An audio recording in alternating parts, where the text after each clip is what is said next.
Inside a stone hall, under the light of a grand window, a verdict is read. A young man named Kiska, the defendant, kneels with his hands bound behind his back. A high-ranking cleric announces his sentence. He will be thrown into the Kadyrov dungeon. His eyes widen in terror as he protests his innocence, shouting that the accusation is false. The elderly cleric, unmoved, coldly dismisses his pleas as nonsense. With a wave of his hand, the cleric orders the guards to take him away. From the crowd, a muscular young man named Darga and his cronies watch with smug satisfaction. As armored hands seize him, Kiska screams desperately that he is being framed. His thoughts drift back to his home, Kadyrov village, the place where he was born and raised. It is a quaint town of timber-framed houses and cobblestone streets. He recalls that the village is always crowded because it is home to a formidable S-rank dungeon, also named Kadyrov, which draws countless adventurers seeking to conquer it. Amidst all the adventurers and excitement, his own life was much simpler. He worked as a farmer. He remembers sitting by his field, looking upon the ruined crops with a heavy heart. It was all destroyed. The memory of the confrontation that followed is still fresh. He had approached Darga, the son of the village head. Darga mockingly mentioned hearing about his poor harvest, and in that moment, Kiska realized with dawning horror that Darga was the one who had wrecked his field. He had tried to apologize, a conditioned response to avoid more trouble. But Darga explained the cruel reality. In this country, people with silver hair are called alks and are always bullied. It was because long ago, a human alk betrayed their own kind to help demons. Darga's words were followed by a swift punch. Kiska remembers the constant beatings and the destruction of his fields.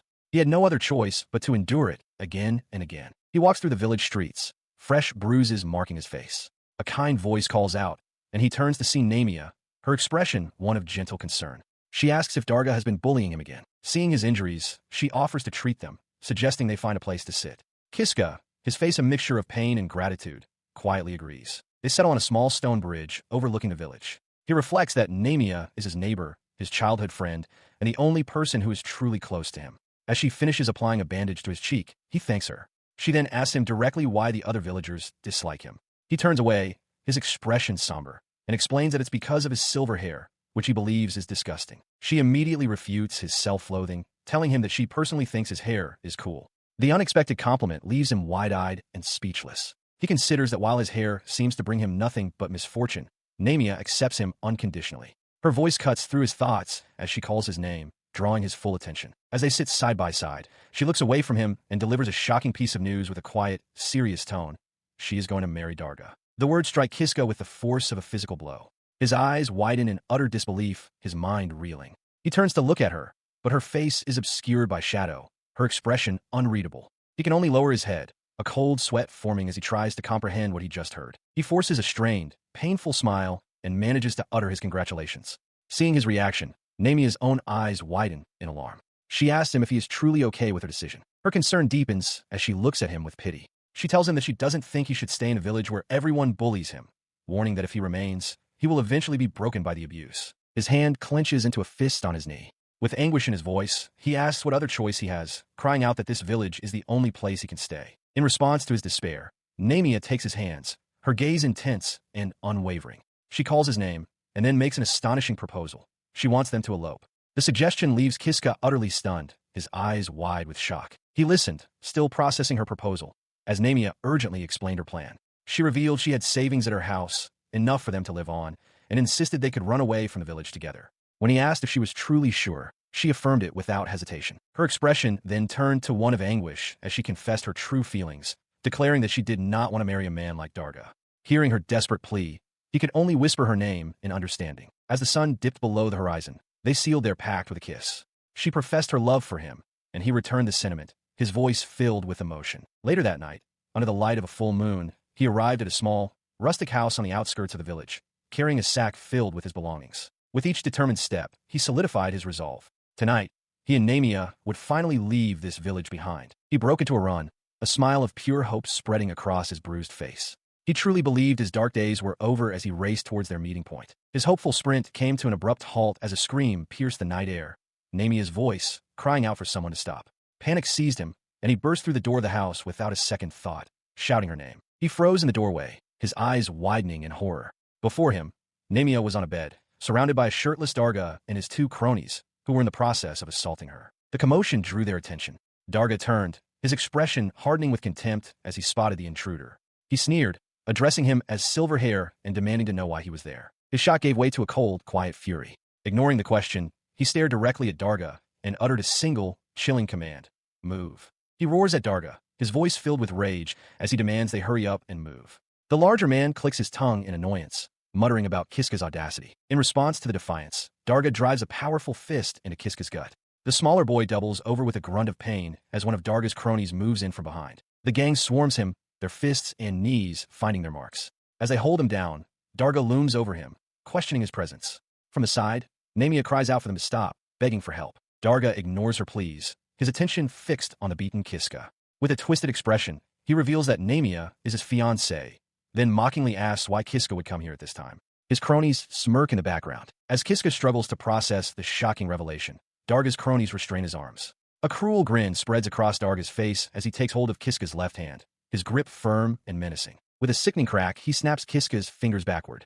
The sheer, unexpected brutality of the act leaves Kiska wide-eyed with agony and disbelief. The sound of breaking bone makes Namia gasp in horror, her hands flying to her mouth. Darga, however, throws his head back and laughs maniacally. He then points a finger at Kiska's other hand, signaling his intent to break that one as well. Desperate to prevent further harm, Namia cries out for them to stop.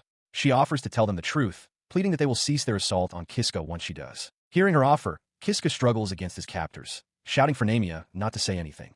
Darga immediately roars for him to shut his trap. He continues to plead with her, his voice filled with desperation. Namia, don't tell them. But Namia, with tears in her eyes, seems determined to speak, ignoring his desperate cries. He felt his consciousness slipping away from the relentless blows. Through the haze of pain, he heard Namia's voice, filled with anguish. She confessed to Darga that she had revealed their plan. The admission hung in the air, met by Darga's simmering rage and the leering faces of his followers. As darkness threatened to consume him completely, the last thing he perceived was Namia's tear-streaked face as she called out his name. Her voice seemed to echo from a great distance, and for a fleeting moment, an image of her smiling under a starry sky filled his mind. With the last of his strength, he whispered her name before succumbing to unconsciousness. In a quiet village, the young man, known as Kiska, reflects on the charges leveled against him. He is accused of being a sinner, of infiltrating a home during the parents' absence, and committing the heinous acts of rape and murder. Based on these accusations, he is led away by 2 armored guards. A high-ranking priest, standing before a large, glowing teleportation circle etched into the stone, pronounces his sentence. Kiska will be sent to Katarov dungeon. His mind flashes back to the truth of what happened. Namia had died. After learning the truth of some matter, Darga had flown into a rage and killed her. Then, all of Darga's actions were pinned on him.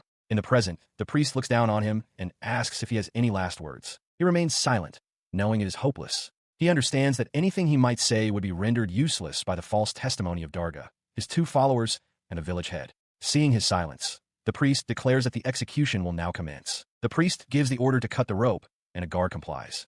From the crowd, Darga and his cronies mock the proceedings, noting that Kiska will end up dead anyway. A horrifying realization dawns on Kiska. No one who has used this teleport has ever returned.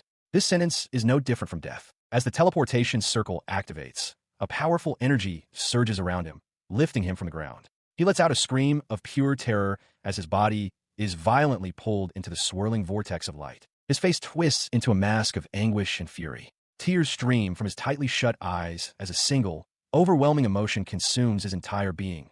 Hate. He remembers how Darga killed Namia, and how the village head and the public refused to listen to his side of the story. The feeling intensifies, erupting into a final, silent scream that echoes in his mind.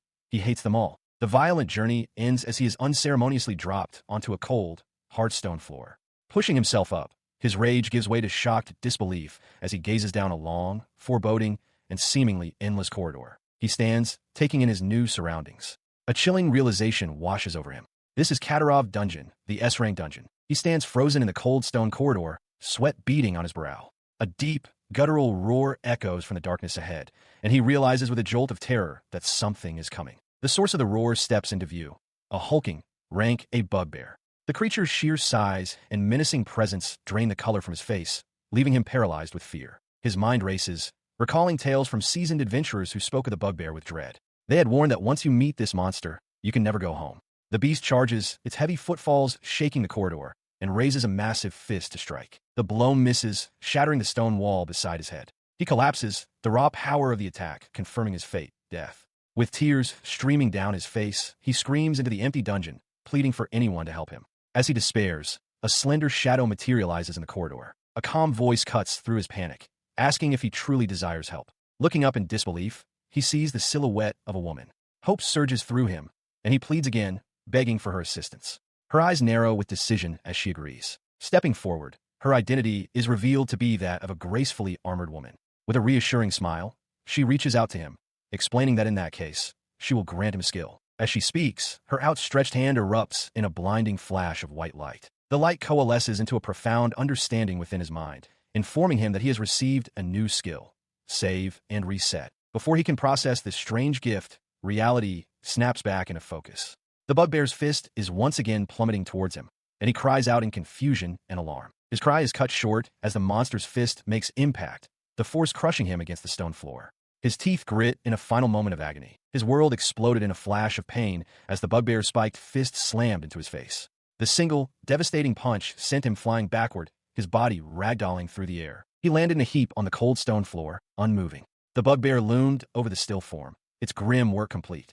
Kiska was dead, but then consciousness returned. He slowly pushed himself up from the ground, a gasp escaping his lips as his eyes shot open in disbelief. A single thought echoed in his mind: he should be dead. He frantically checked his body, his hands trembling as he touched his chest, finding no fatal wound. Why am I still alive? He wondered in sheer astonishment. Kiska's life flashed before his eyes. He recalled being born in Katarov village, where he was always discriminated against and bullied by Darga and his cronies. Their cruelty culminated in them throwing him into an enclosure with a monstrous bugbear. This, he remembered, was how he ended up broken on the stone floor. But instead of the stillness of death, he found himself on his hands and knees, looking up with wide, confused eyes from the cold stone. He touched his face in disbelief, a single question echoing in his mind. Was he still alive?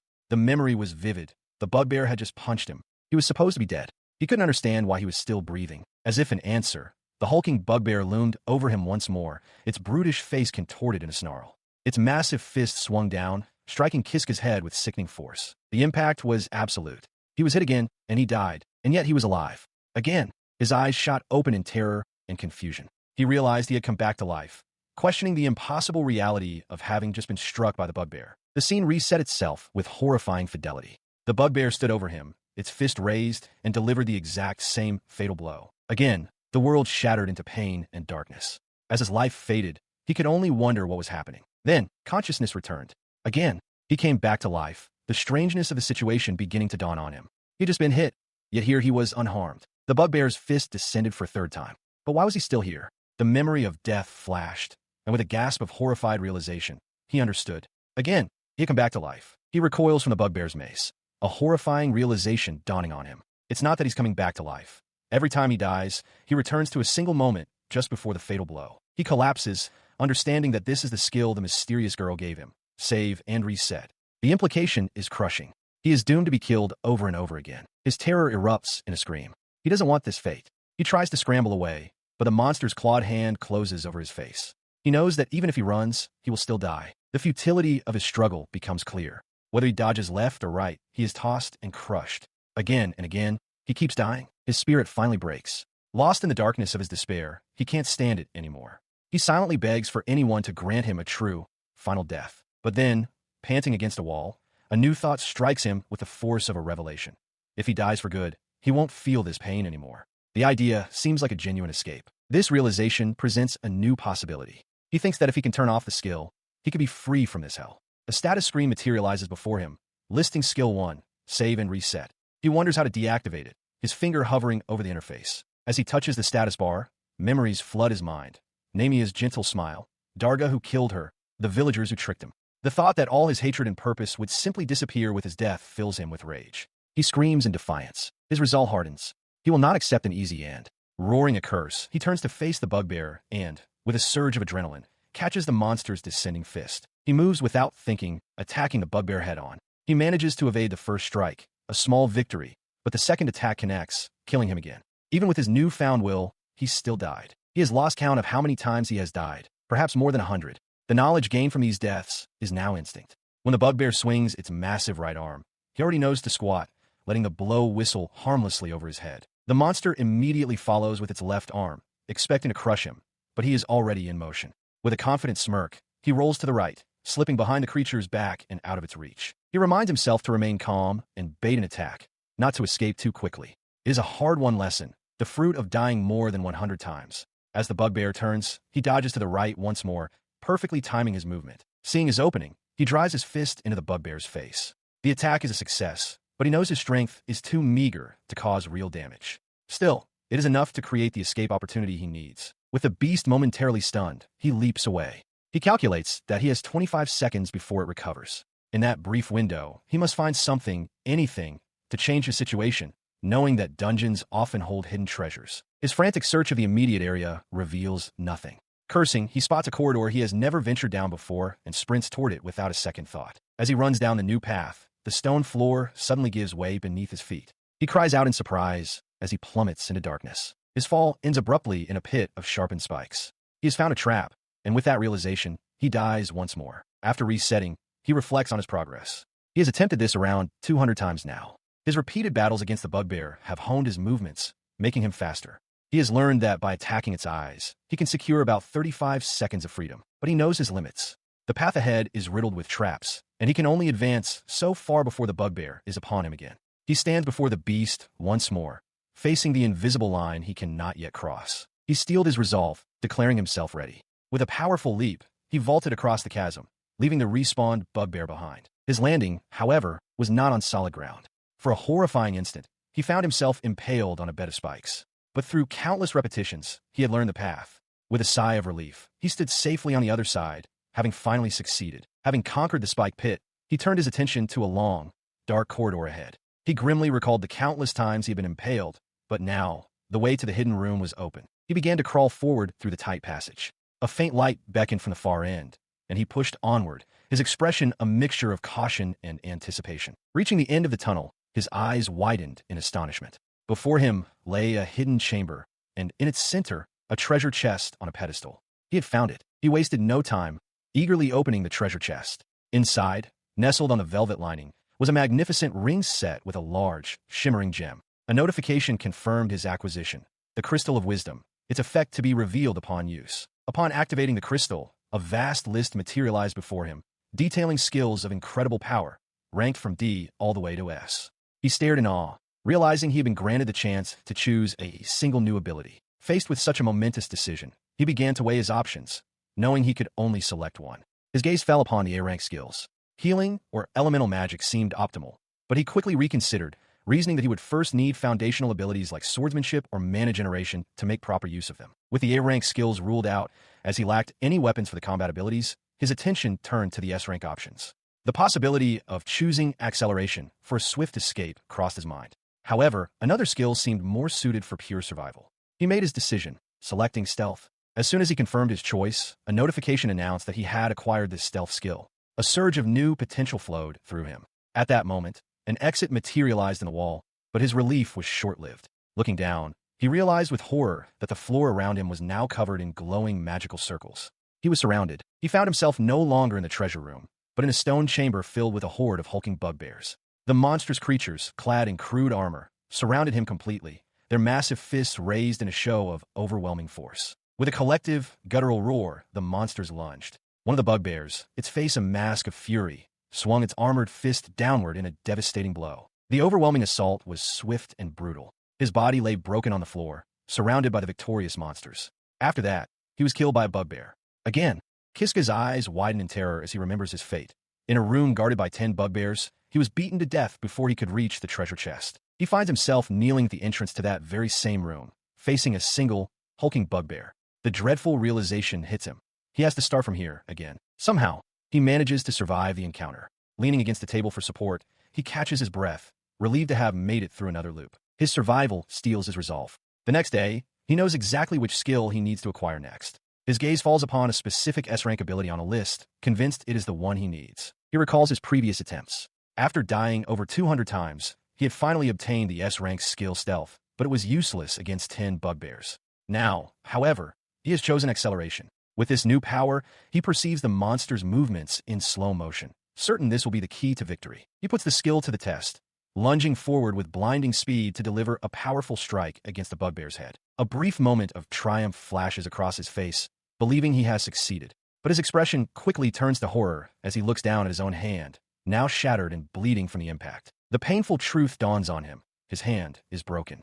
The force generated by the acceleration skill was too much for his body to handle. Helpless, he is once again swarmed by the monstrous creatures. In a disorienting flash, he finds himself back at the dungeon entrance. He is whole again, but the fresh memory of his gruesome failure sends a shiver of dread through him. He looks up, and, just as he suspected, the same hulking bugbear stands before him, letting out a ferocious roar. He is right back where he started, trapped once more. He believed he was making great progress. If he could just use acceleration to evade the bugbear's offense, he reasoned, countless opportunities to strike back would present themselves. He imagined acquiring the skill again and storming the room, but his hope was cut short. The creature's massive hand clamped around his head, and his attack went wide, a complete miss. His vision faded, only to clear again as he found himself back in the antechamber. Panting, he stared at the treasure chest, acknowledging his return to this room. His total attempt count had now reached approximately 225. He leaned against the pedestal, exhausted. The simple act of getting back to this point was draining. He admitted to himself that he had already suffered 5 more deaths just from letting his guard down. The thought of once again acquiring the acceleration skill filled him with a weary resolve. Beyond the threshold, his adversaries waited, their guttural roars echoing through the stone corridors. Stealing his resolve, he prepared to engage. With a determined cry, he activated acceleration and charged forward, initiating combat once more. But something was terribly wrong. A look of dawning horror crossed his face as he realized the skill wasn't working. The bugbears swarmed him, their powerful arms seizing him before he could react. This was now his 300th attempt. He was trapped in a cycle of futility. He reflected on his strategy. Ever since choosing acceleration, he had been dying repeatedly. He tried everything he could think of, using his speed to aim for their eyes, only for them to endure the pain and strike back. He even managed to get behind one to strangle it, but the others would simply overwhelm and kill him. As a bugbear held him fast, a chilling fear gripped him. A terrible thought surfaced, one he had been avoiding.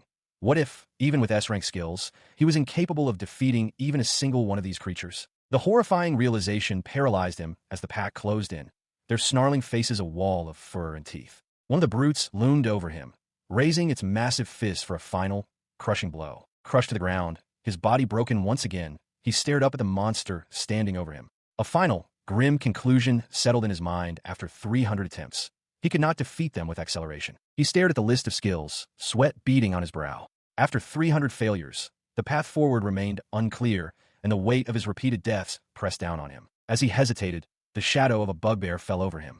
He knew that the moment he respawned, the first monster would attack him instantly. If he didn't do something, he would be killed again. Yet, he couldn't even summon the courage to press the skill icon. His paralysis was broken by a flood of memories. He saw Namia's gentle smile, a painful reminder of what he had lost. Then his own face, twisted in the despair of realizing there was no way out. Finally, the sneering visage of Darga appeared, tauntingly asking if he was going to come back to life. The sequence culminated in a single, overwhelming feeling: hatred. That hatred erupted. He slammed his fist down, a silent scream of rage echoing in his mind. He hated him. He hated him so much. He realized that if it wasn't for this burning hatred, he would have given up long ago. Clinging to that rage, a new resolve hardened his features. He vowed to escape this dungeon and take revenge with his own hands. With newfound determination, his finger moved towards a new skill, body strengthening. He would do it. With his new path set, he stood once more before the pack of snarling bugbears. The air crackled with menace as the creatures prepared to tear him apart again. He met their snarling faces not with fear, but with a declaration. From that moment on, he would dedicate himself to a new strategy. And so began a new cycle. Around his 420th attempt, he started his plan, acquired taijutsu, then body strengthening, and finally physical strengthening. With every attempt, with every death, he continued to explore how each skill worked against the bugbears. The grueling process yielded results. He now sat casually atop a bugbear's shoulders, a smirk on his face. He confirmed his theory. Physical strengthening was incredibly effective, greatly improving his attack, defense, and jumping power, all of which enhanced his balance. His newfound power was undeniable, yet as he knelt over a defeated creature, he clarified his focus. This monster, this bugbear C, as he lazily named it, was not his true opponent. His eyes were set on his next target. He vaults over the first creature, his eyes already locked on his true target. The beast below looks up in stunned confusion, its simple mind unable to process the swift maneuver. With a powerful downward kick, he strikes the bugbear, declaring it his chosen foe. A confirmation appears in his vision. Another monster eliminated, another skill point acquired. He lands, a look of dawning realization on his face. For the very first time, he has defeated a bugbear. A status screen materializes, showing his current skill points and confirming that physical strengthening has advanced to level 2. The possibility of further enhancement sparks a new determination within him. This newfound power fuels his confidence. He reasons that by repeatedly defeating the bugbears and leveling up his physical skills, he could eventually overcome all 10 of them. The path forward seems clear, though the system indicates the next level requires a daunting 100 skill points. His optimism shatters as he processes the numbers. A nearby bugbear seems to mock his ambition, clarifying that at 12 skill points per kill, he would need to defeat nearly every monster in the room just to reach the next level. The weight of this realization crushes him. Surrounded by the hulking creatures, he understands that his plan is impossible. The path he saw so clearly just moments ago has vanished. Before he can formulate a new strategy, a massive fist connects, the impact brutal and decisive. As his body is thrown aside, a final thought crystallizes. Without leveling up his skills, he stands no chance against them. And so, he finds himself back at the beginning, standing before the glowing terminal. The counter marking an attempt number around 510, his composure finally breaks. He cries out in despair, overwhelmed by the endless cycle. His anguish turns to rage. Tears stream down his face as he screams, cursing Darga's name, blaming him for trapping him in this inescapable nightmare. He collapses, repeatedly questioning the cruelty of his fate. But through the despair, a new resolve hardens his features. He rises, his voice low but filled with venom. He makes a solemn vow to not only escape the dungeon, but to exact his revenge on every villager who betrayed him. He had nearly given up all hope of ever escaping the dungeon, his mind sinking into despair under the weight of endless pain and exhaustion. A flicker of something new, however, began to stir within him. As if in response to his shift in mindset, a notification materialized before him, announcing the acquisition of a new skill, Provoke. He realized it was an accident, something he hadn't been paying attention to while lost in his thoughts. He scoffed at the new ability, dismissing it as useless. With a sense of grim resignation, he decided to simply die quickly in this run and move on to the next attempt. His path was immediately blocked by a trio of hulking bugbears. Seeing the opportunity, he reconsidered his plan to die immediately. Since it was just a trial run, he figured he might as well test the new skill. He casually gestured to the monsters, calling out a simple insult to get their attention. The effect was immediate. The armored bugbear's face contorted with fury. His taunt worked far better than expected. The creature roared, its rage overriding all else as it blindly charged straight for him, shattering a stone column in its path. Kiska could only stare in disbelief at the raw, focused aggression he had unleashed. He quickly adapted, turning his attention to the other two bugbears that had been left behind. With another simple taunt, he drew their focus, pulling their aggression onto himself as well. He watched as the two newly provoked monsters charged, crashing directly into their frenzied ally.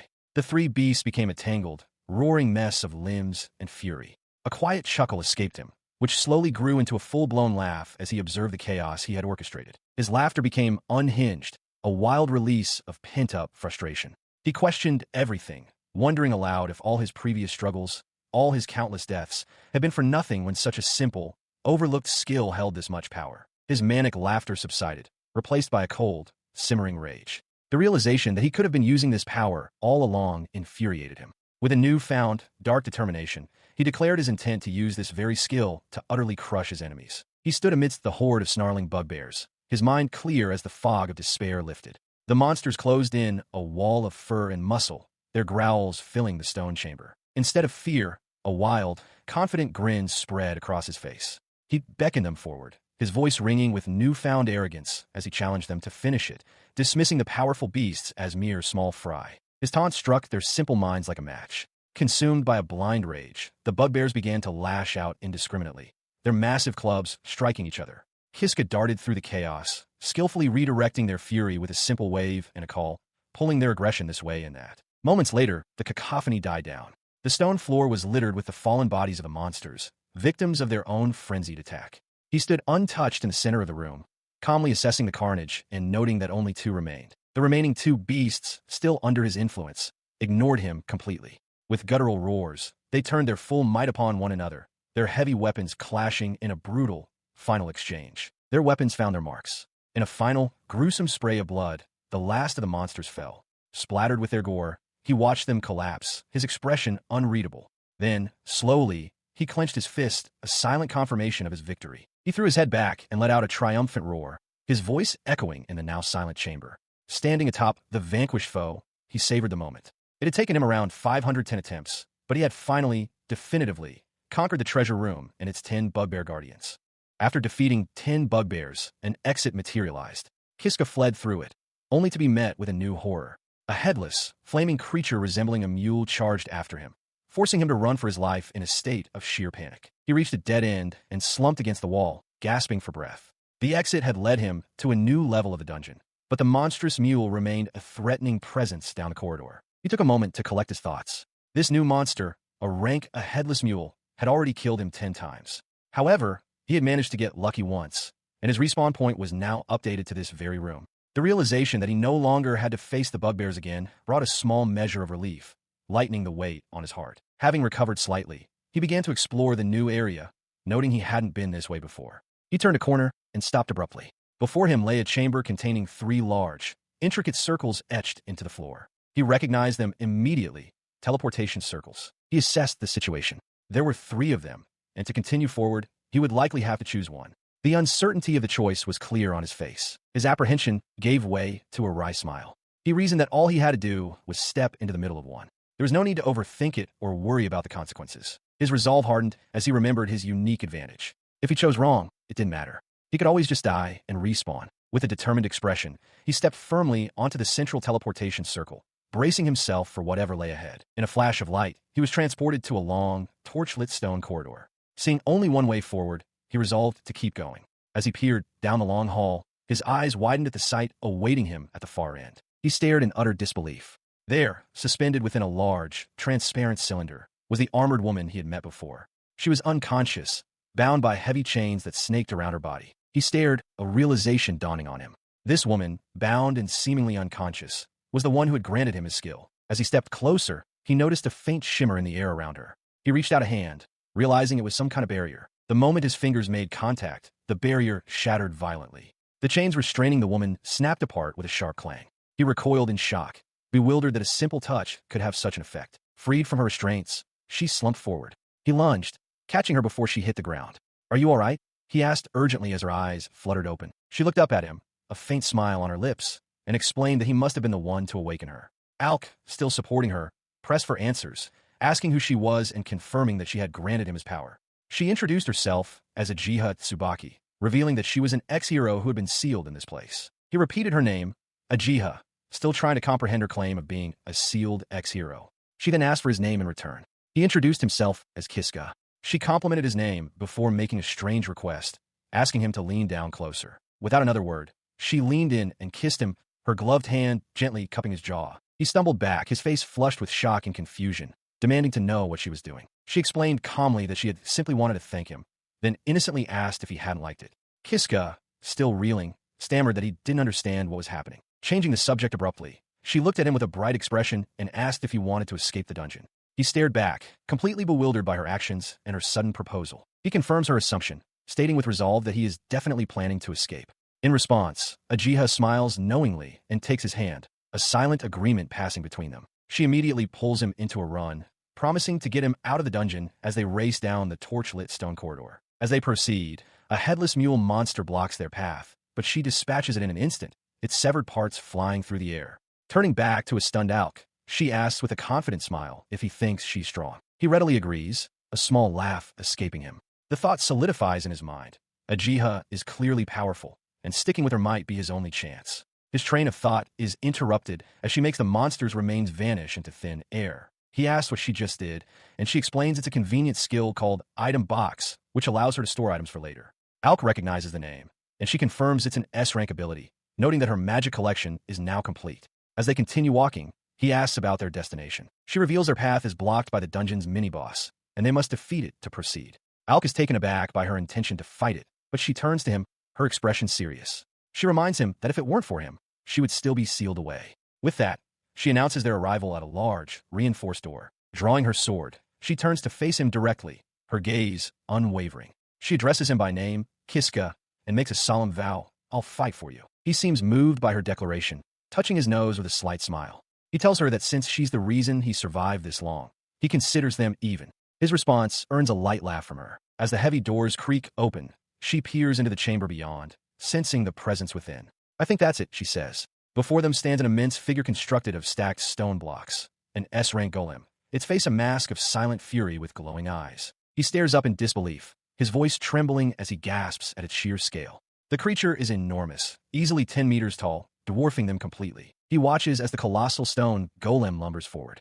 Ajiha immediately steps in front of him, sword at the ready, ordering him to get behind her for safety. He acknowledges her command, but, with a bead of sweat on his brow, tells her not to worry. Before he can say more, she launches herself into the air, sword held high, and declares that she will protect him. With incredible speed, she brings her blade down, shattering the golem's stone ankle. Alk can only watch in awe, stunned by her power. The blow, however, only momentarily halts the creature's advance. The golem's immense strength is apparent as it presses its attack, but Uchiha stands firm, holding her ground against the giant. Alk marvels at her ability to contend with such a powerful monster. Despite her resolve, the sheer force of the golem's assault begins to push her back. Her foot slips on a loose rock, and for a moment, she seems off balance. Still, a look of determination crosses her face as she calculates that at this rate, she can secure victory. Her confidence is short-lived. The golem's massive stone fist descends with crushing force. Though she raises her sword to guard, the impact is too great, sending her flying backward through the air. Al cries out her name in alarm as she realizes the situation has turned dire. Seeing her in peril, he decides he cannot stand by. He shouts at the golem, deliberately provoking it to draw its attention. As the creature turns its stony gaze towards him, Uchiha, still reeling from the blow, cries out for him to stop. Her warning comes too late. The golem swings its massive arm, swatting him with contemptuous ease and sending him crashing through a stone doorway. Uchiha can only watch, her eyes wide with horror. She stares at the rubble where he disappeared, whispering his name in disbelief. As the golem looms over the wreckage, a new entity materializes behind her, a tall, powerfully built figure, dark as shadow. The dark being speaks, its voice echoing Alk's own, apologizing. Tears stream down Uchiha's face as she laments her failure, sobbing that she had promised to protect him. From the dust and debris, his voice continues, full of confidence. He emerges from the hole in the wall, a determined grin on his face, explaining that dodging is the one thing he excels at, a skill he honed constantly during their earlier battle with the bugbears. He shouts to Uchiha, pointing out that the golem's arm is now stuck fast in the wall. Seeing their chance, he urges her to act now. Her eyes widen in understanding as she calls out his name, Kiska. Responding to his call, her expression hardens with resolve. She leaps high into the air, positioning herself directly above the immobilized golem, and prepares to unleash a sacred sword technique. With a powerful cry, she calls out the name of her attack, Dragon Slayer. Her blade descends in a gleaming arc, aimed directly at the golem's core. The sword strikes true, cleaving the massive stone construct cleanly in two. The two halves of the golem begin to separate with a deafening crack. She lands gracefully as the bisected golem crashes to the floor, now inert. Relief washes over her as she turns to Alk, calling his name once more while he watches with a wide, joyous smile. Overcome with joy, she rushes into his arms, exclaiming that they did it. He laughs in agreement, embracing her tightly in celebration of their hard-won victory. He reflects on that moment, thinking how it seemed the level's mini-boss was defeated and that things were finally going to get better. Or so he believed. The memory of them sitting together amidst the rubble is clear. That, at least, is what he thought at the time. After defeating the golem, the pair continued their advance. They proceeded through a secret passage, with Uchiha Tsubaki leading the way through the tight crawl space. As she struggled to emerge, Kiska, following behind, realized they had found a secret room while searching for an exit. He called out her name in concern and surprise. He stepped into the chamber, his eyes widening in astonishment. Before them was a comfortably furnished room, complete with a plush red sofa. He wondered aloud what such a place was doing inside a dungeon. Uchiha calmly explained that the room was most likely created by a vampire, a monster who has made this dungeon her stronghold. She identified the vampire as Judith. Kiska grew alarmed, questioning if it was safe for them to enter, worried they might anger the creature. She dismissed his fears, suggesting it was probably fine. Announcing that she was tired, she declared they would stay there for the day and made herself comfortable. Despite his bad feeling about the situation, Kiska saw that Uchiha was untroubled. He decided that if she believed it was safe, he would trust her judgment. His trust was met with a gentle smile. Uchiha turned to him, softly inviting him to come closer. Kiska, caught off guard, could only stammer in confusion. He hesitantly asked if she wanted to talk more. When she confirmed, he agreed with a flustered but genuine smile. Now sitting beside her, he gathered his courage and asked a vulnerable question. If she thought he was weird because of his silver hair. Uchiha looked at him, surprised by his insecurity. She quickly put his fears to rest. With a warm smile, she told him she thought his hair looked nice. Kiska stared back, taken aback by the simple, kind reassurance. She looked at him, her expression soft, and remarked on the almost magical quality of his silver hair, calling it pretty. Kiska, caught off guard by the compliment, could only blush and murmur about his hair. This unexpected kindness was a stark contrast to his entire life. He recalled how his silver hair, a mark of the hated Arcus tribe, had only ever brought him scorn. Until this moment, no one had ever looked upon it with a smile. Instead, he remembered only the glares of villagers and the stones thrown by Darga and his cronies. But her perspective was entirely different. She smiled warmly, clarifying that, regardless of what others like Namia might think, she genuinely considered his hair beautiful and meant it as a compliment. She then offered a startling explanation for her unique viewpoint, revealing that she comes from a different world. This, she suggested, might be why she sees things differently. He stared at her, processing the revelation, and stammered a question, asking if she truly meant a different world. She confirmed it without hesitation, stating it was true of the time before she arrived here. The concept was entirely foreign to him, something he had never heard of before. Seeing his hesitation, she asked if he doubted her, but he quickly shook his head, affirming that he believed her completely. Visibly pleased by his trust, she leaned gently against his shoulder. As she rested against him, she murmured that she had expected him to believe her. He looked down at her, a sense of strange closeness washing over him, and wondered if this feeling was also a result of her otherworldly origins. The quiet moment was suddenly interrupted by a loud growl from his stomach. Ajiha looked up, asking if he was hungry. He admitted with some embarrassment that he had barely eaten since entering the Jian dungeon. With a bright wink, she announced her intention to cook for him, revealing she had plenty of headless mule meat in her item box. She immediately set to work, donning an apron and skillfully preparing the meal. As she chopped meat and stirred a simmering pot, Kiska watched from the couch. Before long, she announced that the food was ready. On the table sat an impressive spread: roasted meat, soup, and drinks. After offering his thanks, Kiska took his first bite. His eyes widened in disbelief, the flavor overwhelming his senses. He could only manage a single, breathless word: amazing. He eats with an emotional fervor, overwhelmed by the simple act of a good meal. Ajiha, delighted by his reaction, explains that she found a small amount of herbs and seasonings left in her item box. For Kiska, this is a profound moment. It is the first proper food he has tasted since being exiled to the hellish dungeon. As they sit together on the couch, he continues to eat, lost in the experience. He silently admits to himself that he never expected the food to be so good. His strong reaction does not go unnoticed. Ajiha looks at him with concern, asking if he is crying and worrying aloud that she might have added too much spice. Wiping a tear from his eye, Kiska confirms that he is just a little. After the meal, a palpable exhaustion settles over him. He sighs, remarking that the day was tiring and that he is ready for bed. He then addresses the sleeping arrangements, noting the single bed in the room. He offers it to Ajiha, insisting that he will take the couch. Her response catches him completely off guard. With a bright smile, Ajiha suggests that they can both sleep in the bed together. The proposal leaves Kiska stunned and stammering, unable to form a coherent protest. Ultimately, they settle into separate spaces for the night. Ajiha rests in the bed while Kiska lies on the couch, a faint smile of relief on his face as he stares into the darkness. Lying awake, his mind races. He feels a surge of hope, believing he might actually escape the dungeon with Ajiha's help. But this is quickly followed by a sense of shame. He feels pathetic and useless for relying on her so completely. He begins to form a new resolve, deciding that from now on he must. His thoughts are abruptly shattered. Ajiha is suddenly on top of him, straddling his waist on the narrow couch. "Oops," she says simply, wide-eyed with shock. Kiska can only manage a stunned, "Hey, what are you?" She leans down, her face now inches from his. Her expression is unreadable in the dim light as she gazes at him, leaving him in a state of pure, unadulterated confusion. He lay pinned beneath her, utterly bewildered, as Ajiha smiled down at him. She called his name softly and invited him to touch her. Guiding his hand, she placed it firmly against her chest, asking if he could feel how fast her heart was racing. His expression was one of pure shock. She then leaned down, her face just inches from his, and confessed her love for him. Her declaration intensified, her voice filled with emotion as she repeated over and over that she truly loved him. Kiska could only stammer in disbelief. He tried to process her words, questioning what he could have possibly done to deserve such a confession. Ajiha, in turn, seemed puzzled by his confusion. She answered his unspoken question with a simple, direct statement. He had saved her. The word hung in the air, and Kiska repeated it, still struggling to understand. Ajiha simply confirmed it with a nod. As she spoke, she began to explain her past. For ages, she had been sealed deep within a dungeon, waiting alone for hundreds of years. She held onto the belief that one day, a prince would come to her rescue. The pieces suddenly clicked into place for Kiska. He realized that Ajiha had given him the skill because she wanted him to be the one to save her. As this thought crossed his mind, she confirmed it, explaining that she had given that same skill to them, to everyone who entered the dungeon. She continued, her expression somber, revealing that her efforts had been in vain. She had bestowed her power upon countless individuals, but every single one had lost heart and failed.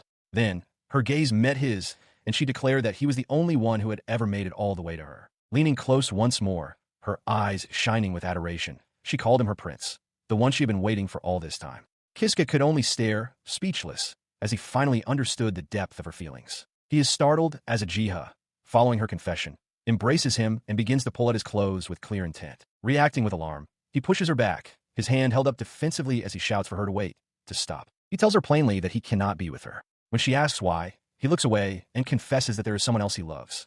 Ajiha seems to understand, though a hint of desperation remains in her eyes. Her understanding shatters in an instant. She declares that his love for another is not a problem and shoves him down onto a couch.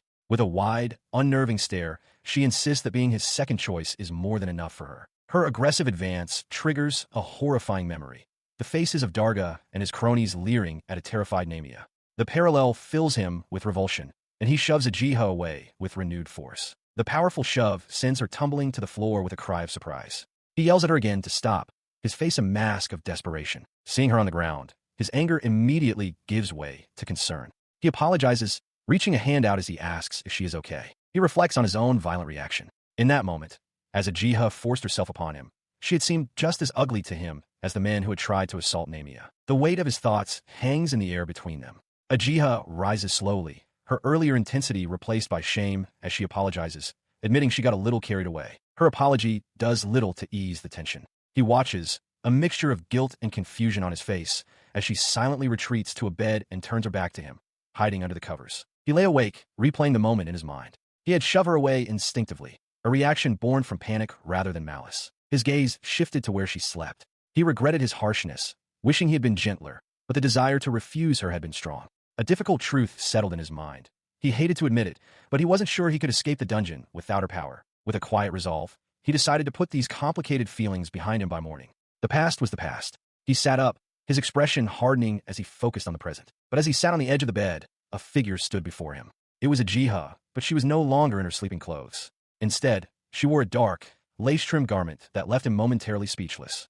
Kiska's eyes are wide with pure terror, his face pale and slick with a cold sweat as he stares at the scene before him. His gaze is fixed on a pair of feet, clad in dark, patterned stockings, hanging unnaturally in the air. Nearby, another figure lies motionless on a bed. The hanging figure is Ajiha Tsubaki, her face frozen in a silent, horrified expression. The gruesome sight provokes a violent, physical reaction from them both. A retching sound escapes Ajiha's lips, and Kiska claps a hand over his own mouth, fighting back nausea. He stumbles back, his mind reeling with a terrible question. He wonders why this has happened, and a horrifying thought takes root. Does this make him the evil one? From his seat, he stares up in abject fear at Ajiha's lifelessly dangling feet, illuminated by the pale light of the moon. He clutches his head, sweat pouring down his face as the pieces fall into a dreadful pattern. He realizes with dawning horror that because he rejected Ajiha, she might have killed herself. Overwhelmed by the implication, he can only stammer that he doesn't know, his denial powerless against the ghastly sight of her body hanging before him. Panic seizes him. He scrambles away from the scene, desperately trying to convince himself of his innocence, muttering that he's not a bad guy as he flees. He continues his frantic escape, crawling on all fours through a dark, stone corridor, panting and looking back in terror. He stumbles back, his mind reeling in denial as sweat beads on his face. He tries to convince himself that what he just witnessed, Ajiha's death, was all just a terrible accident. His panicked flight leads him deeper into a torch-lit stone corridor, but his escape is cut short as a hulking, monstrous form appears just ahead, blocking his path. The creature lunges without hesitation, its weapon a blur. The blow connects with brutal force, sending him flying backward through the air. Pinned and helpless, a final thought flashes through his mind. He had only made it this far because of Ajiha. Without her, he was easily surrounded by monsters, his chance at survival completely extinguished. A groan escapes his lips as consciousness returns. He finds himself on the cold stone floor, the very monster that had just killed him now lying defeated nearby. The impossible scene forces a startling question into his mind. Had he reset? Was he back in the same place once again? He rises to his feet, the pieces clicking into place with dreadful certainty. He understands now. The loop began because he rejected Ajiha, which led her to take her own life. He stares down an empty hallway, paralyzed by the weight of his actions. He questions what he was supposed to do. Was accepting Ajiha's love the only correct path? The thought is immediately rejected as an image of Namia's smiling face fills his mind. He couldn't do that, he tells himself firmly. Namia is his girlfriend. This conviction leads him to a new, shocking discovery. Before him stands a large containment unit, and inside, suspended in chains, is Ajiha. He realizes with a jolt that she is still alive. He steels his resolve, determined that this time will be different. He will accept her love, believing that if he simply rewinds time, she will always be there, chained but safe. As he steps forward, the heavy chains binding Ajiha suddenly shatter with a loud crack, startling him. Freed from her restraints, the woman rises to her feet. Kiska watches in stunned silence as she looks down at her hands and declares that Ajiha will be helpful. She turns to face him, her expression cold and unfamiliar. After a brief, unnerving silence, she asks him a simple question. Who are you? Though taken aback by her question, he smiles and introduces himself as Kiska. She offers no response, her gaze remaining distant and analytical. She repeats his name thoughtfully before stating flatly that she has never heard of him. His confusion deepens, and he begins to protest, trying to explain their connection. She cuts him off, her expression shifting to one of mild disgust as she notes that he smells bad. The jarring comment solidifies a strange feeling within him. He realizes that although this girl looks exactly like a jiha, she is somehow fundamentally different. He hesitantly asks if she is truly a jiha. The woman seems to have a moment of understanding, murmuring, "I see." Just then, another woman, identical to her in every way, walks past them down the corridor. He stares, a realization dawning.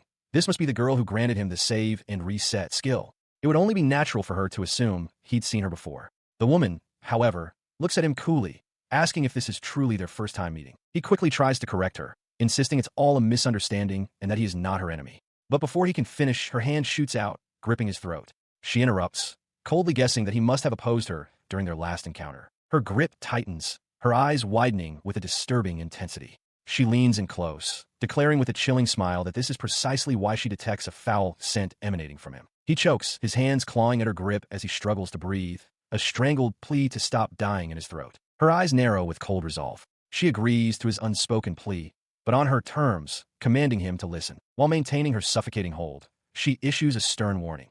He must not make the mistake of thinking that he can simply die and have everything reset. Her words strike him with the force of a physical blow. She explains that even upon his death, his actions have consequences that can reach the very soul. The revelation shatters his understanding. Gasping for air, he forces out a desperate question, demanding to know who she truly is. He begs her to let him speak to a jiha, but the woman merely smirks. She reveals that her true identity is similar to his own and cruelly adds that the real jiha would never deign to speak with someone like him. With finality, she declares that a jiha refuses to speak with him, punctuating the rejection with a simple, unyielding no. She leans closer, her eyes wide with a chilling intensity as she delivers a final warning.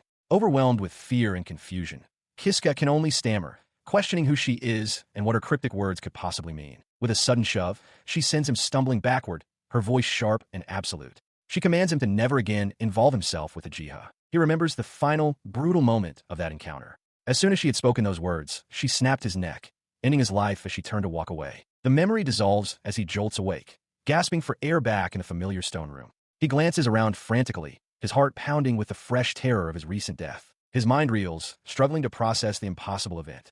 He simply cannot understand what just happened. He desperately tries to make sense of the woman who killed him, wondering who she could possibly be. It was as if a jiha possessed two completely distinct personalities. The confusion hardens into a grim resolve. He decides he will have nothing more to do with her. With his mind made up, he walks away from the sealed chamber. He refuses to go back to a jiha or break the seal, knowing that if she sees him again, he will simply be killed.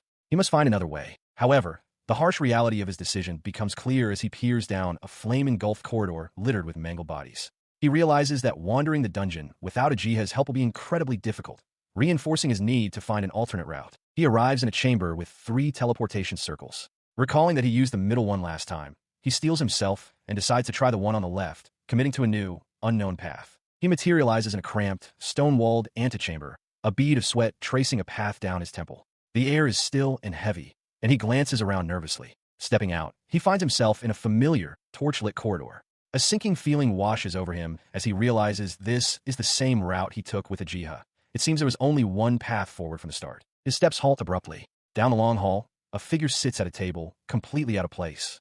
His eyes widen in disbelief. The figure is a young woman, elegantly dressed, seated at a small, ornate table. Flanked by lit candelabras, she calmly sips from a teacup, her eyes closed in quiet contemplation. His mind reels at the impossible sight. A girl, just sitting there, calmly drinking tea in the middle of a dungeon. As he stares, dumbfounded, the girl opens her eyes and addresses him directly, a faint smile on her lips. She remarks that it is rare for an intruder to find their way to this place. Her calm words only deepen his confusion. He can only stand and watch, grappling with the absurdity of a girl simply relaxing with a cup of tea in this hellish dungeon. Breaking the silence, she lowers her cup and asks what he is there for, and if he needs anything. The direct questions do little to clear his thoughts.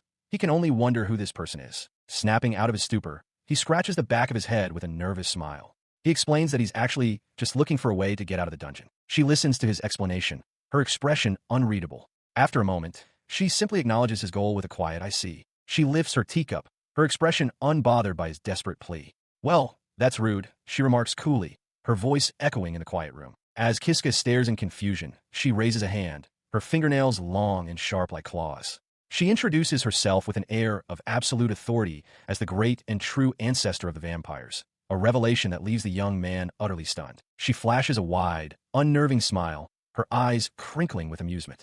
She suggests that his current attitude is hardly appropriate for someone who now understands the gravity of who she is. Kiska's eyes widen in shock as, without warning, a deep gash opens on her forearm. Dark blood immediately wells up and begins to drip, while a small, ornate box on the table now sits open. In response to the wound, something horrific happens to Kiska.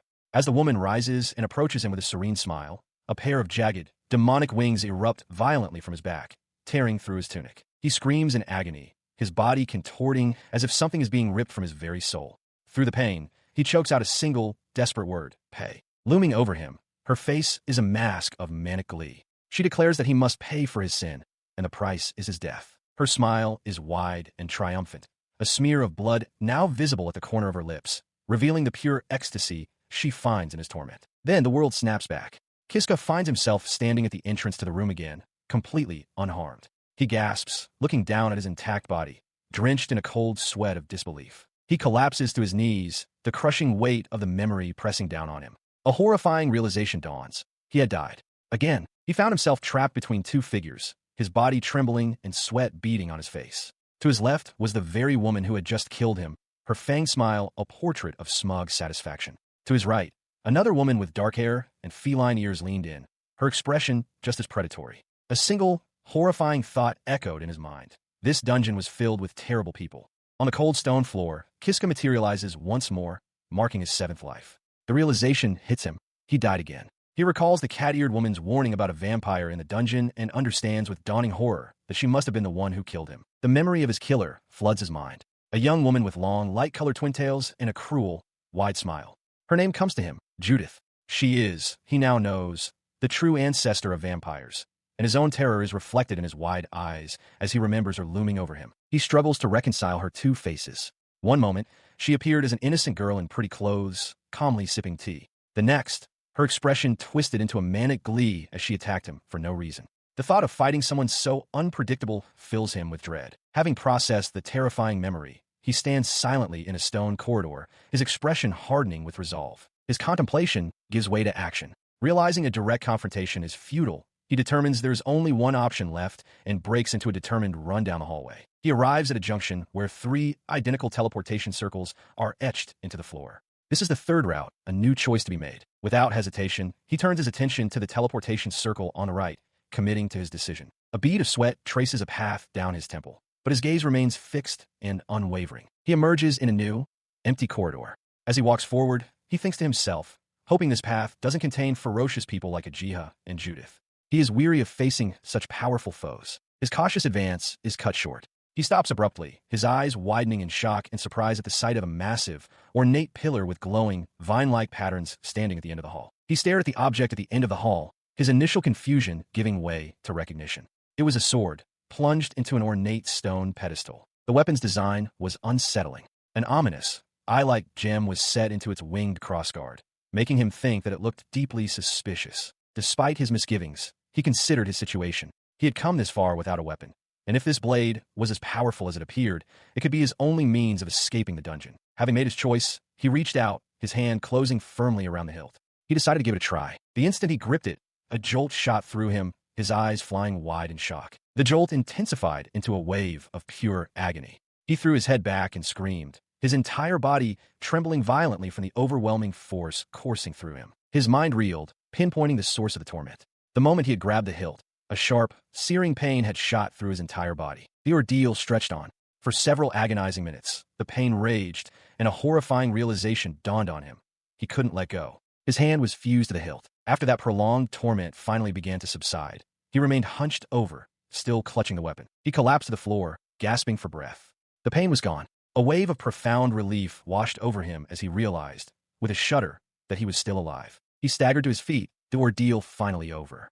The pain had been excruciating, a fact he muttered aloud with a curse. His shock deepened as he examined his right arm. He couldn't comprehend what he was seeing. The ornate hilt of the sword seemed to have become one with his own flesh, a seamless, terrifying fusion. Attempting to move it, he grunted with the effort.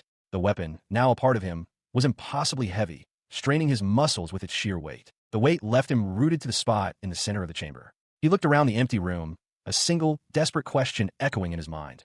What was he supposed to do now? Frustration began to set in as he trudged down a long corridor. He had finally made some progress, only to be saddled with an arm he could barely move.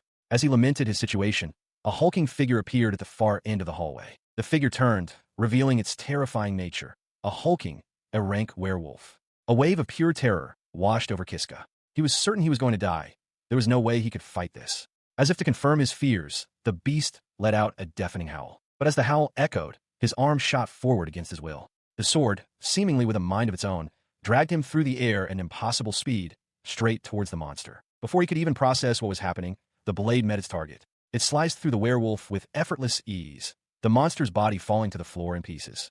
He stared, dumbfounded, at the carnage. He looked down at the weapon, a chilling realization dawning on him. The sword had moved entirely on its own, as if it possessed its own will. He considered this strange turn of events and concluded that, for now, this was a good thing. This newfound power solidified his resolve. A manic grin spread across his face as he stared down the dark corridor. He would do whatever it took to get out of this dungeon, even if it meant relying on this creepy, sinister sword. He stands over the bisected corpse of the werewolf, a wild, crazed grin spreading across his face as he brandishes the black sword. He marvels at the weapon's strength, now certain that with this power, he can defeat any enemy. Filled with a new, manic resolve, he turns and sprints down the stone corridor, his eyes fixed forward with grim determination. His run brings him to a halt before a set of imposing, reinforced double doors. He recognizes the location, feeling sure that this is the mini-boss room. Pushing the door open just enough to peer inside, he confirms his suspicion.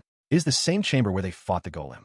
But a different creature now occupies the space, prompting him to wonder if it could be the same enemy. The creature within raises its head, revealing itself to be a massive S-rank griffin.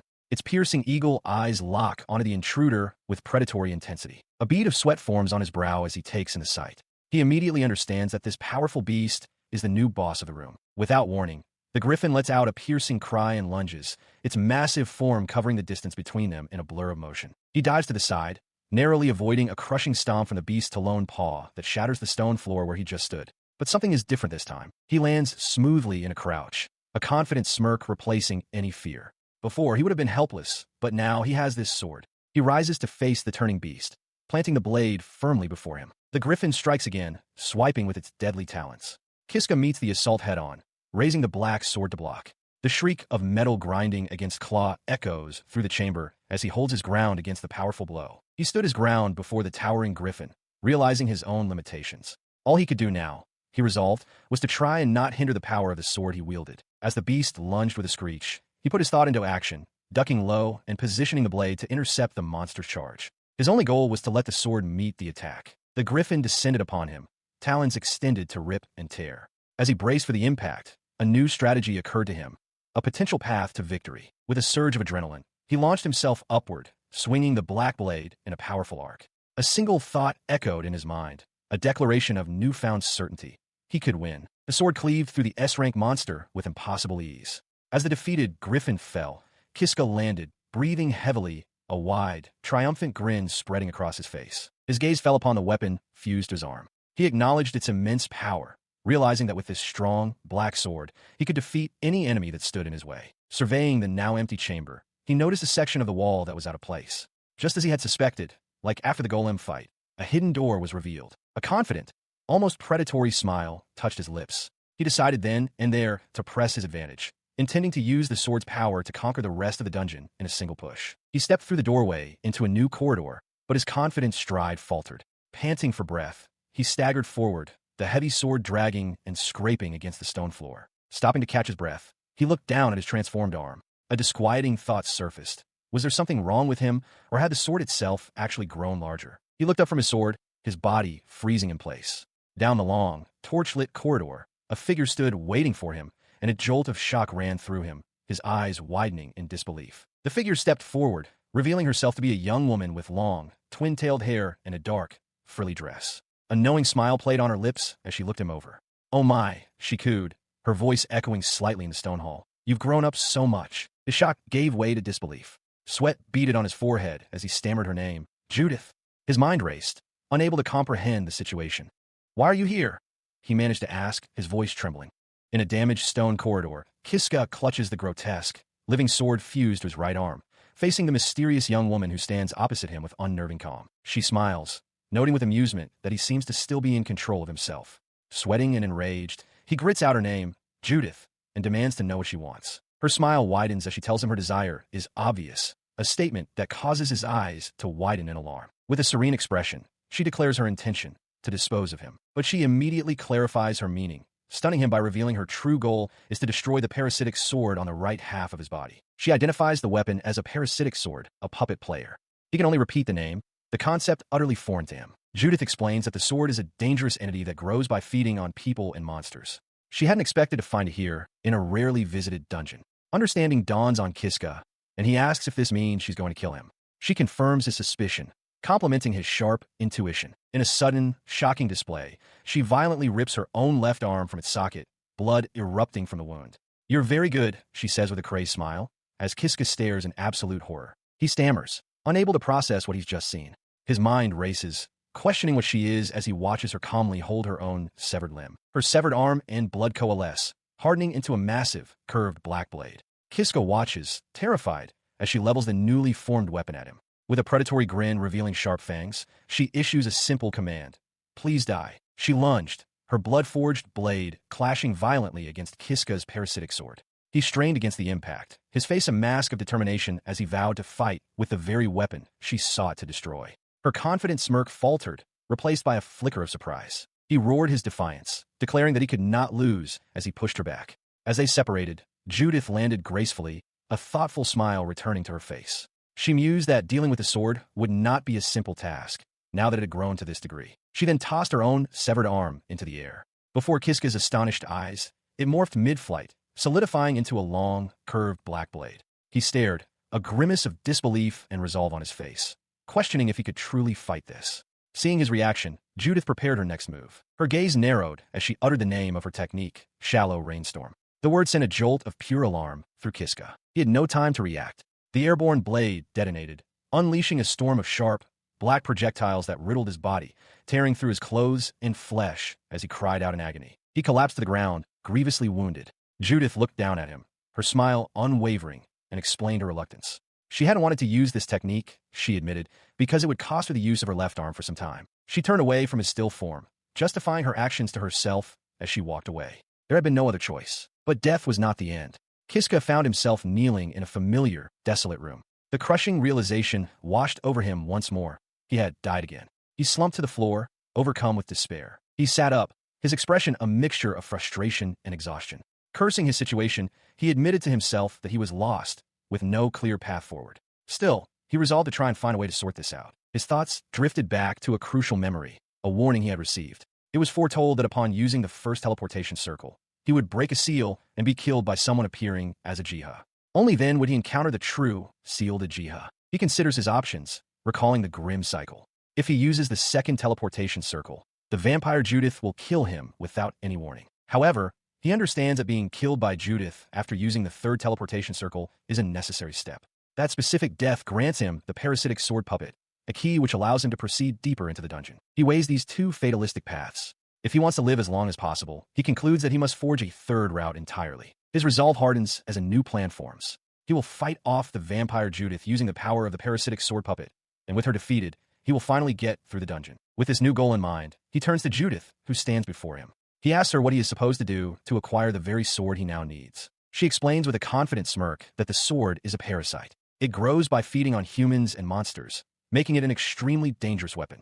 Kiska listens from the doorway, absorbing the information. The warning sparks a realization within him.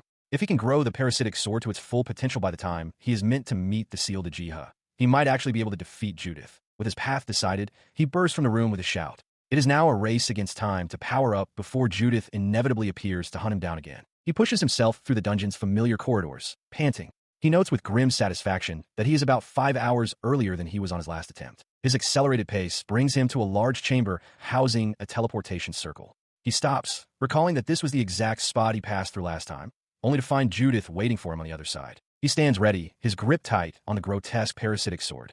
With a tense expression, he steels himself, hoping against hope that she isn't waiting for him this time.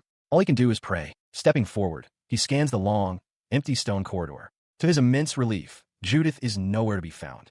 He realizes that with this unexpected opportunity, he can proceed with his plan. His gaze falls upon a side passage, and a sudden, shocking realization dawns on him. His initial caution melts away, replaced by a wide, predatory grin. This changes everything. He decides to move forward. The passage opens into a large chamber, revealing the source of his grim excitement, a massive werewolf nest. The room is teeming with hulking, bipedal beasts, all turning their attention toward him. Facing the snarling pack, he offers not fear, but a chilling smile of gratitude. He thanks them for the opportunity they represent, much to the confusion and anger of the beasts. With a savage roar, he declares his intent to feed them all to his sword. He lunges into their midst, the parasitic weapon lashing out and tearing into the first werewolf, which howls in agony. The sounds of the massacre attract an unexpected observer. From a nearby doorway, Judith appears, her eyes wide with curiosity as she takes in the violent scene unfolding before her. She steps into the room, her gaze sweeping over the carnage. The floor is a ruin of gore and his severed limbs. Surveying the dismembered werewolves, she remarks coolly that the sword has eaten quite a lot. Her attention shifts to Kiska, who stands panting amidst the destruction. She notes aloud that the sword seems to have grown considerably, acknowledging that he is now going to be a bit of a challenge to beat. As he slowly turns to face her, however, her calm, analytical expression shifts instantly to one of genuine surprise, caught completely off guard by his reaction. He stood transformed, the parasitic sword's dark, veiny tendrils crawling up his arm and across his torso. Disoriented, he questioned who, or what, he was becoming, his own consciousness feeling distant. Across from him, Judith smirked, observing that the host body's mind had already been taken over. She faced him directly, her expression cold as she declared her intention to kill him. She dismissed his transformation, stating it didn't matter and changed nothing. Still struggling to process the situation, he could only stammer, asking what she was doing there. He gasped for breath, sweat dripping down his face. His eyes, wide with exertion and panic, betrayed the intense internal struggle against the sword's overwhelming influence. Seeing his state, Judith's smirk widened into a predatory grin. With an air of condescending amusement, she announced that she would grant him the chance to fight back. Her words, however, triggered a memory of absolute despair. His mind flashed back to a cold stone corridor, where he sat slumped against a wall, clutching his head amidst the corpses of defeated monsters, utterly broken. A single, crushing thought echoed from that memory. There was no way. He remembered the agonizing realization that even after feeding the sword, even after gaining so much power, he still couldn't win against Judith. The thought was unbearable. He recalled the cycle of failure. He had tried again and again, never giving up. There were even moments he thought he was close to victory, but every attempt ultimately ended the same way. Whenever he pushed his limits, it always happened. The parasitic sword would completely take over his consciousness, erasing him in the process. The memory concluded with his hopeless realization.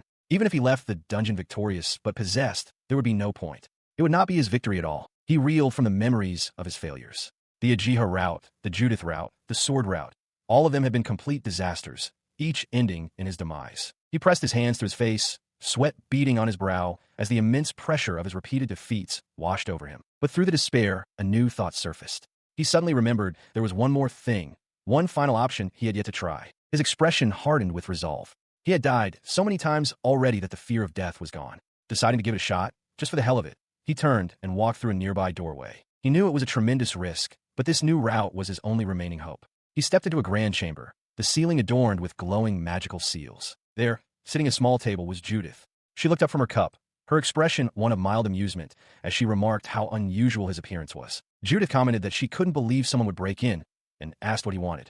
Kiska recalled that she had spoken to him in this exact manner before, just moments before accusing him of being rude and then killing him. Stealing himself, he prepared to enact his new plan. Judith watched him, her curiosity piqued. Then, to her utter surprise, he dropped to one knee. He announced that he would be respectful and addressed her formally as Judith, the great ancestor of vampires, stating he had a favor to ask. He looked up from his subservient position and made his plea. He begged the great Judith to make him her disciple and to please take care of him. A desperate plea echoes through a grand, stone-tiled room, a voice begging, "Make me your disciple, great Judith." The plea comes from Kiska, who kneels humbly before a young woman with long, twin-tailed hair. She sits at a small, ornate table, calmly holding a teacup, seemingly unfazed by his prostration. She pauses, lowering her cup slightly. With a look of mild surprise, she repeats his words back to him, questioning his request to become her disciple. Her surprise quickly morphs into a wide, predatory grin. Leaning forward with her chin resting on her hand, she remarks that his proposition is an interesting one. A surge of manic hope electrifies Kiska. His eyes widen, a desperate smile spreading across his face as he realizes this is his only path to survival. His elation is cut short by her cool inquiry. Judith asks what benefit she would receive if she took him as her disciple, demanding to know what's in it for her. He recovers instantly, his expression filled with earnest conviction. He declares that if she accepts, he will become her loyal foot soldier and follow her every command without question. His passionate offer is met with a look of utter disdain. Judith's face contorts with boredom as she dismisses his pledge, leaving Kiska stunned and speechless. Her expression shifts to one of revulsion. Calling him disgusting, she waves a hand dismissively and announces she'll just leave him to die. An unseen force strikes Kiska, who cries out in shock and pain. He hunches over, the impact fading as a familiar, crushing realization dawns on him. He has died again. He clenches his fists, a new resolve hardening his features. This time, he thinks this route might just let him survive. He grits his teeth, convinced it's a solid plan to execute it. However, he knows he must first escape this dungeon. And to do that, he needs to become stronger than he is now. That is why he has decided to try and become Judith's apprentice. He acknowledges the danger. Judith is a ruthless vampire, but he also believes she isn't one of the mindless monsters that can't be reasoned with. His goal is clear: become her disciple. A bead of sweat rolls down his temple, but his expression is one of fierce determination. If he can just figure out what she wants and offer it to her, he's certain he'll have a chance to win her over. With his new strategy in mind, he once again finds himself before her. He kneels on the stone floor as Judith sits calmly at a small table, a cup held delicately in her hand. He begins his appeal, stating that he knows she has lived in this dungeon for a long time. He suggests she must be very lonely, wondering if she's had anyone to talk to. Her smile remains, but her eyes stay closed as she cuts to the heart of the matter, asking what she would gain from this. He presses on with his offer, declaring that he will become someone she can confide in. As he speaks, Judith calmly takes a sip from her teacup, her reaction a subtle twitch of her eyebrow. Her composure breaks. With a look of utter disdain, she questions what could have possibly made him think she was lonely. The table crashes to the floor as she rises, and a wave of panic washes over Kiska. He realizes this is going horribly wrong and scrambles back, pleading for her to wait, insisting he has more to offer. His desperate plea seems to work. Judith pauses, one hand touching her pigtail, her expression still one of annoyance. "There we go," she murmurs, prompting him to continue. A wave of relief washes over Kiska, thankful for the brief reprieve. Seated once more, he presents his next offer. He explains that he has worked in the fields for a long time and is extremely confident in his abilities. Judith listens silently, her chin resting on her hand, her thoughts a mystery. He continues his plea, kneeling before Judith and boasting that he is good at everything, especially his specialties like building a new hideaway. Judith sits silently at her table, her expression unreadable as she listens to his claims. In a sudden, dismissive motion, she rises from her seat, effortlessly hoisting the heavy stone table with a single hand. Looking down at the stunned young man, she declares flatly that she can do it better than him. With a deafening crash, she slams the table back into place, the impact shaking the room. Kiska, now prostrate on the floor from the shock, can only stammer in agreement that she is, indeed, correct. He quickly returns to a kneeling position, his confidence completely shattered as he affirms her superiority. Unmoved, Judith coldly asks if there is anything else he has to offer. The question hangs in the air, and a pained realization dawns on Judith. She understands now. He has absolutely nothing to offer her. As this truth settles, she watches Kiska tremble and hunch over, clutching his stomach in utter despair, completely defeated. His despair, however, gives way to a raw, desperate resolve. He looks up, his voice strained but firm, declaring that no matter what it takes, he wants to get out of the dungeon alive. He begins to explain his story, revealing that he was born in the village of Katarov, the same village where the dungeon is located. He confesses that he was persecuted by the villagers and thrown into this place. His tale grows darker as he recounts that there was a woman who loved him. But, he continues, men like Darga killed her. Judith listens intently, her expression unchanging. He concludes with his head bowed, explaining that he is being held responsible for her death and was banished to the dungeon as punishment. He finished his desperate tale, but Judith remained unmoved. Leaning forward, she coolly questioned what his story had to do with her. His expression contorted with rage, his eyes burning with a dark promise. He vowed to take revenge on every last one of the villagers. He continued, his voice thick with malice, promising to torture and kill them all in the most brutal way imaginable. The sheer viciousness of his declaration startled Judith, her eyes widening in shock. Placing a hand over his heart, he formally requested her assistance in carrying out this massacre, pledging his complete dedication to her in return. In response, her lips parted to reveal a wide, unsettling grin, her teeth appearing unnaturally sharp. Her smile grew wider, a flicker of genuine amusement in her eyes as she looked upon the stunned boy. She found his proposition interesting. She confessed that she was becoming rather eager to see what would become of him. However, she cautioned him not to celebrate prematurely. Turning to lead him down a stone corridor, she made her offer. If he could pass the test she was about to give him, she would allow him to become her apprentice. She asked if he had used a teleportation circle, and he confirmed he had. She then explained a unique rule of this dungeon. Once one steps on a circle, there is no going back. They arrived in a small, barren stone chamber. Kiska recognized it as the very room he had teleported into earlier, though he sensed something was now different. He watched as Judith's hand pressed against the stone wall. She explained that, by using a certain secret, one could find a way through. As she spoke, a section of the wall rumbled and slid open, revealing a long, empty corridor. Kiska gasped, startled, as Judith informed him this was how to access other routes. He stared down the newly revealed passage, his mind reeling. He realized with a shock that there were hidden passages even in what appeared to be a dead end. Before he could process this further, the passage sealed shut. From the floor rose a pedestal bearing a single, ominous weapon. Kiska's eyes widened in shock and recognition. It was the parasitic sword. He looked from the sword to Judith, who began to explain its nature. She called it a puppet sword, one with very troublesome properties. She admitted she had always wanted to be rid of it, but couldn't even touch it due to its parasitic nature. Her words resonated with his own experiences. He understood what she was talking about, having used the weapon many times before. He turned to her, a bead of sweat on his brow, and asked what he was supposed to do. With a calm expression, she laid out the terms of his test. To pass, he would have to overcome the sword's parasitic nature and learn to control it completely. The challenge seemed insurmountable. He stammered, asking if such a thing was even possible. Judith's smile widened into a confident smirk as she replied that she was quite sure he would ultimately fail. Her prediction did little to calm his nerves. He admitted his fear, but Judith coolly informed him that he had no choice. If he refused, she would simply kill him. Cornered, he clenched his jaw and resolved to do it. Seeing his resolve, she provided instructions on how to proceed.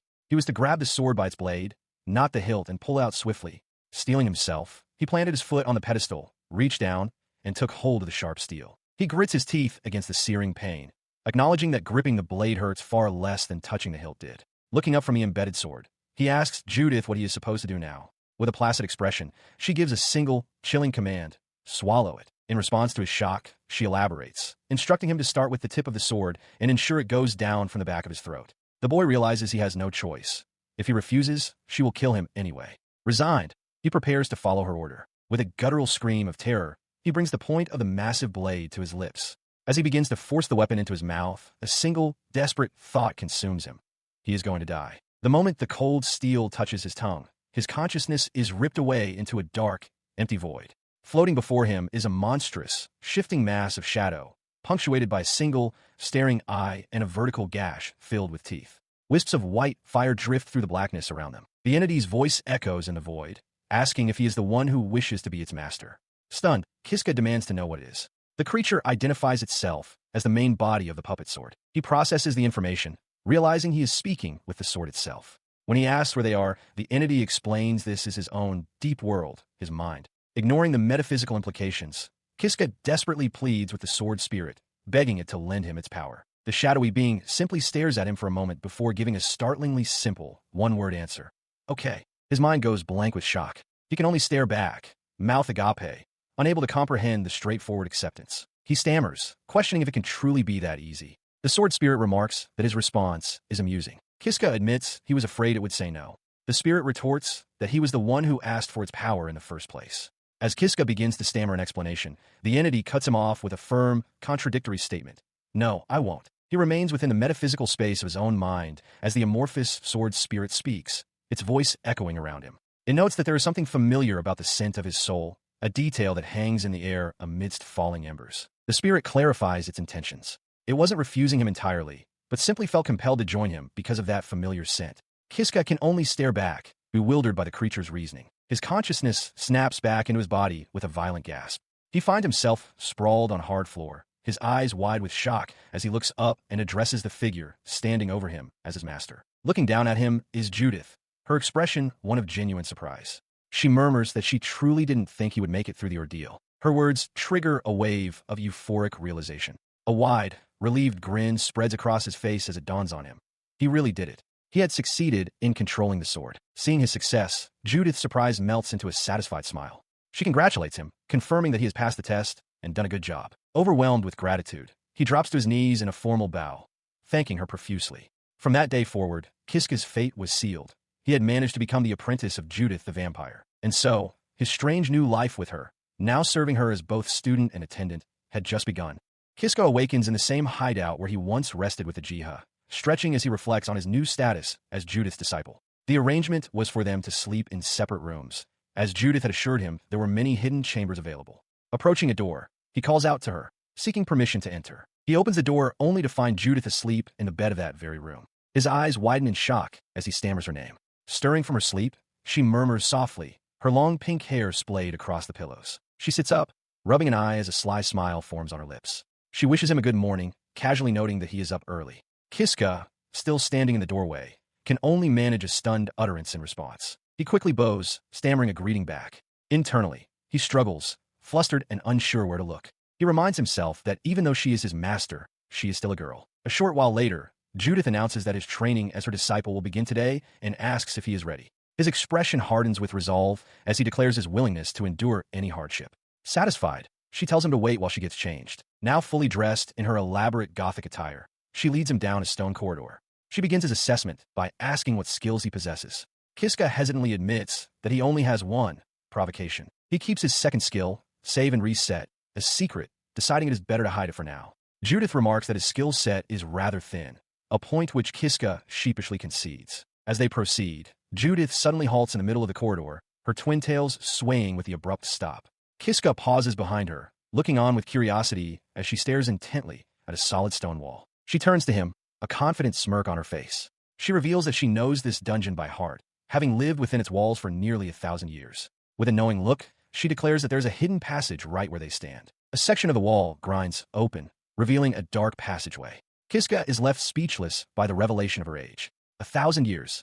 The thought solidifies his belief that becoming Judith's disciple was absolutely the right decision. He followed Judith into a small, hidden chamber, his body tense. Before him sat an ornate treasure chest. Judith explained that her current purpose was to help him acquire some skills. She added with a confident smile that she knew the location of every treasure chest in the dungeon.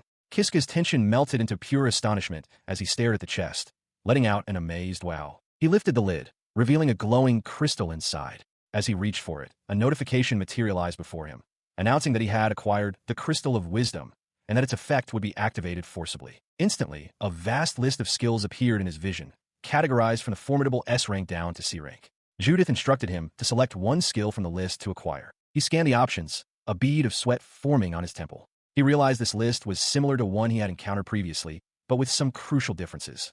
Skills like pressure and enhanced judgment were new additions. Unsure, he turned to Judith for guidance. She acknowledged it was a good question and pointed him towards swordsmanship. She reasoned that since the sword was now a part of his flesh and blood, he would need the skill to control it at will.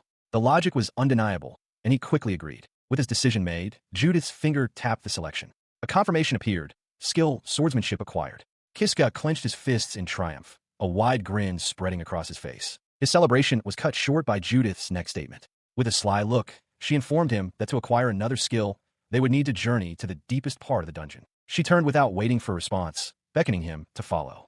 The words echoed in his mind, and he could only stare after her in disbelief, stammering at the thought of the dungeon's deepest level. Before them lay a long, silent corridor, its stone walls stretching endlessly into the dim light of the dungeon's depths. He feels a palpable sense of dread as they venture into the dungeon's deepest level.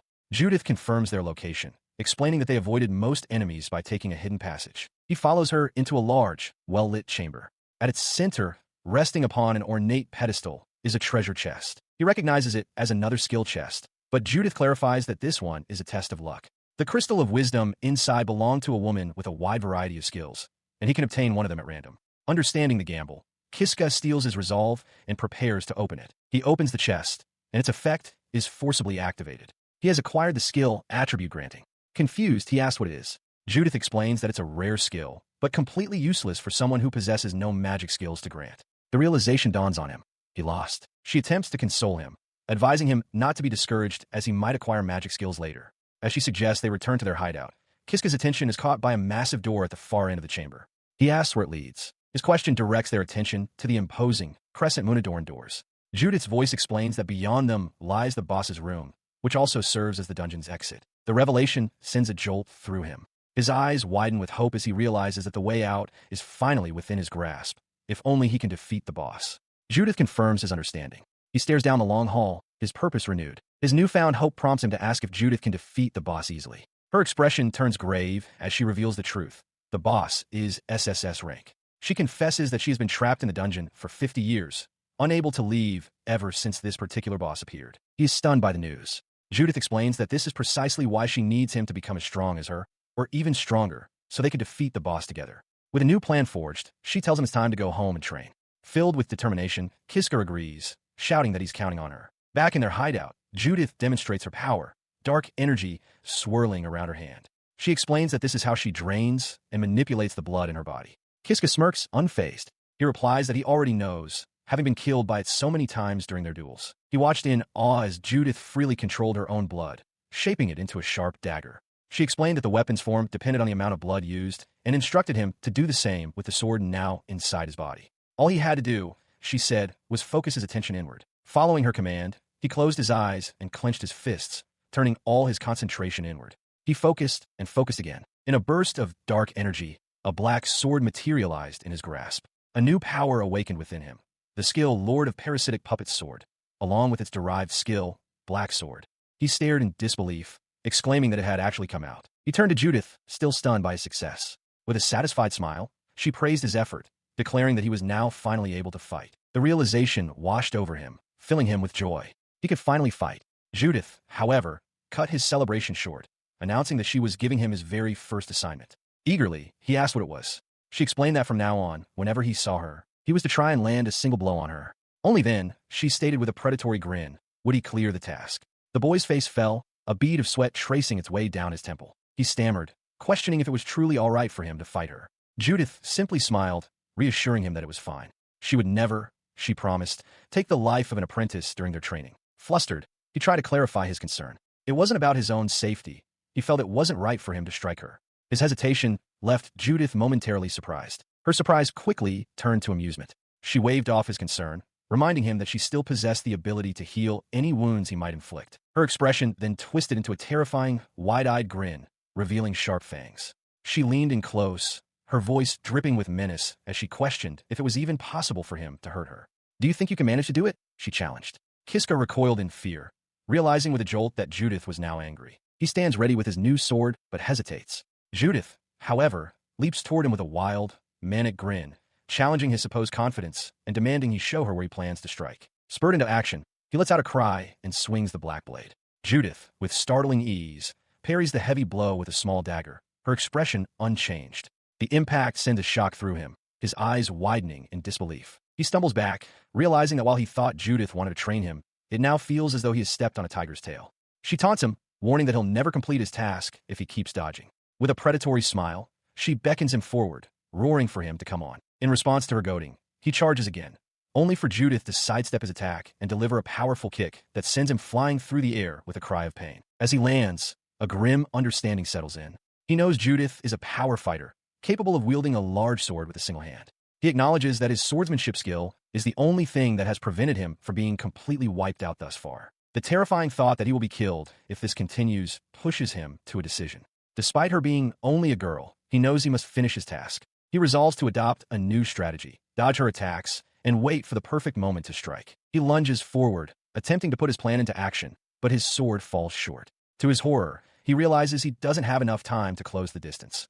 Even the tip of his blade can't reach her. His mind races, recalling a previous fight where she used a big sword, which was why he couldn't get close. But now, she wields only a dagger. The discrepancy sparks a sudden, crucial realization. With her using a dagger, a surge of hope fills him. He thinks he can actually do it. An opening appears, and he prepares to seize the opportunity, believing this is the blow that will finally land. He steels himself, deciding without a second thought that he must receive her next attack. If she strikes from above, he won't be blown away. Then, he will counterattack, aiming directly for her head. His focus narrows, his eyes locked on his target. He lunged forward, sword held low, bracing for the impact. As Judith's dagger sliced down, he roared his defiance, determined to show her his resolve. The pommel of his sword connected squarely with the side of her head. Stunned by his own success, Kiska stared in disbelief, sweat beading on his face as he stammered. I did it." His shock quickly turned to concern, and he asked if she was all right. Judith, however, was completely unfazed, questioning who he thought she was. She casually dismissed the powerful blow as a mere scratch that she could easily heal. With a confident smile, she congratulated him. "Good job, Kiska. You've completed the task." The boy could only recall the time she had torn off her own arm, a stark reminder of her inhuman resilience. She stood before him, her tone now serious. She informed him that he had made the right decision, the decision to become her disciple. Her gaze sharpened as she studied him, remarking that his fighting style was far from ordinary. She then directly asked if he had prior combat experience. His mind flashed back to the terrifying creatures he had faced, the werewolf, the bugbear, the golem, and even Judith herself. Despite these life-or-death struggles, he answered with a sheepish grin. No, almost none. Judith reacted with genuine surprise, her hand flying to her mouth. She concluded that if he truly had no experience, then he must possess immense natural talent. Kiska, however, corrected her assumption. He admitted that while he might lack combat experience, he had plenty of experience with something else, gesturing towards a nearby brazier, hinting at a life filled with pain and struggle. Within a stone chamber, Kiska stands ready, sword in hand. He has arrived in this place, a habitat for strange, equine beasts with flaming manes and tails but no heads, through a secret passage shown to him by Judith. Judith appears behind him, announcing that the day's lesson is a practical one. They're going to fight actual monsters. Without warning, the headless mules squeal and unleash a volley of glowing, sword-shaped projectiles from their necks, hurtling directly toward Kiska. He reacts with alarm, swinging his sword to erect a defensive barrier that deflects the magical blades. The force of a direct impact sent a shockwave through him.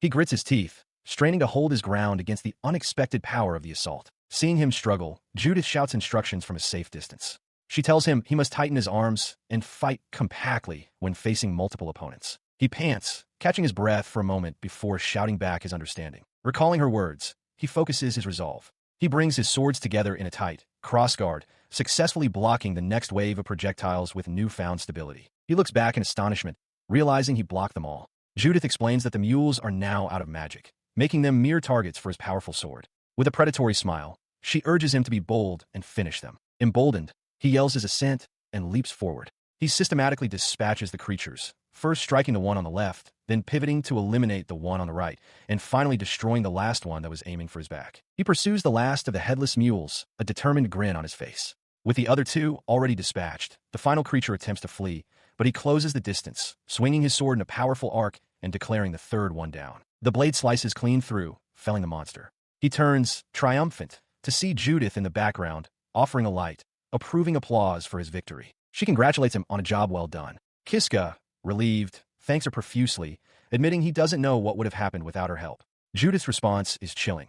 She states that if he were to die, it would take her decades before she could go outside again, a revelation that leaves him speechless. With a sharp-toothed smile, she promises to make him stronger, demanding only that he be diligent.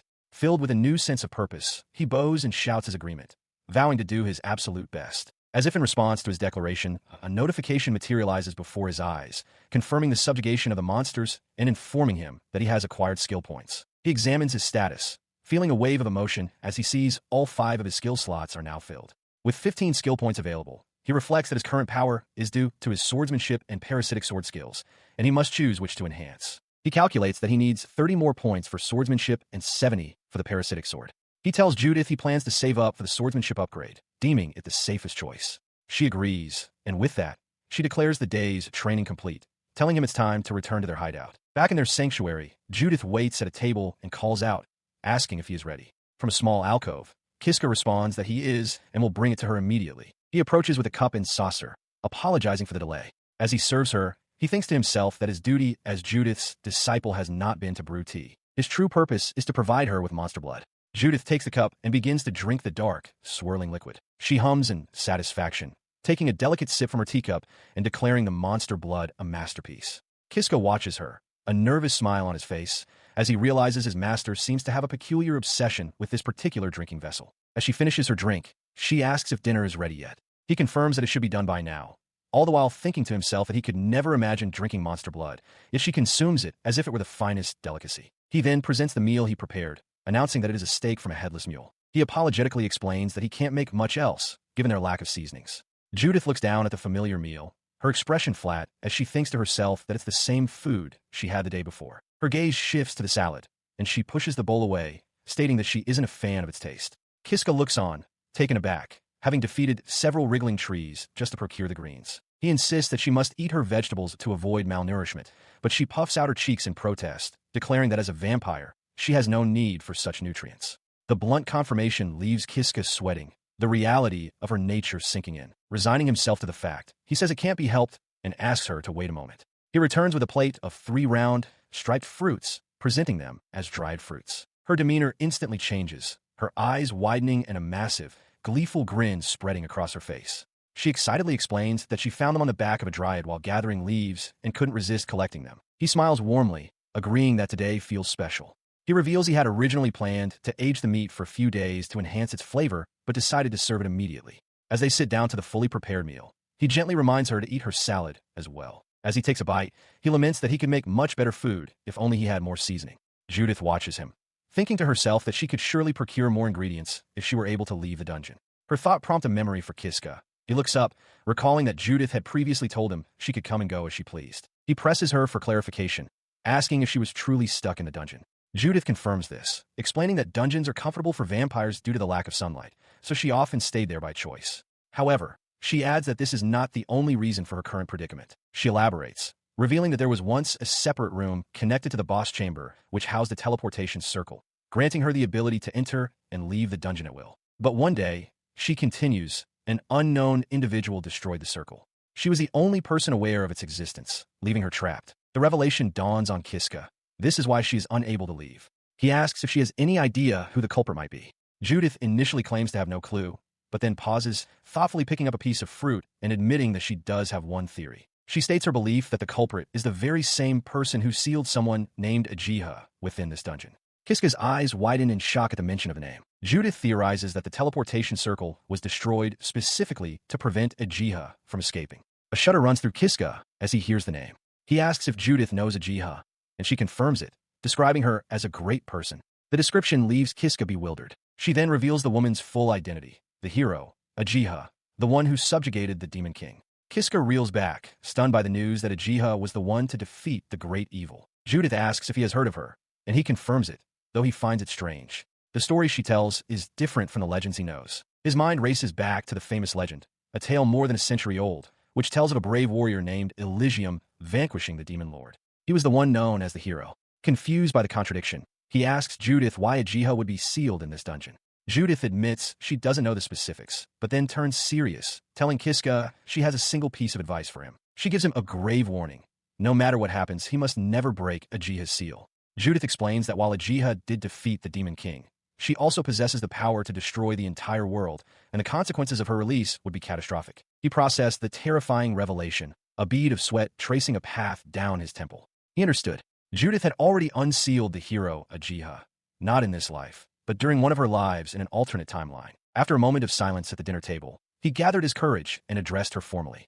He asked if he might pose a question, to which Judith calmly invited him to speak his mind. He looked at the food before them and asked if, by any chance, she had also eaten her share of the fruits. A wide, knowing smile spread across Judith's face as she confirmed that she had not. A shadow fell across his eyes as the truth settled in.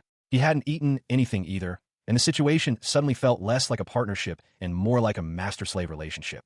As if sensing his realization, Judith announced it was time for bed. Bound by an unspoken rule, he could only agree. The master's word was absolute. After months of grueling training sessions with Judith, Kiska's abilities have grown. He lands a decisive blow against a massive serpentine monster, a testament to his progress. This hard work culminates in a notification appearing before him. He has obtained skill points and met the conditions to level up. The notification confirms his achievement. His swordsmanship skill has officially leveled up. He holds up the status plate with a wide, proud grin, sharing the good news with his smiling Judith. He eagerly explains the details to Judith, exclaiming that his swordsmanship has now reached level 3. She listens with a pleased, knowing smile. Her smile widens slightly as she considers the implications of his growth. She muses aloud that the day they can finally escape the dungeon might be very close. Her words fuel his resolve. He clenches his fist, vowing to get stronger, strong enough to take her outside. He reaffirms his commitment with a determined look. His earnest declaration brings a laugh from Judith. She teases him, noting that he is getting better at this, her expression one of genuine amusement. Their training continues to yield tangible results.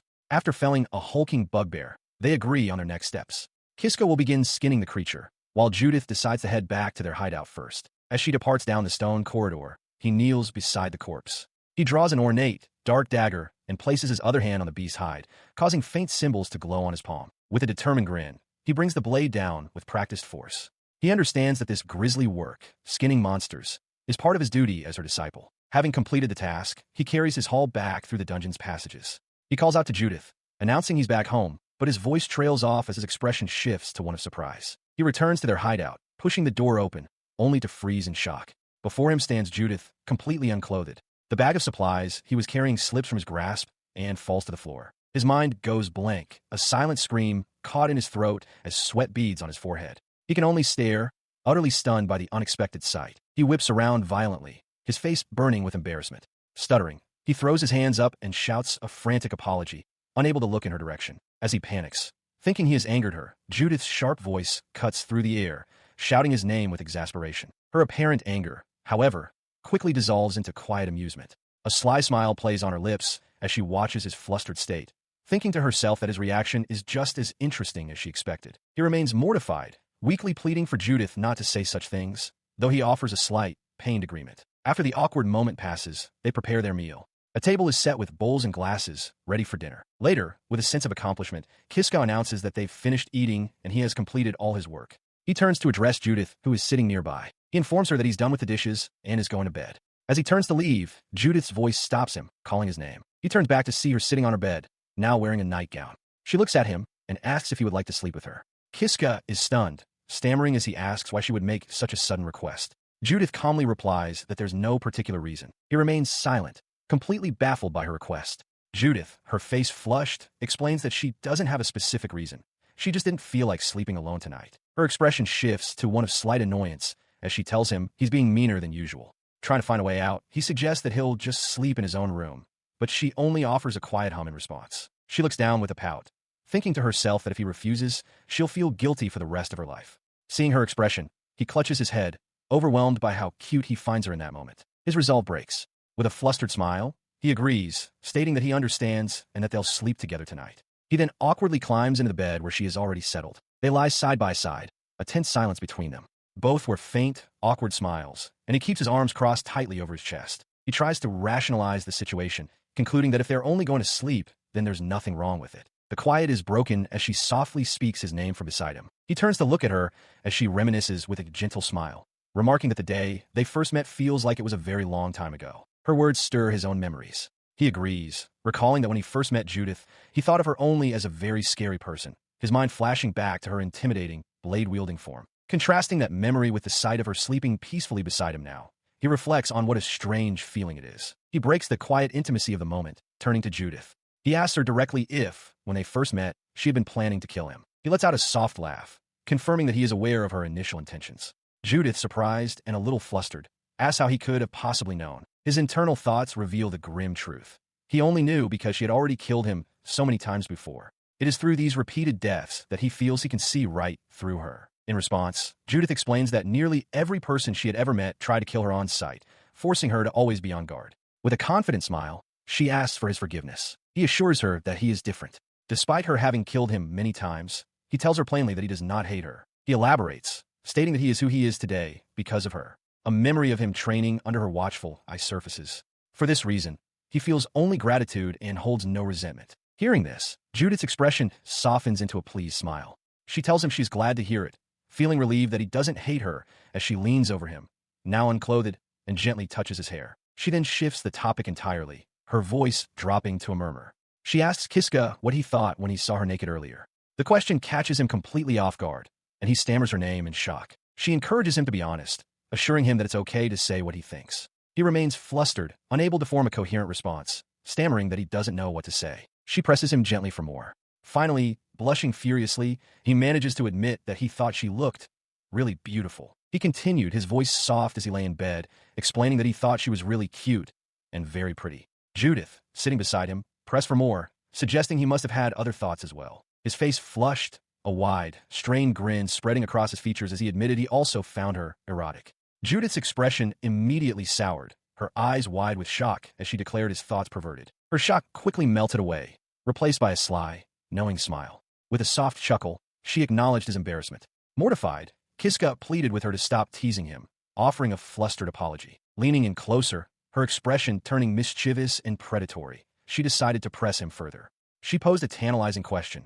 If she would offer to show him her naked body once more, what would he do? Kiska's eyes shot open, wide with alarm. Her own thoughts were a jumble.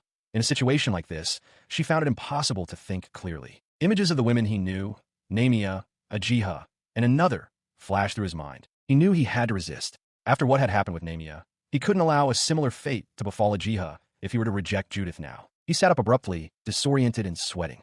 Judith, he began, trailing off before asking, what happened? She looked back, her expression reflecting his own confusion. She replied softly, Kiska, I feel the same way. He looked down, clarifying that he didn't think his current life was bad at all. Her expression shifted to one of bewilderment. Scary. It's scary. She repeated his sentiment before asking, but why's that? He confessed his true fear, his voice strained. Because if I keep living this comfortable life, I'm scared that the whole vengeful spirit inside me will disappear. He remembered the time when those bears kept killing him, a cycle of death that made him curse his own fate. She listened, her expression softening into a gentle smile. He was no longer that person, she thought. He was now strong enough to defeat monsters. And he even had a cute girl on his side. She listens with wide-eyed concern as Kiska struggles to voice his turmoil, his gaze averted. He begins, addressing her, as Judith Sama, explaining his fear that if he continues living a comfortable life, he will lose something vital within himself. He sits up on the bed, looking directly at her to make a heartfelt confession. I love you, Judith Sama. His expression immediately clouds with conflict as he apologizes, admitting that he is not yet ready to accept this happiness. After a moment of silent contemplation with her head bowed, she accepts his words. Is that so? She murmurs, finally adding, I got it. In response, she leans forward and presses her lips against his, catching him by surprise. He returns the kiss, his eyes closing as he holds her face. The tender moment is underscored by his internal conflict, his declaration of love still followed by the unspoken weight of his obligations. Pulling back slightly, he explains his reasoning. In order to truly move forward with her, he must first settle many things from his past. Her expression transforms into a wide, knowing grin, revealing a hint of her fangs. She readily agrees to his terms, proposing they continue their relationship once he has achieved his revenge. A profound sense of relief washes over Kiska, a bright smile spreading across his face. He feels understood. As Judith says his name, he briefly pictures the other important women in his life, Ajiha, Namia, and the cat-eared girl, as if they too are watching over him. Suddenly, the bedroom wall shatters. Namia, her hair unbound and dark, her face a mask of fury, leaps through the breach, sword raised high. As she brings the blade down upon Judith, she screams a declaration, I love you. The immediate aftermath is a spray of blood that splatters across Kiska's face, his features frozen in a silent scream of absolute horror. The source of the blood that splattered him was a fatal wound erupting from Judith's chest. Her eyes went wide with shock, her mouth agape, as the force of the unseen blow sent her reeling backward. She collapsed forward with a heavy thud, her body slumping over Kiska, who remained frozen on the bed. Namia stood over them both, her hands still poised from the devastating strike. Her lifeless form then rolled off the bed and onto the tiled floor.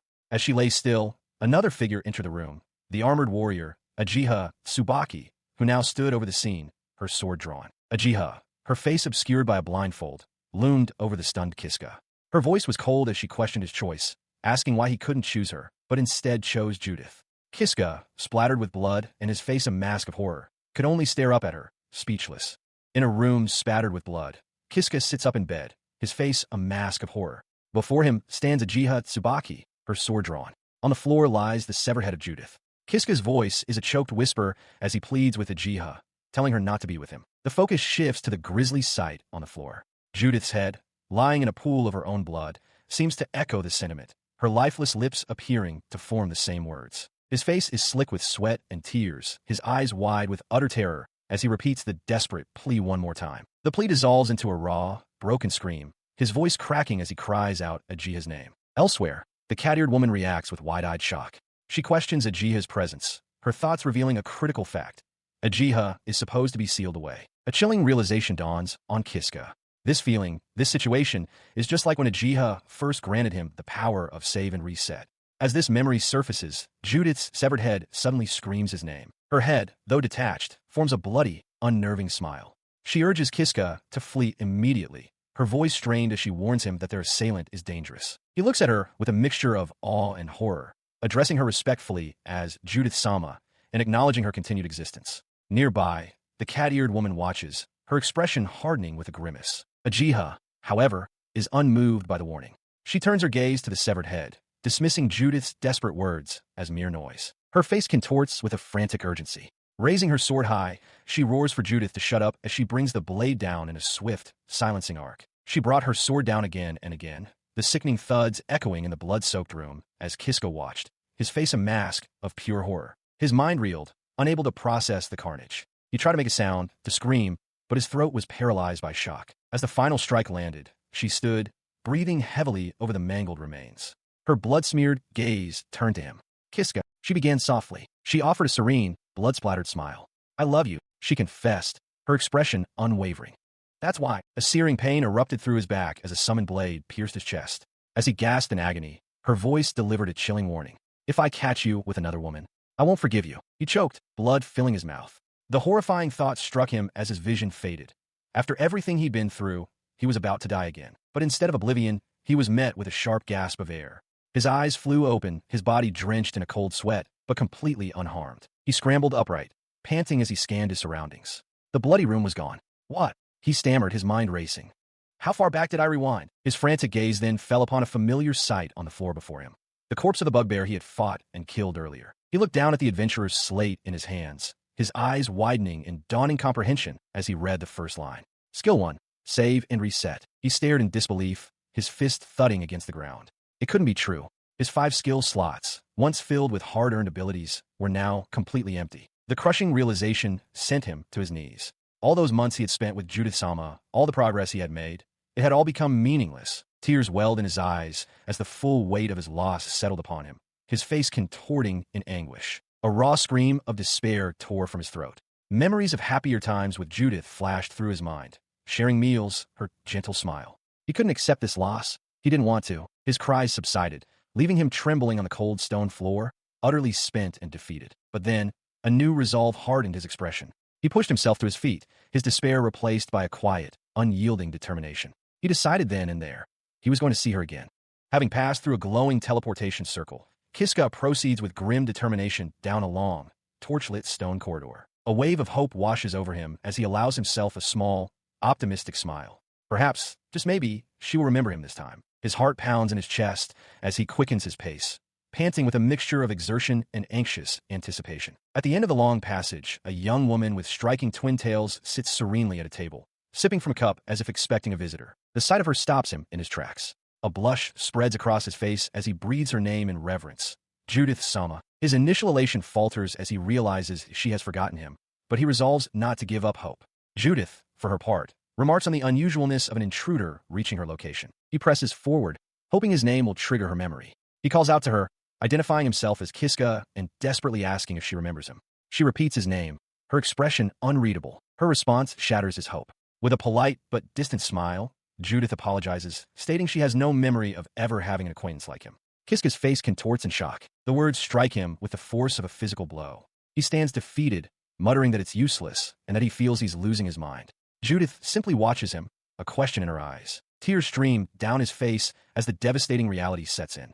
With anguish twisting his features, he realizes he will have to redo everything, right from the very beginning. He remains on his knees, tears streaming down his face as he admits that this has happened countless times before, that his heart has been broken again and again. Before him, Judith's expression softens with concern as she asks if he is all right. Ignoring her question, he bows his head formally. He addresses her with reverence as the great vampire Judith-sama and declares that he has a request. His head snaps up, his voice ringing with desperate intensity. He implores her to take him as her disciple, leaving Judith staring back, her mouth agape in shock. As she struggles to process his plea, he lays out his plan with unwavering resolve.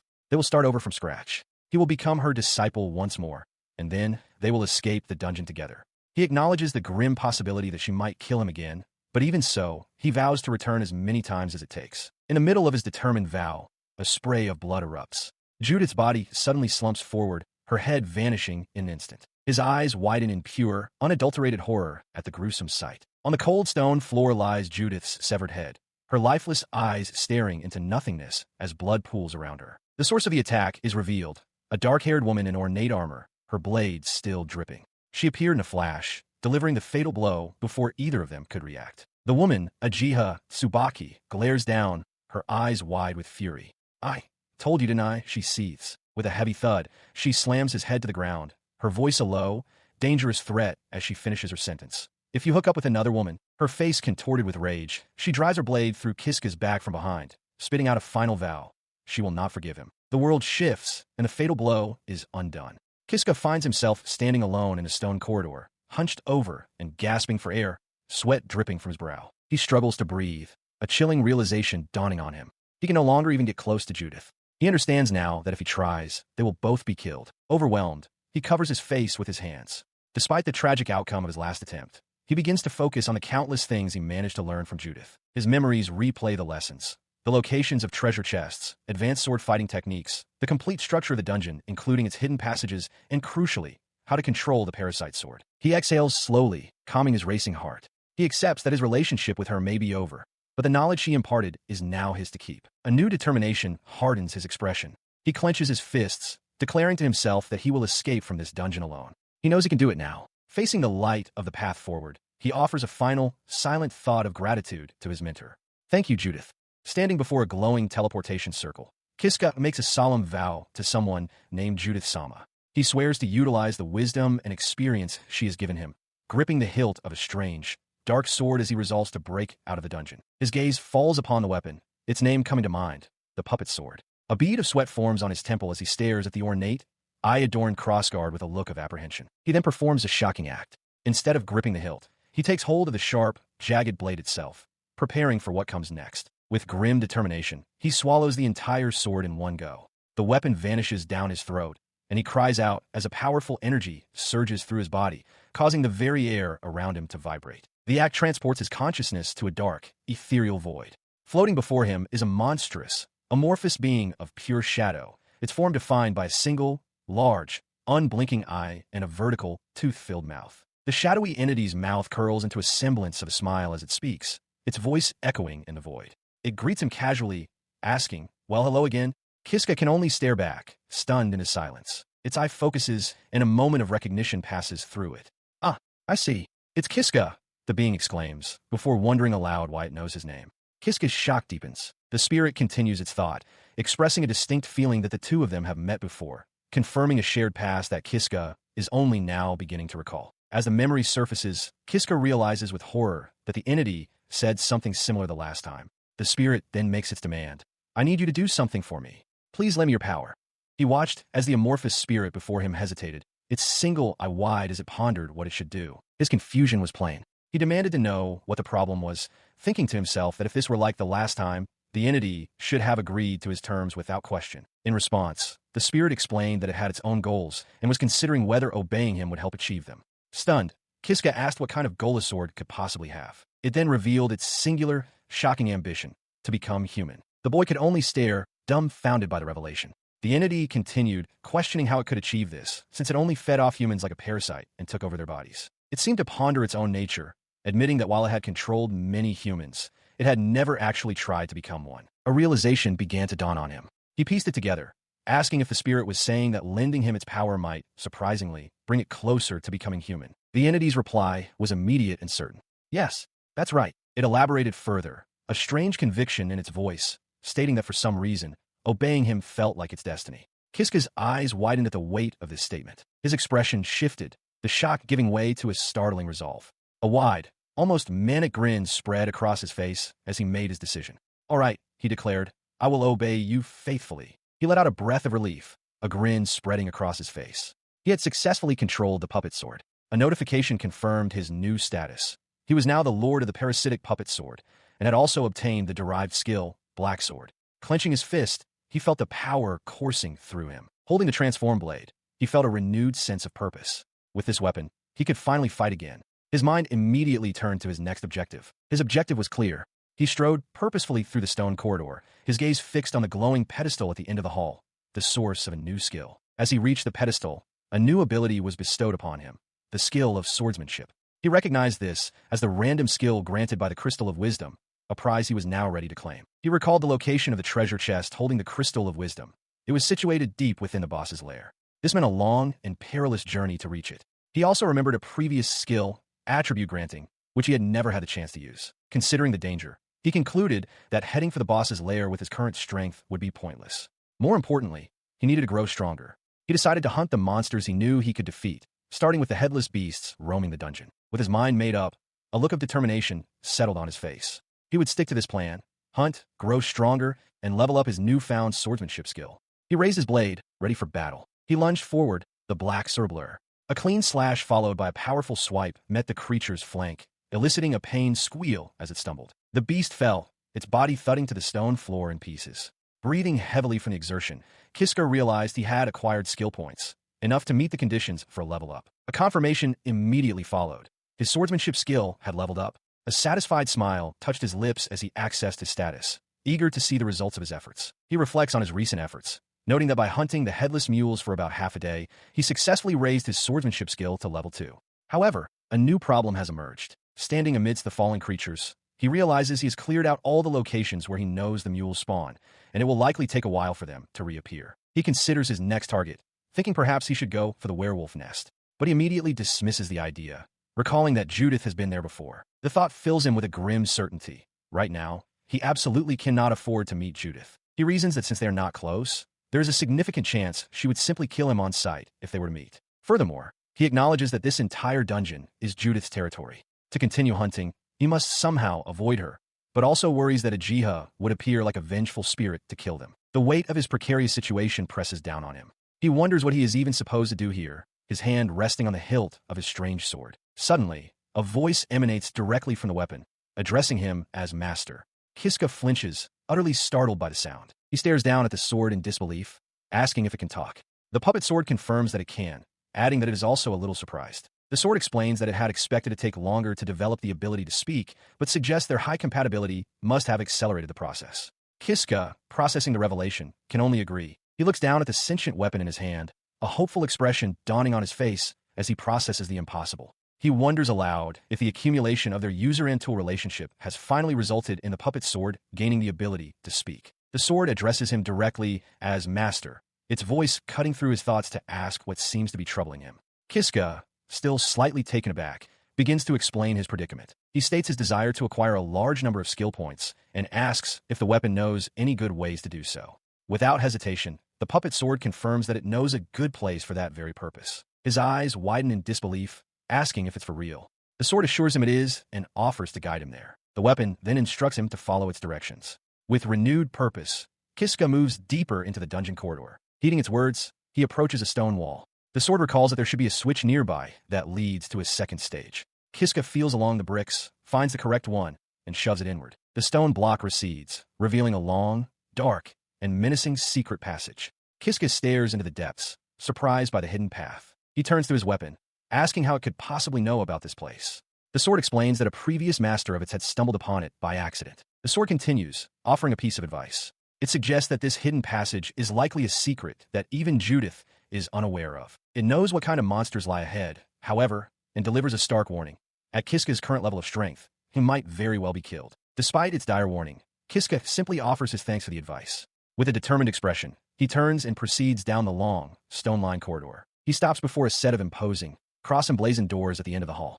Facing them, he states with grim acceptance that the prospect of being killed is nothing new to him. The puppet sword lets out a dry laugh, dismissing his bravado as a silly joke. Kiska forces a nervous smile, a single bead of sweat on his temple, and agrees that the sword is right. His feigned calm is shattered by the heavy thud of a stone slab sealing the entrance behind him. He glances back, a menacing feeling washing over him as he realizes he is now trapped. Before he can react, the tiled floor erupts with light. Several intricate magical circles flare to life around him with a low, energetic hiss. As the light intensifies, the puppet sword's voice cuts through the air, warning its master that the enemies are coming. From the summoning circles, a troop of gleaming armored figures materializes.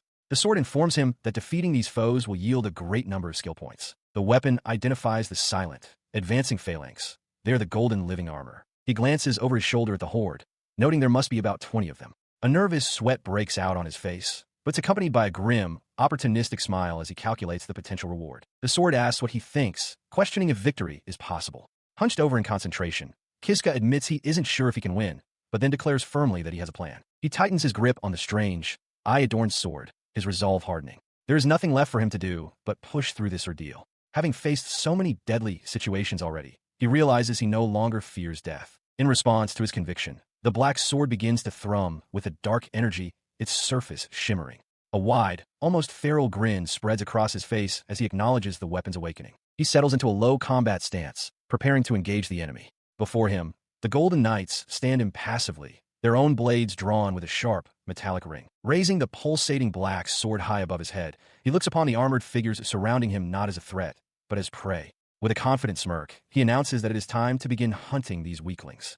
Surrounded in a stone corridor, Alk grips his dark, sentient sword, facing a phalanx of gleaming golden living armors who advance on him with their own blades drawn. He sizes up the 20 opponents before him, recalling that he's heard these particular monsters are even stronger than the werewolves he previously fought. Without warning, the armors lunge forward. Alk drops into a low stance, narrowly dodging a heavy downward slash from the lead automaton. He pivots smoothly, bringing his own blade up to parry another strike. A confident, almost eager, grin spreads across his face as he meets the assault head-on. The relentless attack forces him onto the defensive. He realizes the situation is more troublesome than his last encounter.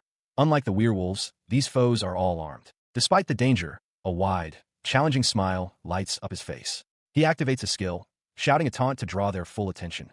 "Come at me, you weaklings." The taunt works instantly. Multiple armors abandon their positions and converge on him, their swords swinging wildly in a chaotic, simultaneous assault. Amidst the flurry of steel, his sword's spirit cries out in approval. "Not bad, master."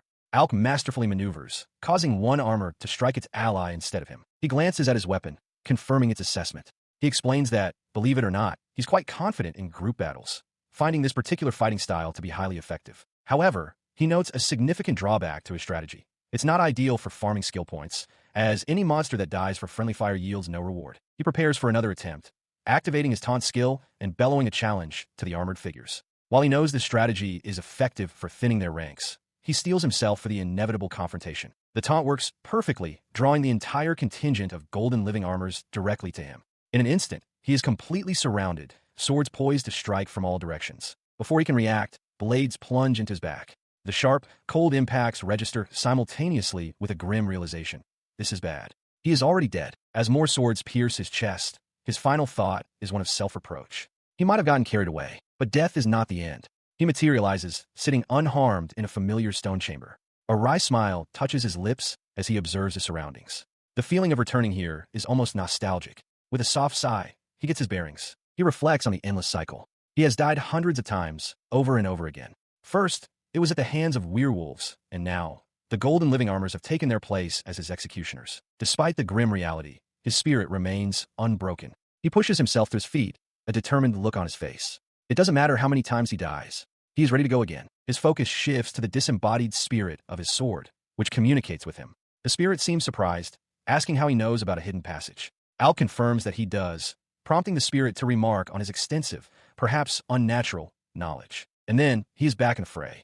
Sword held high, he faces the implacable golden knights once more, his expression a mask of fierce concentration. He throws himself into battle, knowing the outcome. He'll be struck down again and again, but it doesn't matter. No matter how many times he dies, he will simply start over. He collapses to his hands and knees on the cold stone floor, letting out a weary sigh. He hadn't expected this path to be so grueling, so filled with failure. Pushing himself to his feet, he glances at the ornate black sword lying nearby, before turning away, scratching his head. He reminisces about a simpler time, recalling the peaceful days he spent living with Judith. The memory fades as he finds himself in the familiar, dark void of his inner world.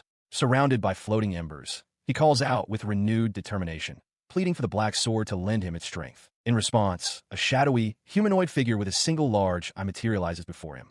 It greets him formally as Master. Alk stammers, taken aback by both the form and the address. The spirit asks if something is wrong, but he can only hesitate, unsure what to say. He finally voices his observation, noting that the spirit looks far more human than he expected. The entity seems to consider this, acknowledging that it did not always look this way. The comment sparks a realization in Alk. He thinks back, understanding now that the black sword spirit has appeared progressively more human each time they have met. The spirit confirms his thought, stating that its appearance has started changing lately. A hopeful theory forms in his mind. He asks if becoming human is the spirit's ultimate goal, and if achieving it would allow the sword to escape the save and reset cycle of his resurrections. The spirit is visibly startled by his accurate deduction. Recovering, the spirit addresses him as Master once more, demanding to know how he knew its dream was to become human. A smug grin spreads across Alk's face as he boasts that he is the type of person who can understand someone's ambitions just by looking at them. The spirit is thoroughly impressed, calling him an amazing person.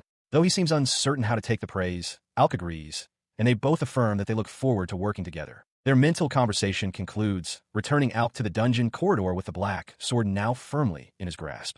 As he stands ready, the floor panels before him begin to glow and shift, revealing a new array of circular traps activating in his path. He stands before a suit of gleaming armor, his black sword held ready at his side. A faint, knowing smile touches his lips as he addresses his weapon, acknowledging the many trials they have faced together. His quiet reflection gives way to fierce determination as several more armored figures materialize in the corridor before him. Gripping his weapon tightly, he declares to his black sword that no matter how formidable their opponents are, he will always emerge victorious in the end. Facing a phalanx of golden living armors, Kiska hefts the sentient black sword with a confident smirk. He offers a wry apology to the weapon, declaring that this time, he will be the one to end the fight. The sword's consciousness notes its master's newfound and serious confidence. His expression hardens into a predatory grin as he beckons the armored figures forward. He challenges the blockheads to bring it on, unleashing his first skill, taunt. The taunt works instantly. 3 of the armors lunge at him simultaneously, their blades descending. Unfazed, Kiska begins to count. 1. He pivots, stepping neatly to his right. The armor's synchronized strikes miss him completely, their momentum carrying them forward. He continues his count. 2. And that's 3. His maneuver forces the armors into a collision course with each other. Kiska coolly announces the inevitable result. Friendly fire, as one automaton's sword clangs uselessly against its ally's shield. As the armors are momentarily entangled, attacking one another in their confusion, Kiska explains his plan. He spins his body, raising the black sword high above his head to swing it down from above. His blade cleaves through the helmet of one of the armors. A notification flashes through his mind. A monster has been slain, and skill points have been acquired. He accepts the outcome with a simple okay. With one enemy down, Kiska smirks. The black sword marvels at how its master seems to know all of their movements. Kiska confirms that he does, even while distracted by his talkative weapon. He anticipates the next attack with perfect clarity. The golden living armor that circled around will aim for his back. He prepares to counter by lowering his center of gravity as he turns. Executing his plan flawlessly, he pivots and unleashes a powerful torso cut, slicing the second armor in half.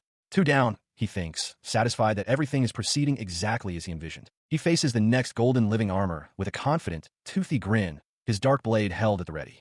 He declares aloud to the automaton, and perhaps to himself, that he can certainly do this. With the automaton now lying defeated behind him, he confirms with satisfaction that it was the 4th one he has taken down. As the 4th armored foe falls, a familiar notification appears in his mind. He has slain a monster and acquired skill points. He quickly consults his status, noting that the skill points gained from these monsters are 10 times the usual amount. He realizes with grim understanding that this place is on a completely different level from others. The influx of power yields immediate results. Notifications announce that both his swordsmanship and master of the parasitic puppet sword skills have leveled up. Seeing that he has amassed 416 skill points from just 4 enemies, he decides to use them at once. He addresses the entity within his weapon, telling the black sword it's time to get the show on the road. The spirit within the blade agrees enthusiastically as a new message appears, confirming the acquisition of a derivative skill, pulsing greatsword. In response, the weapon morphs, growing into a massive, heavy greatsword that pulses with dark energy. He shouts its name, chuckling as he feels its familiar weight, remarking that it brings back some bad memories. His moment of reflection is cut short as more golden living armors close in, surrounding him completely. He plants the tip of the greatsword on the floor, focusing intently as he considers the true ability of this new form. The automatons advance as one, a gleaming wall of golden plate and sharpened steel, ready to strike him down. A shadow falls over his eyes, but his mouth curls into a wide, predatory grin. He announces the name of his attack, a puppet-style sword technique, the swift dragon thrust. He realizes the sword's autonomous function has activated. Just as it did when it parasitized him before, the weapon is now pulling him along, fighting on his behalf with a will of its own. As the sword carves a path through the armored figures, its spirit praises him, declaring he's doing great. Kiska, gripping the hilt tightly, returns the sentiment, telling the sword it's doing great as well. His confidence swells with each defeated foe. With a determined grin, he feels that he is beginning to see the path to a complete victory ahead. This newfound assurance is rooted in a painful memory. The last time he was in this place, he died due to a foolish mistake. Returning his focus to the present, he assesses the dwindling opposition. Only a few more golden living armors are left standing, and he resolves to push through to the end. But just as his victory seems within reach, a heavy, metallic clang echoes through the chamber.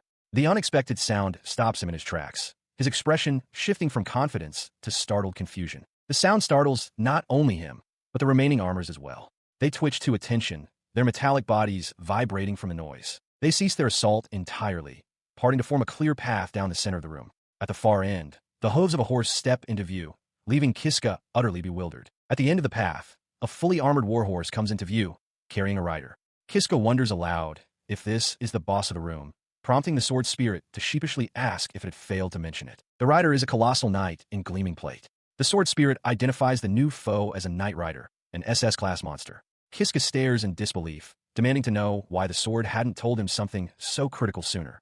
Before them stood a formidable SS rank monster, the Knight Rider, flanked by an army of golden-armored soldiers. Kiska, sweating slightly, questioned if they could possibly defeat it. The Black Sword soberly replied that the outcome depended entirely on him, its new master, revealing that its previous wielder had been killed by this very same foe. He broke into a confident grin, crossing his arms and declaring that he could handle the puppet arts far better than its last master. The sword let out a delighted laugh, pleased that Kiska had finally called himself its master, and affirmed that their teamwork was more than just for show. He proclaimed that after fighting countless battles using these arts, he would not lose to such an ordinary enemy.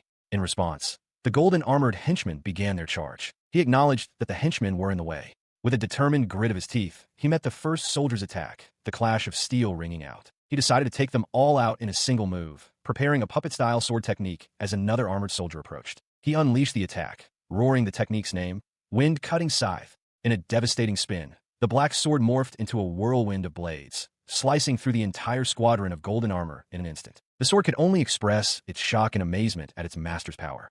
Around Kiska, the bisected pieces of armor crashed to the stone floor, leaving him the sole figure standing. It praised him, noting how smoothly he executed the technique despite it being his first time.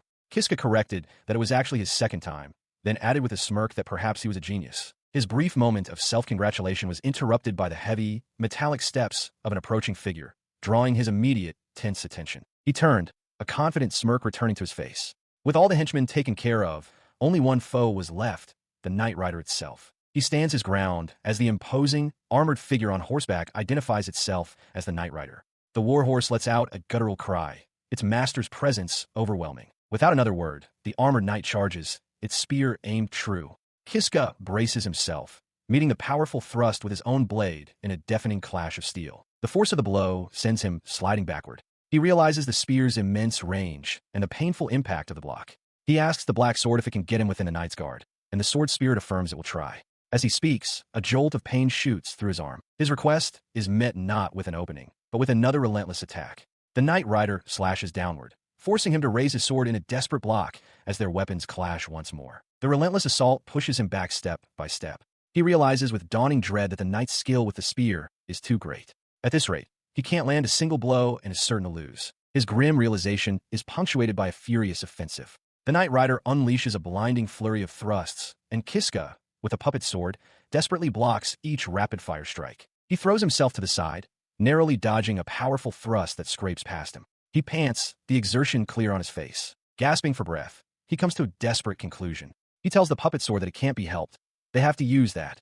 The sword spirit seems to question his decision. The puppet sword voices its concern, warning him that using the technique could result in his death. Kiska simply closes his eyes, accepting the risk with a quiet, pained resolve. His decision made, he raises the massive blade high above his head, a grim smile spreading across his face. He reminds his foe of what he'd said before, declaring that he is used to dying. The sword thuds against the ground, ready for the final gambit. He leaps high in the air, his face contorted with effort. Realizing he cannot damage the Knight Rider through its spear's defense, he resolves to bring his full weight and power down to crush both the weapon and its wielder. To accomplish this, he unleashes a secret technique, the puppet-style sword technique, Great Wheel Slash. He becomes the center of a spinning vortex of dark energy as the puppet sword's tendrils extend, creating a devastating circular blade. The spinning attack crashes down with immense force, slicing cleanly through the Knight Rider's ornate plate armor and the armored body of its warhorse. The two halves of the colossal foe collapse to the ground.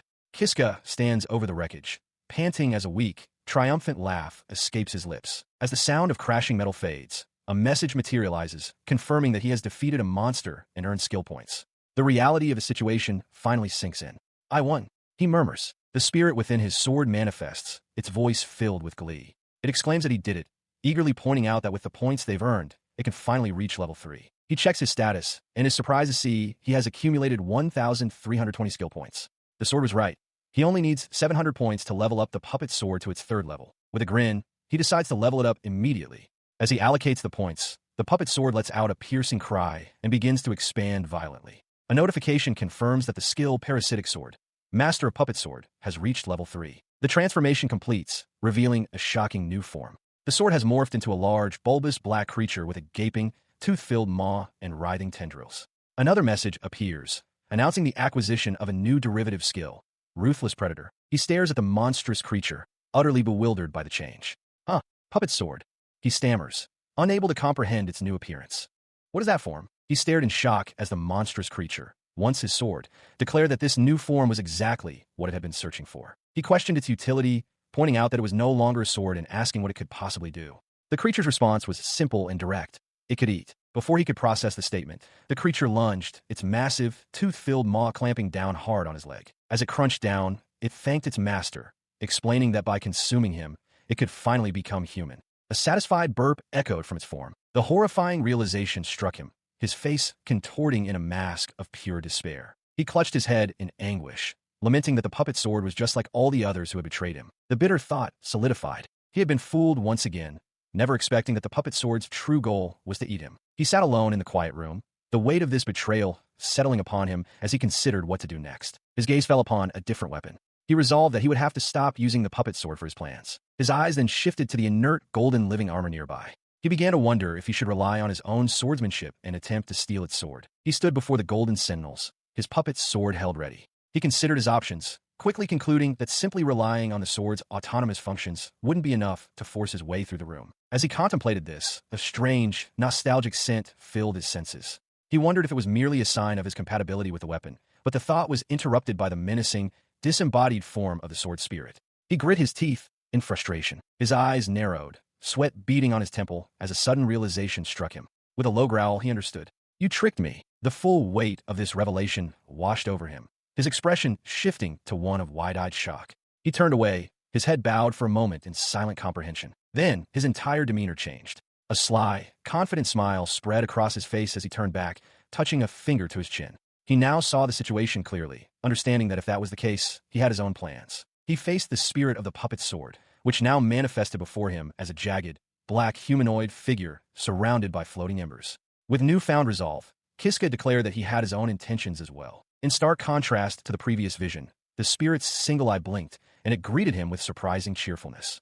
"It's nice to meet you, Master." With their partnership reaffirmed, Kiska exploded into action. He became a spinning vortex of destruction, his blade flashing as he tore through the golden living armor with overwhelming force. The battle ended in an instant. Kiska stood panting amidst the wreckage of the armored foe, his sword now in its physical form. The spirit manifested beside him, gushing with praise, exclaiming how amazing he was and how impressed it was that he defeated everything. The spirit's excitement was palpable. It immediately urged him to quickly use the skill points they had earned from the victory to level it up to level 3, while Kiska listened with a quiet, unreadable expression. He flatly refuses the sword's demand. "No, let's not do that." The puppet's sword is taken aback by his refusal, stammering as it insists he hurry up. It questions why he would turn down the chance to make it even more powerful by leveling it up to 3. He glares down at the weapon, his voice sharp with accusation. He declares that he's already figured out its true intention. The sword plans to eat him. In response to the accusation, the sword falls silent, its single eye staring forward as if caught. Kiska clicks his tongue in annoyance. Its silence broken. The sword complains about how Kiska seems to know everything, finding the situation a hassle. It doesn't even bother to cover up its intentions anymore, which only annoys Kiska further. He explains his logic, realizing that if he were to part ways with the puppet sword here, he would have to find another weapon and rely solely on his own swordsmanship skills. As he speaks, the sword seems to listen intently. He then gets its attention directly, calling out, "Hey, Master." The sword reacts with surprise. The weapon's tone shifts dramatically. With a menacing glint, it asks if Kiska truly believes he has outsmarted it. Tendrils from the sword begin to scrape against his skin as it asserts its power. It reminds him that he can't use its autonomous functions, effectively trapping him. Kiska curses the weapon under his breath. Seeing his master's distress, the sword expresses mock surprise at his reaction. It then declares that since they are in this situation together, it will allow him to choose. Kiska trembles, caught in the sword's trap. He stared in horror as the puppet sword laid out its grim ultimatum. Be beheaded right now, or be eaten by a ruthless predator later. He struggled against its grip, calling out its name. Both options, he realized with dawning dread, were terrible for him. Desperate for any alternative, he blurted out a suggestion. What if they negotiated? The sword considered this for a moment before agreeing. He began his argument, pointing out that since the sword's goal was to become human, beheading him now would be counterproductive. The sword conceded the point was true, but clarified that from its perspective, it would much rather he chose to be eaten by the predator instead. The implication struck him with force. He cried out, demanding to know if he was the one who had to be eaten. The sword clarified that it didn't necessarily have to be him, its master, but it couldn't be just anyone either. The act of eating a strong human was what would bring it closer to its own goal of becoming human. It then posed a direct question. Could he procure such a human for it right away? Standing, Kiska gripped the hilt, sweat beading on his brow as he affirmed that he could. His expression hardened into one of grim resolve. In his mind, two figures loomed. the knight Uchiha Tsubaki, and the mysterious Judith. Standing over the inert form of a golden knight, Kiska plants his massive black sword into the stone floor. With grim determination, he commands the weapon to hurry and lead him to the one who is to be sacrificed. The sentient sword's single, ornate eye glows as it responds, confirming that its next meal will be eaten in its master's place. Hearing this, a bead of sweat rolls down Kiska's temple. He looks away, troubled but resolute, and acknowledges that he understands the grim arrangement. Elsewhere, the woman with twin tails, Judith, and her cat-eared companion share a look, their faces alight with smug, knowing smiles. As Kiska proceeds through the dungeon, his mind races. He concludes that, thinking logically, the one who must be sacrificed is Uchiha. The thought conjures an image of her, her eyes wide with shock. His thoughts become a torrent of painful memories. He has no good recollections of Uchiha, only the hell of being killed by her countless times. He recalls Judith's fury as well, screaming at him not to interfere. Despite his history with her, a cold strategy forms. He realizes that if the target is Uchiha, there's a chance. He calculates that in the few seconds after her barrier breaks, and before she regains consciousness, he could cut her down and kill her. Yet, his resolve is shaken by another powerful image. Uchiha, standing before a grand castle, hailed by a massive crowd. She is the hero who saved this world. He walks onward, fists clenched at his sides. He acknowledges that even though she put him through unimaginable suffering, she might be someone this world needs, leaving him trapped in a terrible conflict. He walked through the stone corridors, his mind consumed by a single thought. To be honest, he couldn't do it. He couldn't sacrifice Judith. His feelings were undeniable. He still loved her. Even though their relationship had ended, he still felt a deep sense of gratitude towards her. There was no way he could ever offer her as a sacrifice. Yet, he also had to acknowledge the truth. Judith was a terrifying vampire who, at times, would even attack ordinary people. The contradiction weighed heavily on him, forcing a difficult conclusion. With his choice made, he stood in a vast, empty chamber, the floor adorned with intricate magical seals. He gripped the large, dark sword, his stance firm. He took a determined step forward. The question echoed in his mind: a hero who saved the world, or a vampire feared by the people? He had to choose one. Sweat dripped down his face as he stared down the long hall, his breath catching in his throat. The weight of his decision settled upon him. He finally reached his destination. Before him, suspended within a column of light and bound by heavy chains, was Uchiha. He steeled himself and declared that she would have to die. His face was a mask of pained resolve, his teeth gritted. Uchiha remained unconscious, her head tilted back, completely vulnerable. As he moved closer, the sentient sword spoke, informing him that a powerful barrier was in place, preventing it from consuming her. Kiska acknowledged the barrier, confidently stating that he could break it easily. Suddenly, Uchiha's voice cut through the silence, her eyes still closed. She urged him to do it right away. Kiska looked up, startled by her unexpected command. He reflected on his grim reality, realizing that ever since he acquired the ability to save and reset, the value of life had become worthless to him. The thought caused a cold sweat to bead on his brow. This numbness extended even to his own survival. He no longer felt anything about his own death. Seeing his vacant expression, Uchiha Tsubaki, still bound in chains, posed a critical question. What then did he feel about the death of others? Her words struck a nerve. He began to tremble, his breath catching in his throat, unable to form a response. The full weight of his task crashed down upon him. His eyes widened in horror as he finally confronted the question internally. Could he really kill Uchiha? As he wavered, the black sword manifested beside him, its voice sharp with impatience. It demanded to know what he was doing and ordered him to hurry. Kiska could only stammer, lost in his turmoil. He tried to steel himself with cold logic, reasoning that killing Uchiha now was a necessity. After all, there was still a chance she could kill him again in the future. And yet, despite this rationalization, his body rebelled. A wave of nausea washed over him as he realized there was something that needed to be done, something his very soul rejected. The internal conflict became violently physical. He doubled over and retched, unable to contain his body's visceral rejection of the act he was contemplating. Overwhelmed by self-loathing, tears streamed down his face. He choked out the words, condemning himself. I am the worst. His despair triggered a vivid memory, or perhaps a vision. He saw Uchiha, Judith, and the cat-eared woman surrounding him, each one looking at him with affection. They all spoke his name, professing their love and promising to protect him and care for him. He remains paralyzed by the memory, his resolve shattered. The thought echoes in his mind. He cannot kill someone who confessed their love for him. Overwhelmed by his failure and emotional agony, he turns the puppet sword toward his own neck. Tears stream down his face as he begs the weapon to end his suffering and cut off his head. His voice cracks as he admits defeat, whispering that he just can't do it. The puppet sword remains still and silent, observing its master's complete breakdown. Kiska resigns himself, believing there is no other way. Suddenly, the sword speaks, announcing that it will give up on eating the child. The unexpected declaration stuns Kiska into silence, his eyes wide with disbelief. He struggles to process the words, asking if this means the sword is not going to kill him. He demands to know what it wants from him now. The weapon begins to explain that when it observes its master. Kiska, flustered, quickly cuts it off, waving his hand dismissively. It finishes its thought regardless, stating that it found his way of thinking to be quite human-like. The unexpected display of understanding from the monstrous entity leaves him utterly speechless. He can only whisper its name, Puppet Sword. A moment passes, and a wave of relief washes over him. A small, tired smile forms on his face as he offers a quiet, genuine thank you. His relief quickly turns to awkwardness. He scratches the back of his head, telling the sword to stop because its sentiment is creepy. From a prison, Ajiha observes the strange exchange. He looks toward the sentient weapon with a gentle smile, making a promise. He will also think of a way for the sword to become human. The sword's voice rings out, filled with an earnest plea for its master to succeed. The sword expresses its sheer amazement at its master's declaration, while Kiska leads them into a previously unknown section of the dungeon. He stands within a well-furnished room, complete with a sofa and a fireplace, admitting that even he was unaware of its existence. He decides it is a good place for them to rest for the day. He adds that from this safe location, they can decide on their course of action moving forward. His thoughts drift, acknowledging the complicated feelings this place evokes.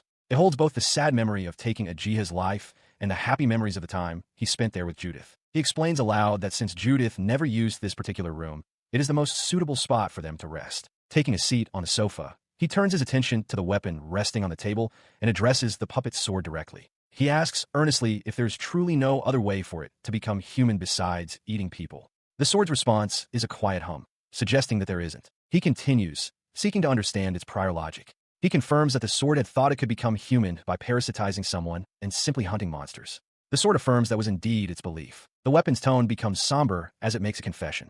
Deep down, it knew from the very start that it would not be able to become human unless it ate people. It continued its explanation, revealing that most of its previous masters had failed and died. To consume people, the sword explained, it must first become a predator. For that to happen, it needs a wielder to help it reach level 3. Hearing this grim requirement, Kiska could only stammer an understanding, a bead of sweat forming on his temple. Before he could fully process the information, the sword elaborated on its past strategies. It had concluded that relying on others was too risky, which led it to begin parasitizing its wielders to take control itself. But even that method proved fruitless. It admitted that despite its efforts, all it accomplished was making its own body larger.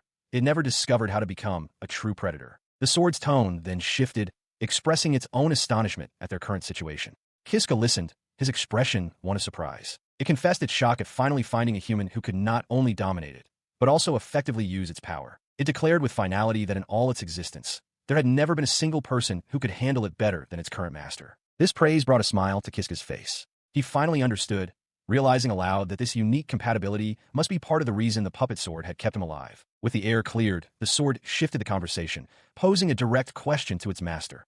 Why had he come to the Katarov dungeon? He paused, his gaze turning upward as he quietly contemplated the reason for his journey. He offers a faint, weary smile, deciding to confide in the weapon. He agrees that he might as well tell the puppet sword everything. Settling back onto the plush couch, he prepares to recount his story, the sentient sword resting on the table before him. After listening, the sword remarks that its master has clearly been through a great deal of hardship as well. Kiska's expression hardens as he confirms this, explaining that there isn't a single person in Katarov village who would take his side. They still hate him, even now. Hearing of this universal animosity, the sword offers a simple, brutal solution. It asks why he doesn't just let it eat everyone in the village. The shocking proposal hangs in the silent room. His eyes widen in stunned silence, sweat forming on his brow as he processes the monstrous idea. In that moment, a realization dawns on him. He understands now. His own burning desire for revenge and the puppet sword's dream of consumption are not so different. The sword processes this new information, concluding that their goals align.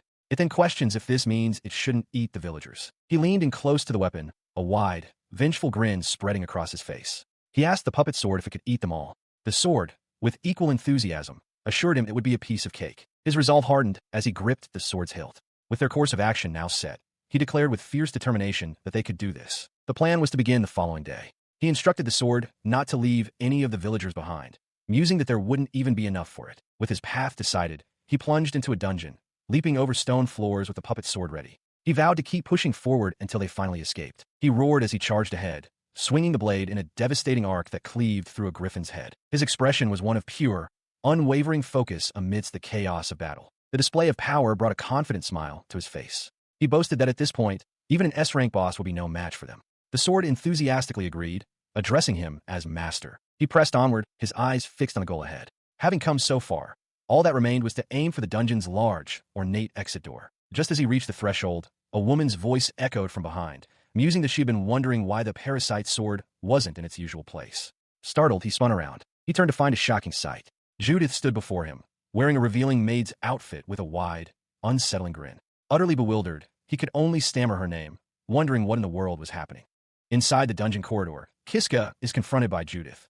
With a wide, unsettling smile, she stretches her arms above her head in a deceptively casual gesture. Her grin widens as she observes him, noting that he seems to be carrying quite a dangerous sword. Dark, crackling energy begins to coalesce around her hands. That energy solidifies into a pair of massive, curved black blades. She brandishes them with a chilling expression, declaring her intent to kill anyone who carries the parasite sword. His eyes widen in terror as sweat drips down his face.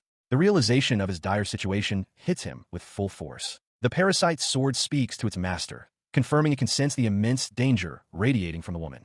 Gritting his teeth, Kiska affirms that he is well aware. She stands before him, blade poised, lamenting that they were so close to escaping the dungeon, only for this confrontation to arise. Her expression twists into a menacing sneer as she asks if he is truly prepared to fight her here and now. Kiska flinches under the weight of her question. In a shocking move, he drops to his knees with a thud, shouting for her to wait. The sudden, desperate plea catches Judith completely off guard, her menacing posture faltering into confusion. He then places the parasite's sword on the stone floor. The sword itself is taken aback, questioning its master's actions and insisting they can easily defeat her. Looking down at the weapon with a determined expression, Kiska quietly tells the parasite sword to leave this to him. He remained on his knees, looking up at the woman before him. He asked if she was the great ancient vampire, Judith. With a wide, knowing smile, she acknowledged his manners. He then explained his intention to escape the dungeon, pleading with Judith to let him pass. Judith's smile tightened as she flatly refused his request. The parasite sword he carried was too dangerous, she explained, and if she didn't eliminate it now, it would cause trouble later. He countered, insisting that she had no need to worry. His expression hardened with determination. He declared that he had successfully consumed the parasite sword and could now control it completely. The vampire's smug demeanor vanished, replaced by wide-eyed shock. She stammered that she never imagined anyone could know how to control the weapon. From the floor, he simply confirmed, yes. He then revealed his source. Someone had taught him the method a while ago, using the very knowledge she herself had shared with him. Observing him, Judith conceded that he did not appear to be lying. With her eyes closed in thought, she finally relented. Very well, she announced. I shall let you go this time. Kiska's face lit up with relief and joy, and he thanked her profusely. As he rose to his feet, he let out a sigh, relieved that a fight had been avoided. The eye on his sword blinked in silent agreement. Turning to leave, he muttered under his breath about what an arrogant woman she was. His sword concurred, adding that she had a nasty personality. His words, however, had not gone unheard. He froze, his face a mask of terror, as Judith stopped walking and turned back, a menacing sparkle in her eye. He shouts back at the enraged woman, calling her an idiot, as she declares that his sword has poor manners. The parasite sword itself seems to react defensively to her fury. Realizing his grave error, he immediately turns and flees down the corridor, yelling a desperate apology over his shoulder.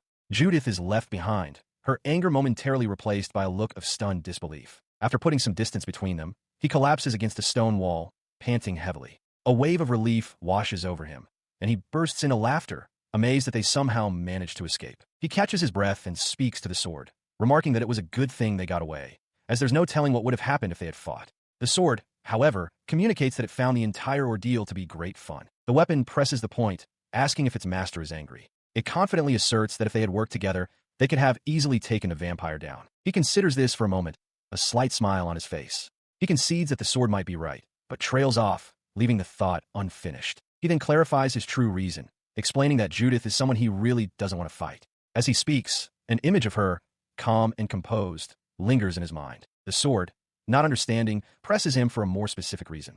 Kiska sweats, flustered as he struggles to find the right words to explain his reluctance. He finally offers a cryptic answer, a faint blush on his cheeks. He admits that it's not something he can easily say, but hints that in another timeline, he and Judith had a very good relationship. The sword processes this information and comes to a blunt conclusion, suggesting that the real reason is simply that Kiska is into girls like her. He flushes, turning away and insisting it's not like that at all. The sword cackles, declaring that its master is blushing. Kiska mutters a serious denial, but his embarrassed expression tells a different story. Annoyed by the incessant teasing, he tells the sword to stop. He then turns his back completely, try to regain his composure and focus on the path ahead. With the matter settled, he declares their new objective.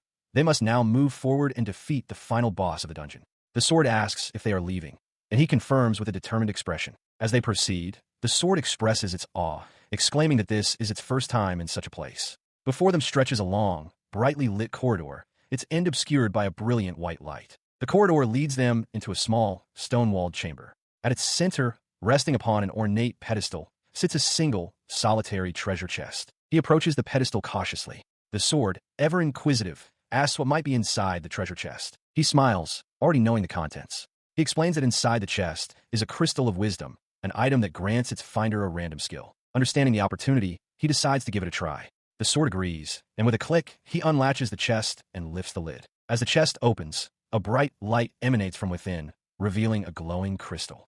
A profound awareness fills his mind, informing him that he has obtained the crystal of wisdom and that its effect will activate automatically. The light fades, leaving the chest empty. A new message manifests in his consciousness. He has acquired the skill, appraisal. He stares at the empty chest, a look of confusion on his face as he processes the new ability. He decides to test his newly acquired appraisal skill on the parasite sword. He recalls seeing it on his skill list before, noting its D rank and wondering if that makes it useless. His attempt is immediately thwarted. A notification informs him that the skill cannot be used due to an insufficient level, causing him to groan in frustration. Frustrated, he pulls up his status screen to check his resources. As he glances over his 1332 available skill points, a realization suddenly dawns on him. A confident smile spreads across his face. He realizes that with so many points, he can easily raise the puppet sword to level 3, and decides to level up both appraisal and taunt as much as he can. He commits the points, and a system message promptly confirms the successful upgrade. Both appraisal and taunt have been raised from level 1 to level 3. With the skill now sufficiently leveled, he turns his attention back to the sword, placing his hand over its large eye to try the appraisal once more. The skill activates, revealing basic information about the weapon. It is the Black Blade, one of the forms of the parasitic puppet sword, and it possesses a sharp, cutting edge. He reacts with a sarcastic whoa, finding the information utterly useless. The sword, noticing his mumbling, asks what he's been doing. Kiska complains that at this rate, leveling up the skill was worthless. The sword's tone shifts dramatically, accusing him of appraising its beautiful form without permission and suggestively calling him a pervert. Flustered, Kiska tries to explain that he was only testing the new skill, but it proved pointless as it only revealed information he already knew. He tells the sword to stop joking, but the weapon simply huffs and dismisses his complaint. It then makes a completely nonsensical comment, calling him a beautiful girl, leaving Kiska utterly bewildered. He stares, a bead of sweat on his cheek, as the sword enthusiastically promises to show him its true form once it becomes a beautiful girl. Try to move past the bizarre statement.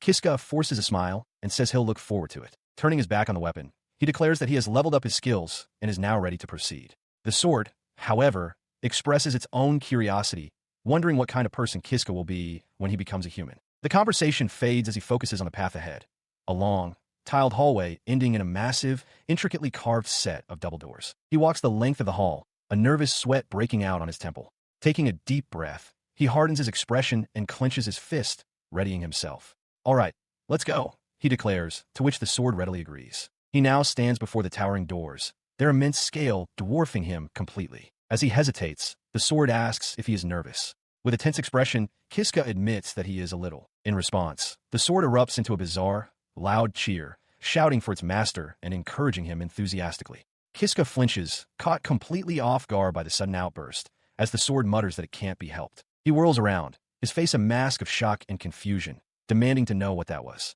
The sword calmly explains that it was simply cheering for him. The absurdity of the situation breaks his tension, and he erupts into laughter, covering his mouth as he tries to stifle it. The sword immediately accuses him of laughing and making fun of it. Composing himself, he scratches the back of his head and offers a reassuring smile. He tells the sword that it's fine, insisting that he wasn't making fun of it at all. His sword, the strange entity known as the puppet sword, offered a quiet word of thanks. The weapon questioned his slight smile, prompting him to point out its sudden and uncharacteristic formality. He turned his attention to the towering doors, admitting with genuine gratitude that he never would have made it this far without his companion. With their bond reaffirmed, he pushed the heavy, ornate doors, which groaned open under the strain. The doors revealed a vast, cavernous hall. Flickering torches lined the high walls, but their light failed to pierce the oppressive darkness at the far end. He stood alone at the threshold, a small figure in an immense space. Suddenly, the great doors boomed shut behind him.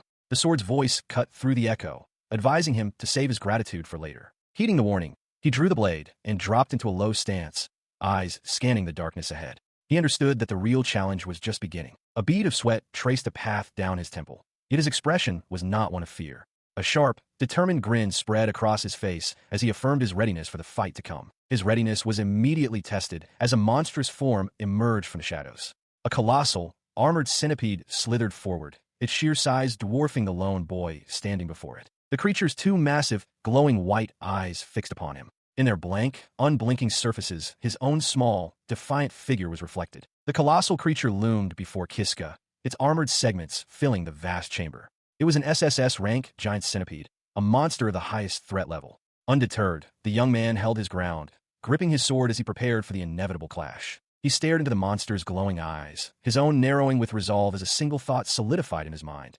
This was the final battle of this dungeon. As the centipede lunged forward with a deafening screech, Kiska braced himself for the attack. In a vast, tiled chamber, Kiska stands alone, his sword held at the ready. Before him looms a colossal, insectoid creature with a glossy black carapace, the final boss of the dungeon. The young warrior's face hardens with resolve. He shouts out the name of his skill, Appraisal, extending a hand toward the beast as he grips his strange, sentient greatsword. The appraisal reveals the terrifying truth. His opponent is a giant centipede, an SSS rank monster.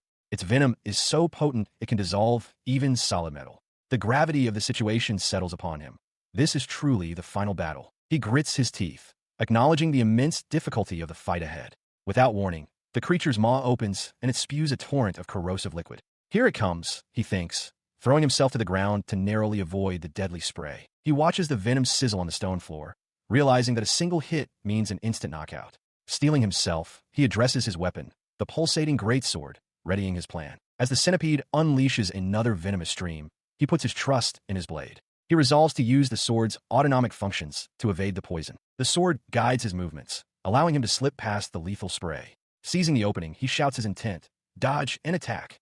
He lunges forward, swinging the greatsword in a powerful, two-handed arc aimed directly at the creature's armored head. His blade strikes the exoskeleton with a deafening clang, but fails to penetrate. The sheer resilience of the beast is staggering. Damn, he's tough, Kiska thinks, straining against the impact. The force of the impact sends a shockwave up his arms as the sword grinds harmlessly against the creature's impenetrable armor, deflecting off with a screech of metal on chitin. Before he can recover, the centipede lashes out with a powerful leg, swatting him away like an insect. He is thrown through the air, crashing hard against the floor with a cry of pain. He was sent reeling by the force of the blow, the giant centipede's tail striking with incredible power. The creature itself seemed surprised by the sudden confrontation, its massive head turning towards him. He crashed to the ground, grunting in pain as he clutched his arm. Beside him, his sentient sword expressed its concern, asking its master if he was all right. Pushing himself up, he confirmed that he was somehow okay, though his face was tight with pain. The sword, acknowledging that the situation was dire, asked what their next move should be. His expression hardened with resolve. Declaring they had no other choice, he decided to use a puppet-style sword technique. He gripped his weapon, telling it they were going to turn things around as he prepared to launch a new assault. He launched himself into a spinning leap, unleashing the great wheel slash. With desperate intensity, he pleaded for the attack to break through the monster's impenetrable defense. The spinning blade descended, striking the centipede's armored head with a deafening clang of metal on chitin. His eyes widened in utter disbelief. The outcome was impossible. He could only stammer, no. His ultimate attack had failed. The giant centipede remained completely unscathed, not a single scratch marring its glossy exoskeleton. Kiska was left kneeling on the floor, staring up at the unharmed beast. Looming over him, the creature was a monument to invulnerability. The horrifying realization finally sank in. Their attacks simply wouldn't work on the giant centipede. He gritted his teeth in frustration. His sword, ever the strategist, spoke up, suggesting they reposition and search for a spot where they could land an effective attack. Kiska could only agree, understanding their current approach was futile. He scrambled away from the colossal beast, his mind racing to find a weak point. With the centipede's legs looming over him, he desperately questioned where exactly he should attack. His eyes darted to the joints in the creature's legs, but he quickly realized they were just as armored as the rest of its body. A test strike confirmed his fears as the blade bounced off harmlessly. If the legs were no good, then he had to find another target. His gaze shifted upward to the monster's head. The eyes, he thought, must be the weak spot. He lunged, thrusting his sword forward, but the blade was deflected with a sharp clang, failing to even scratch the surface. The failed attack left him vulnerable. Before he could react, one of the centipede's sharp, whip-like appendages sliced through the air directly towards him. The blow struck him with immense force, sending him flying backward. He crashed hard onto the stone floor, the impact jarring his entire body. Lying there, he finally admitted to himself that it wasn't going to work this time. He pushed himself into a sitting position, accepting the futility of the fight. It was still too early to challenge the giant centipede. He resolved to silently accept death and use the knowledge gained for his next attempt. A calm, almost serene expression settled on his face. He knew that even if he died, time would simply rewind, giving him another chance. With this acceptance, he watched without fear as the monster's massive head descended to deliver the final, crushing blow. But the end did not come. Instead, he was suddenly on his feet, sword held defensively. A voice, not his own, echoed in his mind, originating from the weapon itself. "Master, why are you giving up?" it asked. Kiska's eyes shot wide with shock. He stared down at the ornate sword, a blush of disbelief spreading across his face as he recognized the source. Puppet sword?" he stammered, utterly bewildered. He clutches the sentient weapon, his voice cracking with desperation as he shouts at it, reminding the sword of its solemn vow. It had promised to turn him into a human. The sword calmly affirms his words are true. He listens, still reeling from the revelation, sweat beading on his brow as the weight of the situation settles upon him. He realizes that his very survival, his ability to be standing here in this moment, is entirely because of the puppet sword. The thought transports him to an inner world where he faces the sword's true, shadowy form. He explains his predicament. While he can reset everything by dying, the puppet sword he would meet again would not be this one, the one who has just revealed its sentience. The spirit confirms his fears, stating that their promise can only be fulfilled in the current timeline. Dying would sever their pact forever. Snapping back to the physical world, the sword cries out to its master. A newfound resolve settles on Kiska's face as he apologizes for causing it to worry, a slight smile touching his lips. He then turns his full attention to the colossal centipede looming before him, declaring that it's time to get serious. His eyes narrow in concentration, his mind racing to find a vulnerability. He is certain the giant centipede must have a weak spot somewhere. He lunges, driving the puppet sword into one of the creature's massive legs. The blade strikes the hard carapace with a sharp clang, but fails to penetrate. The ineffective blow leaves him vulnerable. The centipede retaliates instantly, swatting him aside with immense force. He is sent tumbling across the stone floor, looking up in shock at the unyielding behemoth. He pushes himself up from the ground, the sword's grim logic settling in his mind. With the massive centipede looming over him, he murmurs his understanding. Gripping his weapon, he informs the puppet sword that he believes he has found the giant creature's weak point. The sword, in turn, simply hums with curiosity. A reckless grin spreads across his face as he presents the dangerous caveat. Their plan might result in their deaths. He asks if the sword is prepared for that risk. Without hesitation, the sword enthusiastically agrees, praising its master's insight and urging him to attack the identified spot. The weapon then rationalizes the danger, concluding that if they perish while charging ahead, it is an unavoidable outcome. Despite its bold words, a bead of sweat forms on its surface, betraying a hint of apprehension. Bolstered by his weapon's loyalty, he turns to face the colossal monster once more. With a newfound sense of camaraderie, he thanks his partner and readies himself for the coming clash. He then shouts a challenge, deliberately drawing the creature's attention. He dares the giant bug to attack him, and its massive head twitches, acknowledging the taunt. In response, the giant centipede's mandibles part, revealing a gaping, circular maw that promises a devastating attack. Kiska stands firm, facing the abyss head-on. As the monster prepares its assault, he lowers his center of gravity, gripping his sword with both hands. He channels his power, announcing the name of his attack, a puppet-style sword technique. His eyes widen with intense concentration, and with a powerful roar, he unleashes the full name of his move, Swift Dragon Thrust. The cry hangs in the air as he explodes forward, a blur of motion. He drives the puppet sword forward in a powerful, direct thrust aimed straight for the monster's head. He is swallowed whole. The giant centipede's maw clamps shut around him, and he lets out a muffled roar as he is plunged into the fleshy darkness of its gullet. Inside the suffocating passage, his eyes are wide with a mixture of terror and fierce determination, sweat beading on his dirt-streaked face. He hurtles down the creature's throat, a ribbed tunnel slick with digestive fluids.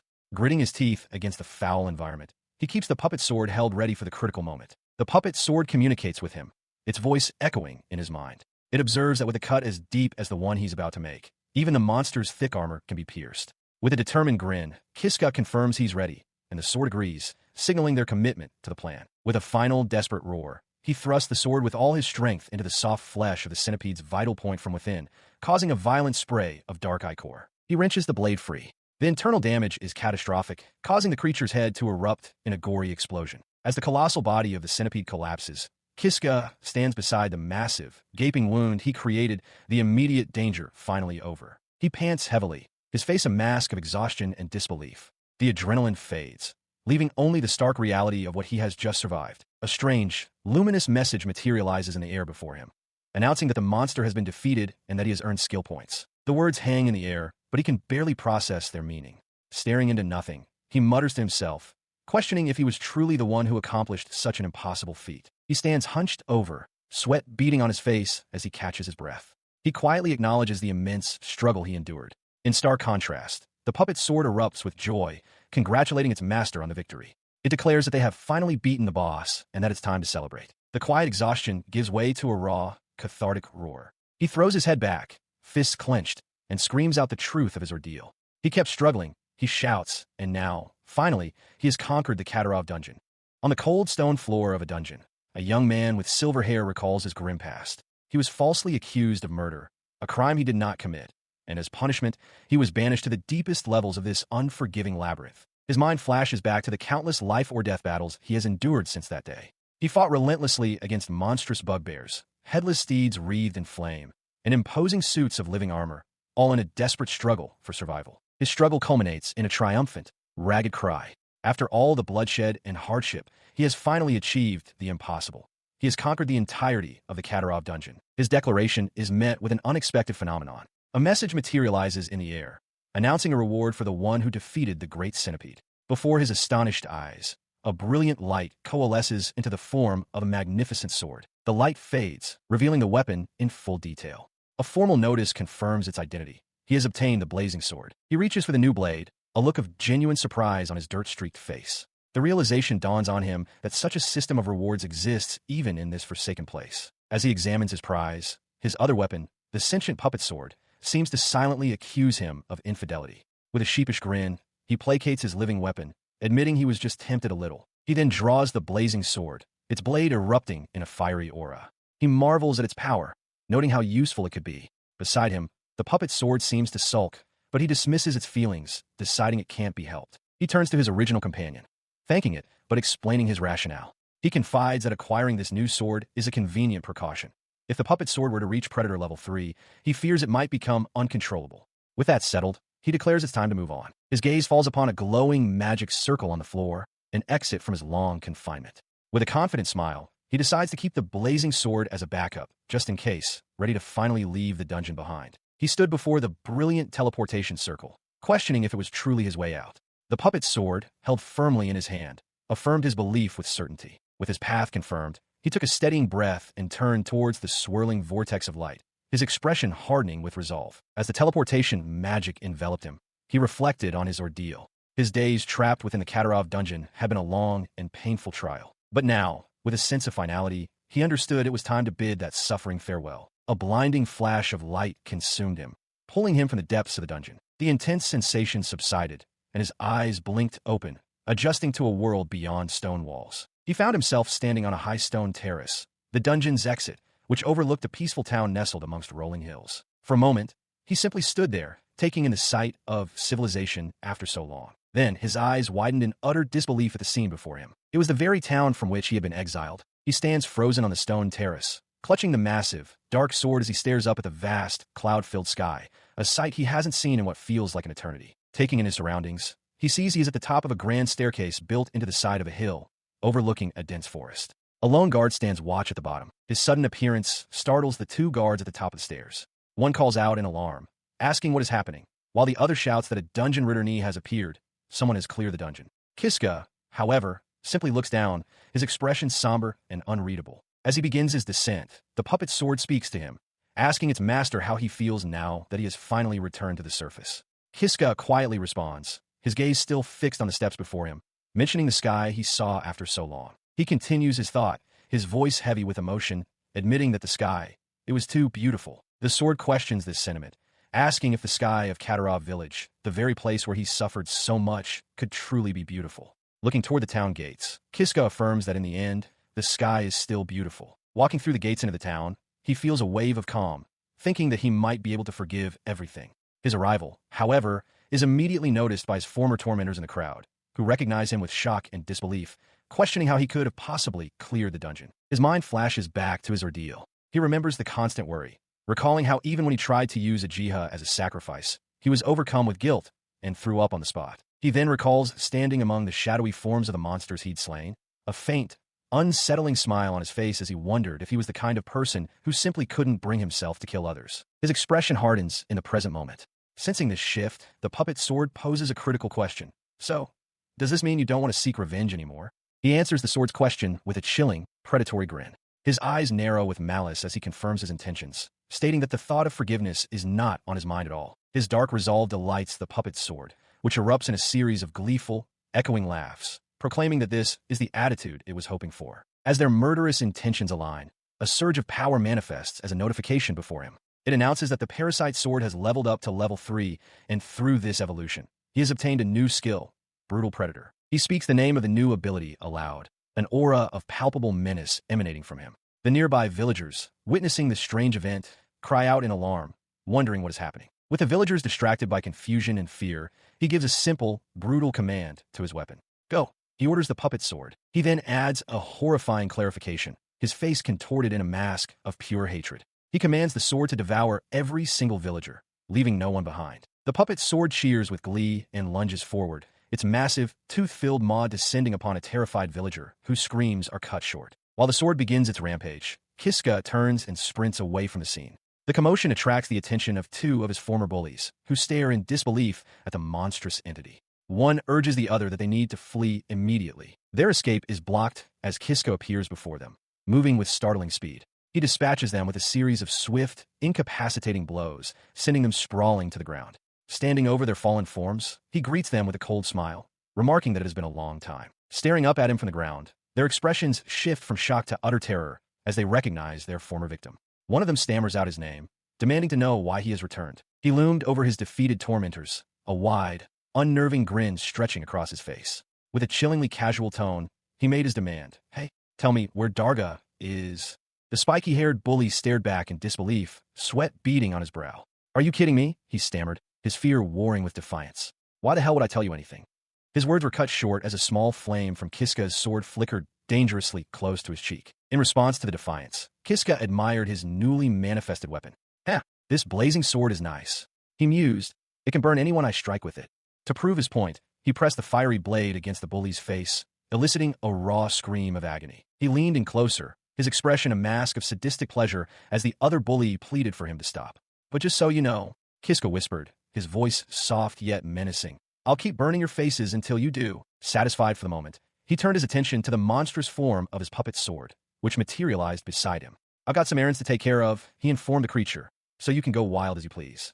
The sword's main body quivered in understanding, acknowledging its master's command. Meanwhile, Darga strode through the panicked streets, his face a mask of irritation at the chaos. His eyes scanned the area until they locked onto Kiska in the distance. Found you, he growled, drawing his own blade and charging forward without hesitation. The two adversaries finally stood opposite one another.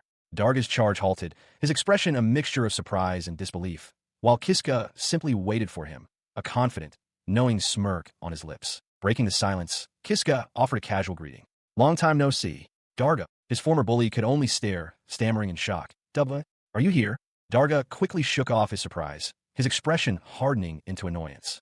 TCH, I don't have the time to be dealing with you, he snapped, gesturing to the chaos around them. We're busy dealing with the monsters that appeared in the village. His dismissal was met with a widening, predatory grin from Kiska. He posed a chilling question, revealing the horrifying truth of the situation. So, what if I'm the one who caused those monsters to appear? His confession was met with stunned silence. Darga's face twisted from disbelief to rage as he demanded to know what Kiska was talking about. Before Darga could react further, Kiska lunged forward, his face a mask of pained resolve, and drove a short sword deep into the larger man's side. The blade sank into flesh. As blood sprayed from the wound, Darga's own sword slipped from his numb fingers and clattered onto the stone ground. A raw cry of agony tore from his throat. He stumbled backward, his face contorted in a grimace of pure pain. He collapsed to his knees. Kiska looked down at him, his voice devoid of emotion, and clarified that Darga seemed to be misunderstanding the situation. He stated plainly that he could kill him any time he wished. Clutching the bleeding wound, Darga could only grit his teeth and force out a curse through the overwhelming pain. Enraged, he bellowed at his nearby men, ordering them to kill the silver-haired boy. Kiska watched them approach, a smirk playing on his lips. He mused that in the past, he would have been killed without a fight. But now, he taunted the weaklings, daring them to attack. They charged in unison, but he moved with impossible speed, his blade a blur that intercepted an overhead strike and shattered the attacker's sword. His movements were a whirlwind of precise, deadly motion. He effortlessly parried, dodged, and countered every attack, striking down his opponents one by one. Standing over a fallen foe, Kiska made a declaration. He was the one who survived that dungeon, and because of that, he could defeat men like these with his eyes closed. He watches as Darga, the once mighty bully, is reduced to a trembling, speechless wreck on the ground. The brute's face is a mask of pure terror, sweat beading on his brow as he stares up in disbelief. Leaning closer, his voice remains calm, yet chilling. He asks Darga if he has any idea what occupied his thoughts during his time clearing the dungeon. His eye, wide and unblinking, fills with a terrifying light as he reveals the subject of his constant meditation: revenge. He recounts the endless ways he imagined Darga's demise: being burned alive, having his flesh carved away, his eyes gouged out, being bludgeoned, or beheaded. He confesses he's been contemplating the perfect, fleeting death to inflict upon him. The sheer malice in his voice shatters Darga's last shred of defiance. The large man prostrates himself on the stone floor, stammering apologies and begging for forgiveness, admitting it was all his fault. He looks up, his face a canvas of pathetic fear. Kiska's expression softens into a disarming smile as he tells Darga not to worry. But the reassurance is a lie. Kneeling down to meet Darga's gaze, Kiska's smile twists into a predatory grin. He promises that he won't grant him an easy death like his men received. Instead, he will kill him in the most horrible way imaginable. The time for revenge has finally arrived. Panic erupts in the streets of a quiet village as a monstrous, black, gelatinous creature with a gaping maw descends upon the populace. Terrified citizens, including a pair of young adventurers, scream and flee as the creature's shadowy tendrils lash out, seeking prey. The creature's attack finds its mark. It slams down upon one of the adventurers, a young man with spiky hair, who lets out a final, agonized scream as the monster's immense weight crushes him completely. Having consumed its victim, the creature stands motionless on the cobblestone street. A single thought emanates from the beast, expressing its simple, chilling satisfaction: delicious. The chaos outside reaches the Katarov Village Adventurers Guild, where an unseen person shouts desperately for the adventurers inside to hurry and deal with the monster. Inside, the village chief dismisses the plea with contempt. With arms crossed, he retorts that he has already sent for reinforcements, calling his own forces useless fools. An advisor timidly suggests that with their current strength, fighting is impossible and they should request aid from a neighboring guild instead. His tirade is cut short by a sudden crash. Darga is sent flying backward across the room. He looks up from the floor, his face a mask of pure shock, as a lone figure stands silhouetted in the guild's now open doorway. The intruder is Kiska. He stands poised in the entrance, a faintly glowing sword in his right hand. Darga lies defeated on the floor before him as the other guild members stare in stunned silence at the sudden turn of events. He lifts his gaze, a wide, unsettling smile spreading across his face. A bead of sweat trickles down his temple as he addresses the room's authority figure directly. Village Chief. Yo, I've been looking for you. The village chief glares back, his expression hardening with anger and confusion as he demands, "Who are you?" From the floor, Darga weakly points a finger at Kiska, identifying him to the chief as his attacker. His unsettling smile remains fixed as he loudly repeats the false accusations that were leveled against him: that Kiska had returned from the dungeon alive only to team up with monsters and attack the village. He then addresses the stunned man directly, calling him by name: Village Chief Rigrut. The chief can only stammer in disbelief, unable to comprehend how Kiska is standing before him. His voice cuts through the silence of the guild hall as he reminds the chief of his past deeds. He recounts how Rigrut blamed him for killing Namia and subsequently threw him into the dungeon. He leans forward, his expression hardening as he declares the truth. He was not the one who assaulted and killed Namia. The chief flinches, his eyes wide with shock and fear at the direct accusation. His chilling grin returns as he points toward the defeated figure on the floor. He posits that the true culprit was the chief's own son, Darga, and asks if the chief was aware of this all along. Stunned in his silence, Rigrut can only question what Kiska has become. Cornered and desperate, the chief points a trembling finger and bellows an order to the adventurers in the room: seize him. At his command, the armed adventurers draw their weapons, forming a circle around Kiska. The chief watches from the side, thinking the situation is dire, but giving them leave to kill the boy if necessary. From within the crowd, Darga, now recovered, lets out a mocking laugh. He concedes that Kiska may have gotten stronger, but implies it won't be nearly enough. He finishes his taunt, declaring that there is no way Kiska can win against so many adventurers. Kiska stands his ground, silent and resolute. The adventurers, Darga, and the village chief all share smug, confident expressions. They are certain that the lone boy before them is doomed. He stood surrounded, a faint, almost mocking smile playing on his lips as he considered his odds. He thought to himself that there was no way he could possibly win against them all. His smile widened with resolve. Deciding to put that assumption to the test, he exploded into motion, a blur of speed that the armored adventurers couldn't track.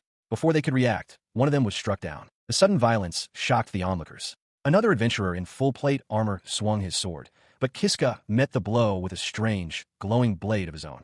Village chief Rigrut and Darga watched from the side, their expressions frozen in disbelief. In a single, fluid motion, his sword sliced cleanly through the adventurer's neck. The man's head flew from his shoulders as Kiska, with a cold and detached look, muttered how weak his opponent had been. This level of combat was nothing special to him. He recalled his true battles, deep within the dungeon, against hordes of terrifying monsters. Fueled by these memories, he moved like a phantom through the remaining adventurers, his blade a blur of deadly precision as he cut them down one by one. He drove his sword through the chest of the last standing adventurer, who crumpled without a fight. Compared to the dungeon, he mused, everything here was just far too easy. The fight was over in moments. Kiska stood amidst the carnage, his glowing sword held at the ready, as Rigrut and Darga trembled in abject terror at the scene before them. Seeing his forces annihilated, the village chief turned to run, shouting for Kiska to wait. But the young man simply pointed his blade at him, issuing a cold warning.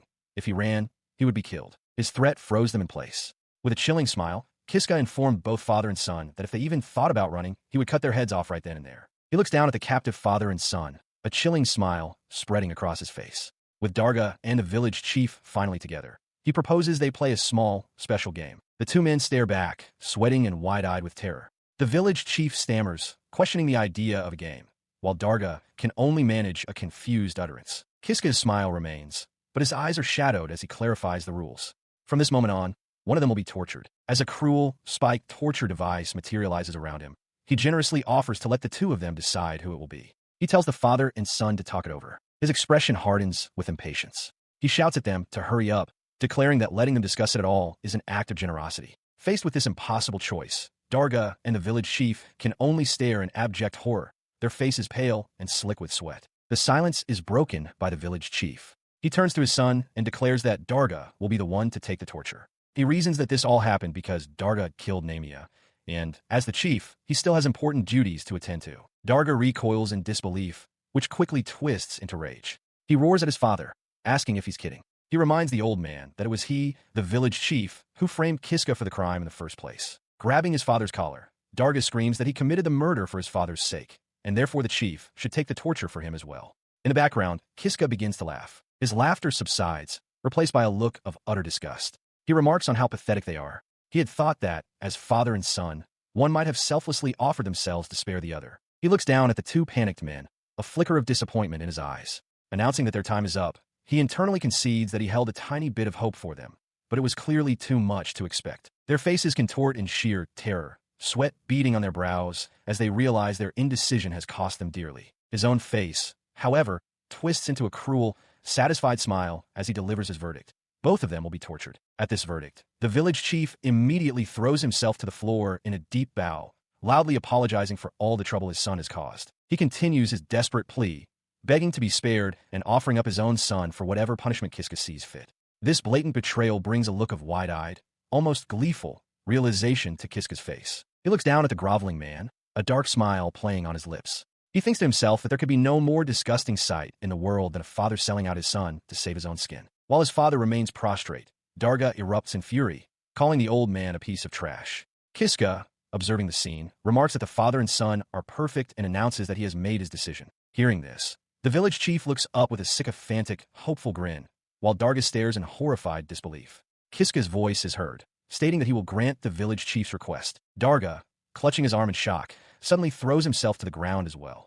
He desperately apologizes, begging Kiska to torture him instead of his father. But with a cold, closed-eye smile, Kiska tells him it's too late. Both father and son are now pressed to the floor, their faces contorted in terror and defeat as they await their fate. He looked down upon the two prostrate men, a wide, unsettling smile spreading across his face. He declared that he was so moved by their deep bond that he would give them both a chance. Following his command for them to raise their heads, he tossed two short swords onto the stone floor between them, the blades clattering loudly in the tense silence. His smile never faltered as he delivered the cruel ultimatum.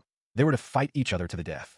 The faces of both Darga and his father contorted in shock and terror. He then offered a twisted incentive for their compliance. The winner, he promised, would receive something special, an exemption from torture. Without a moment's hesitation, the village chief lunged, swinging his sword at a stunned Darga. The blade bit deep into Darga's shoulder, drawing a pained grunt from the larger man as his own father wounded him. Watching the betrayal unfold, Kiska threw his head back, a look of pure, ecstatic delight on his face. He found the spectacle utterly amazing. He savored the moment, remarking on the rarity of witnessing such a low display. A father and son willing to kill one another just to save their own lives. As the village chief held the sword to his son's throat, Kiska's satisfaction was palpable. He was glad. He mused that they were both such trash. Just as the chief prepared to end it, Darga's hand shot up, grabbing the sharp edge of the blade. He stopped the fatal blow, his father gasping in disbelief at the sudden resistance. He stood panting over his father's defeated form.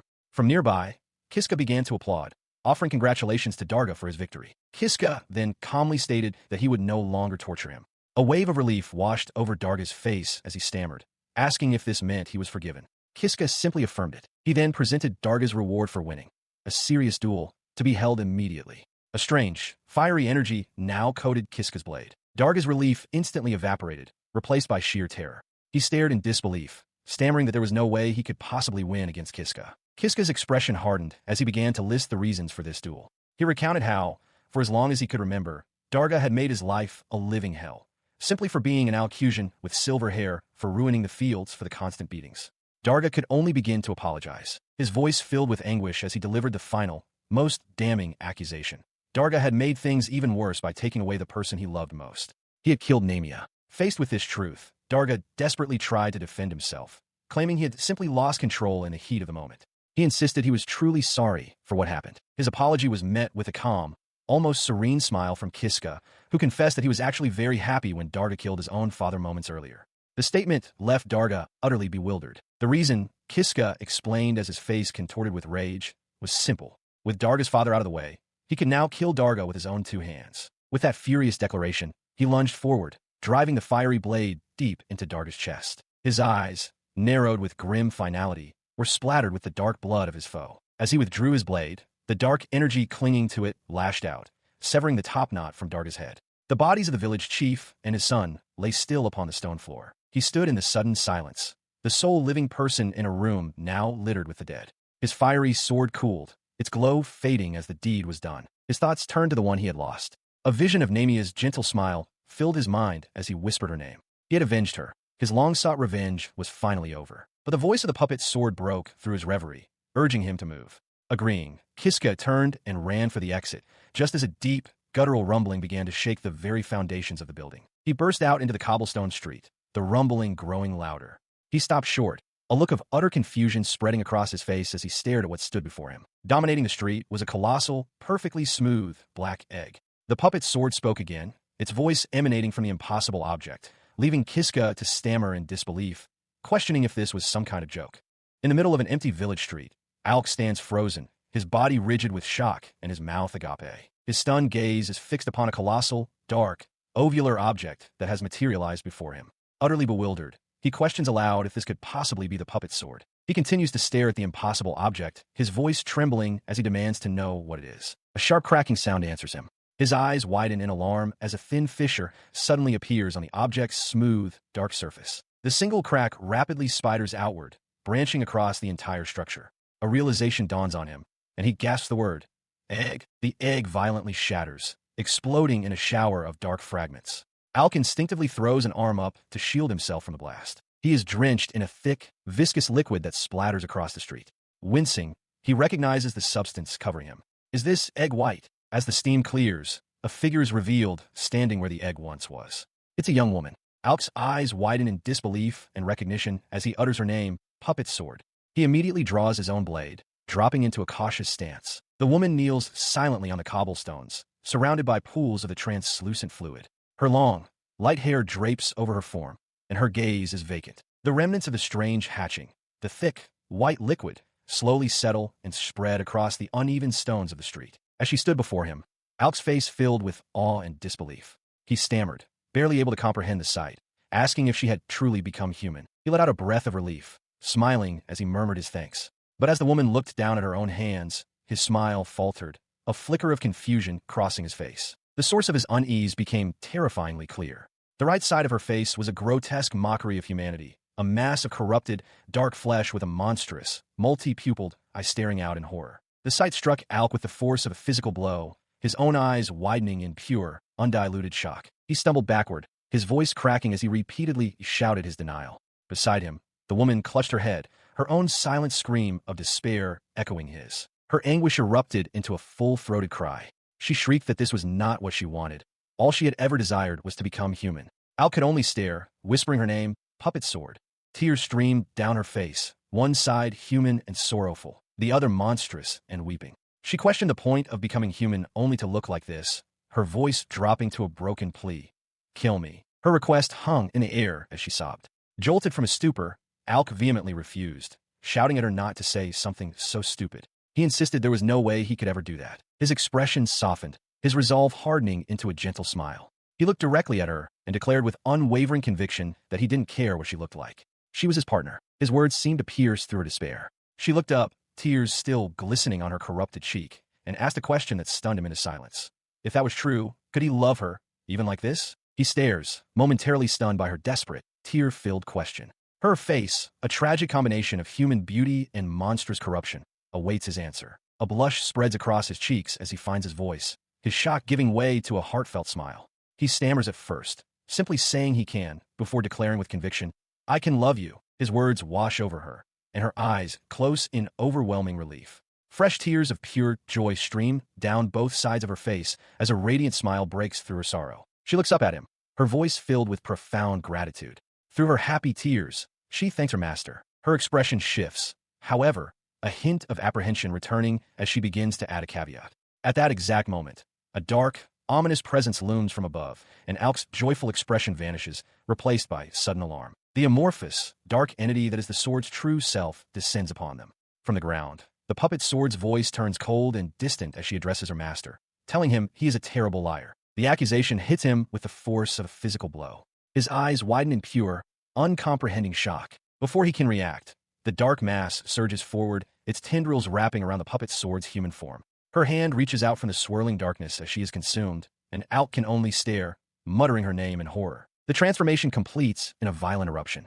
The mass of darkness coalesces into a grotesque, monstrous form and lets out a deafening, distorted roar of its own name, the force of the cry blasting Alk backward. In the aftermath of the violent outburst, the scene shifts to the quiet exterior of a stately building, its domed roof stark against the daytime sky. In a quiet graveyard overlooking a vast mountain range, Alk kneels before a row of headstones, his sword resting by his side. His head is bowed in solemn remembrance. He looks up, a faint, sorrowful smile on his face as he addresses one grave in particular. He speaks the name, Nemiya, informing her that he has finally avenged her. His gaze remains fixed on the stone as he continues his quiet report, recalling that in their village, she was the only one who ever protected him, the only one who was on his side. With deep emotion, he confesses that she was his everything. To achieve this vengeance, he explains, he risked his life trying to escape the Katarov dungeon, admitting that he died many times in the process. He then reveals that down in the dungeon, he met a friend. Her name, he says, was Puppet Sword. As an image of the sword's monstrous true form flashes in his memory, he tells Nemiya that his new friend had a strange dream to become human. It was because of this companion, he states with conviction, that he was ultimately able to escape the dungeon. He connects everything together, concluding that it was because of her help that he was able to fulfill his promise and avenge Nemiya. With a final, bittersweet smile, he delivers the last piece of news. And then, the puppet sword finally became human. He continues speaking to Nemiya's grave, his voice heavy with unspoken thoughts as he looks out at the horizon. His story, however, takes a turn as he admits to the cold stone that something went wrong. He looks down at the flower he placed by her headstone, lamenting that both she and the puppet sword are now gone. The weight of his solitude crashes down upon him as he declares that there's no one left standing beside him anymore. Overwhelmed by this profound loneliness, his composure shatters, and tears of anguish stream down his face. His gaze drifts to the empty sky as a desperate question forms in his mind. How is he supposed to keep living from this point on? In the depths of his despair, a memory surfaces, a voice from the past offering a lifeline. The voice belongs to a woman with a gentle, reassuring smile, her words echoing with a promise to grant him a single skill. The memory jolts him, his eyes flying open in sudden, breathless realization. As if summoned by the thought, a translucent, glowing panel materializes in the air before him. He stares at it, then clutches his chest, utterly stunned. He stared at the translucent panel floating before him. It displayed his status. Kiska, with 15 SP. Below, a list of his skills included Save and Reset, Provoke, Swordsmanship, and Appraisal, all at level 3. As he scanned the list, a dreadful realization struck him. The puppet sword skill was gone, but his despair quickly gave way to a flicker of hope.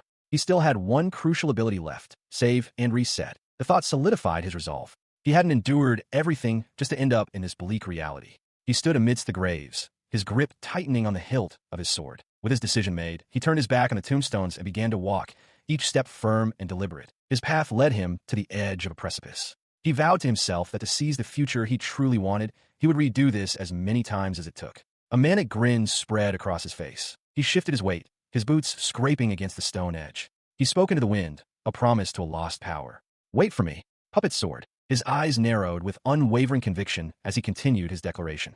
In the next timeline, a wild, almost desperate laugh erupted from him, his head tilting back towards the sky. "I will." His voice echoed as he threw himself into the abyss, his laughter trailing behind him against the backdrop of the open sky. As he fell, choosing to return by death, the world dissolved around him. Only a single, burning conviction remained, echoing through the end of one timeline and into the next, a promise to someone, a vow that he would make them human, no matter what it took. In a recurring vision of defeat, Kiska is on his hands and knees, helpless before a monstrous foe. He closes his eyes, a faint, determined smile on his lips. This is attempt number 560. Once again it begins. His resolve solidifies into a clear purpose. Standing tall, he clenches his fist and makes a solemn vow, promising the puppet sword that he will wait for it and that he will turn it into a human. He no longer cares about revenge.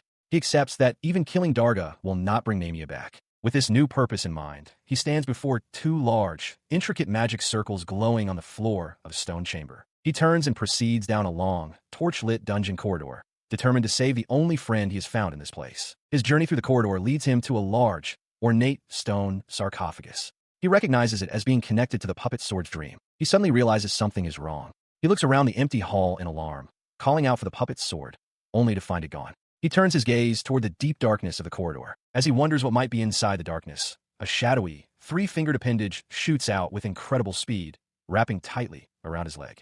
He cries out in shock and pain, caught completely by surprise. He was ensnared, held fast by thick, dark tendrils. Before him loomed a grotesque monstrosity, a massive, fleshy orb covered in a multitude of unblinking eyes, its cavernous maw lined with dagger-like teeth. His own eyes widened in disbelief, a name escaping his lips in a choked whisper. "Puppet, sword." The horror gave way to desperate confusion. "Why?" he pleaded, his voice trembling. "Why did you turn into this monster?" His mind raced back through their shared history, recalling the countless battles they had fought together. He remembered telling the sword spirit how it was becoming more human. And yet, despite that progress, the fang maw before him began to close, threatening to crush him. A powerful tendril seized a limp form, lifting it effortlessly as Kiska's anguished voice echoed in the chamber, questioning why this had to happen to his companion, the puppet sword. The weight of the revelation crushed him. He collapsed to his knees, then fell forward onto the cold stone floor, utterly defeated, whispering the sword's name one last time. His eyes shot open as the full implication struck him. If the puppet sword had turned into a monster, that meant it was no longer a sword at all. A wave of absolute despair washed over him. He understood with chilling certainty that there was no longer any way for him to escape the dungeon. He thought back on the sword's true nature. The puppet sword had always been an existence outside the normal cycle of save and reset, of being unaffected by the causality of death and rebirth. This understanding seemed to steel him, and slowly, shakily, he pushed himself back to his feet. He stood amidst the dungeon's decay, a grim realization settling in. To have any hope of returning to the surface, he first had to solve the mystery of the save and reset system. He wondered if, like the puppet sword, there was anyone else who existed outside the normal cycle of death and rebirth. With this new objective, his thoughts focused on a single individual.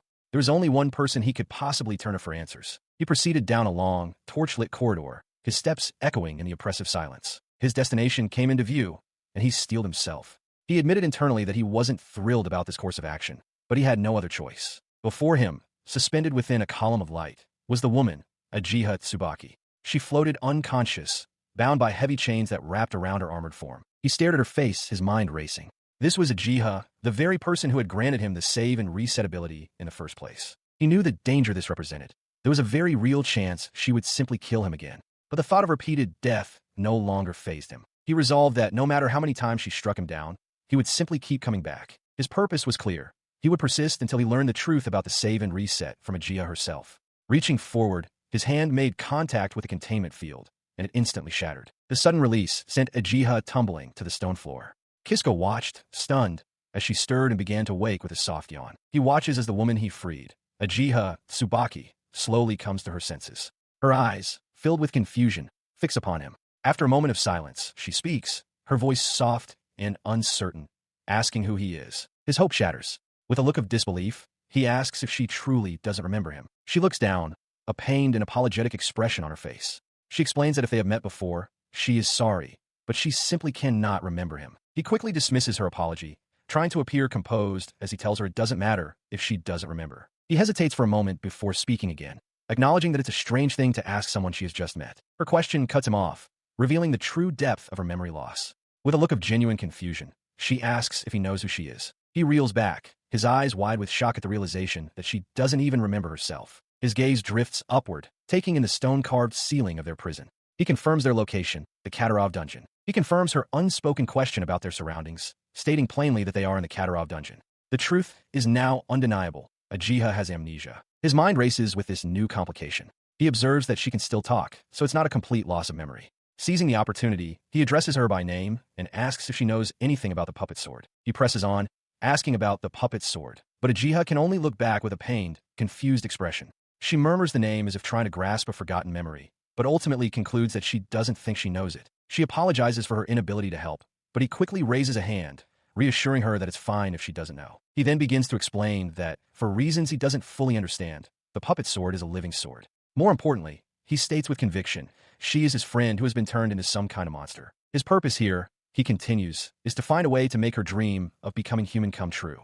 Ajiha listens, her eyes wide with surprise at his profound dedication. Her surprise melts into a bright, determined smile. Understanding how important the puppet sword is to Kiska, she clenches her fists and enthusiastically declares that she will help him with his goal. Her earnest offer catches him completely off guard, and he stammers his thanks.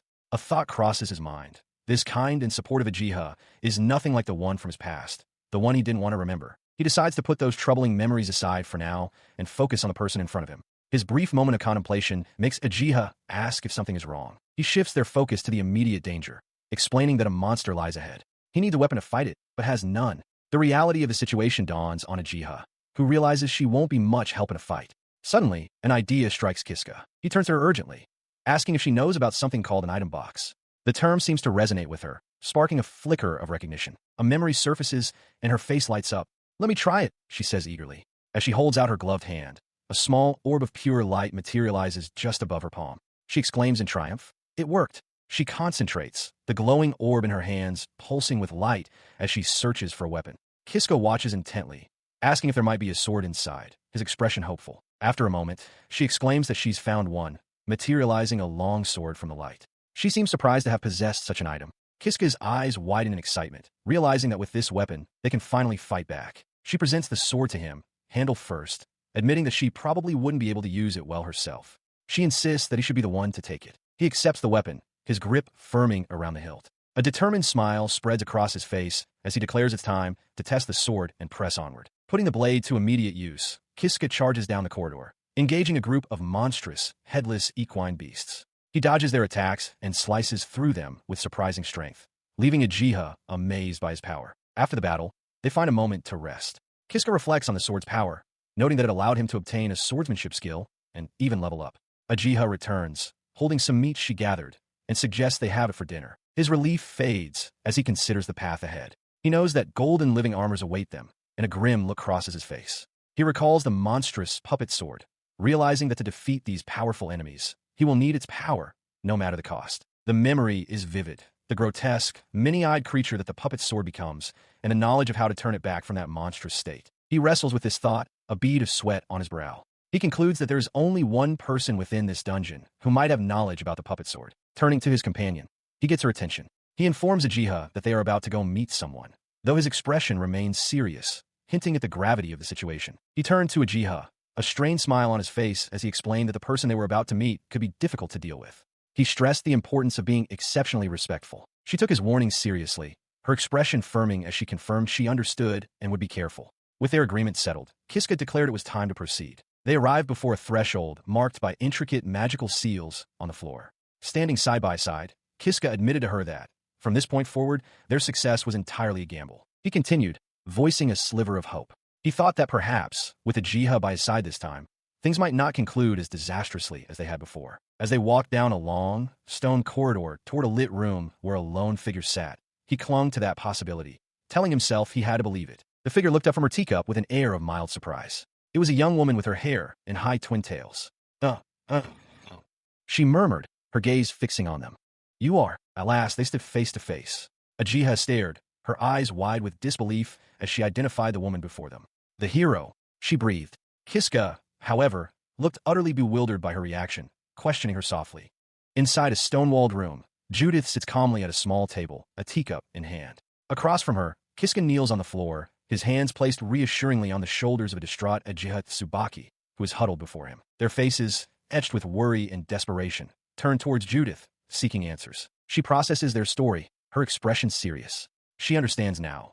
The sword has become something far beyond a mere weapon, having transformed into a terrifying monster. A confident, knowing smile spreads across her face. This, she decides, may be a situation where she must personally intervene, a last hope appearing in their moment of need. Her declaration leaves both Kiska and Ajiha wide-eyed and speechless with shock. Recovering, Kiska leans forward urgently, his voice filled with a desperate hope. He asks Judith-sama if she knows how to turn the puppet's sword back to normal. She calmly explains that as a vampire who has lived for over 1,000 years, she has encountered many such items. She calls them puppet equipments, or what is more commonly known as the parasitic series. She continues, describing the vast and varied power of these parasitic weapons. Throughout history, many have sought to wield them. Some succeeded, harnessing the power to become legendary warriors. Others, however, were consumed by the very strength they coveted, their lives destroyed by it. Her gaze sharpens. While she cannot be certain about the nature of this specific puppet sword without examining it firsthand, she reveals with a sly smile that she does, however, have a theory on how to restore it. A wave of relief washes over Kiska. He knew it. Judith-sama truly is amazing. With his hand over his heart, he earnestly pleads for her to lend them her strength to restore the puppet sword. He pleads with his hand over his heart, while Ajiha bows her head deeply beside him. Together, they beg Judith for her assistance. Judith, seated before them, acknowledges that she has long contemplated how to deal with the puppet gear, but states that this is not the real issue.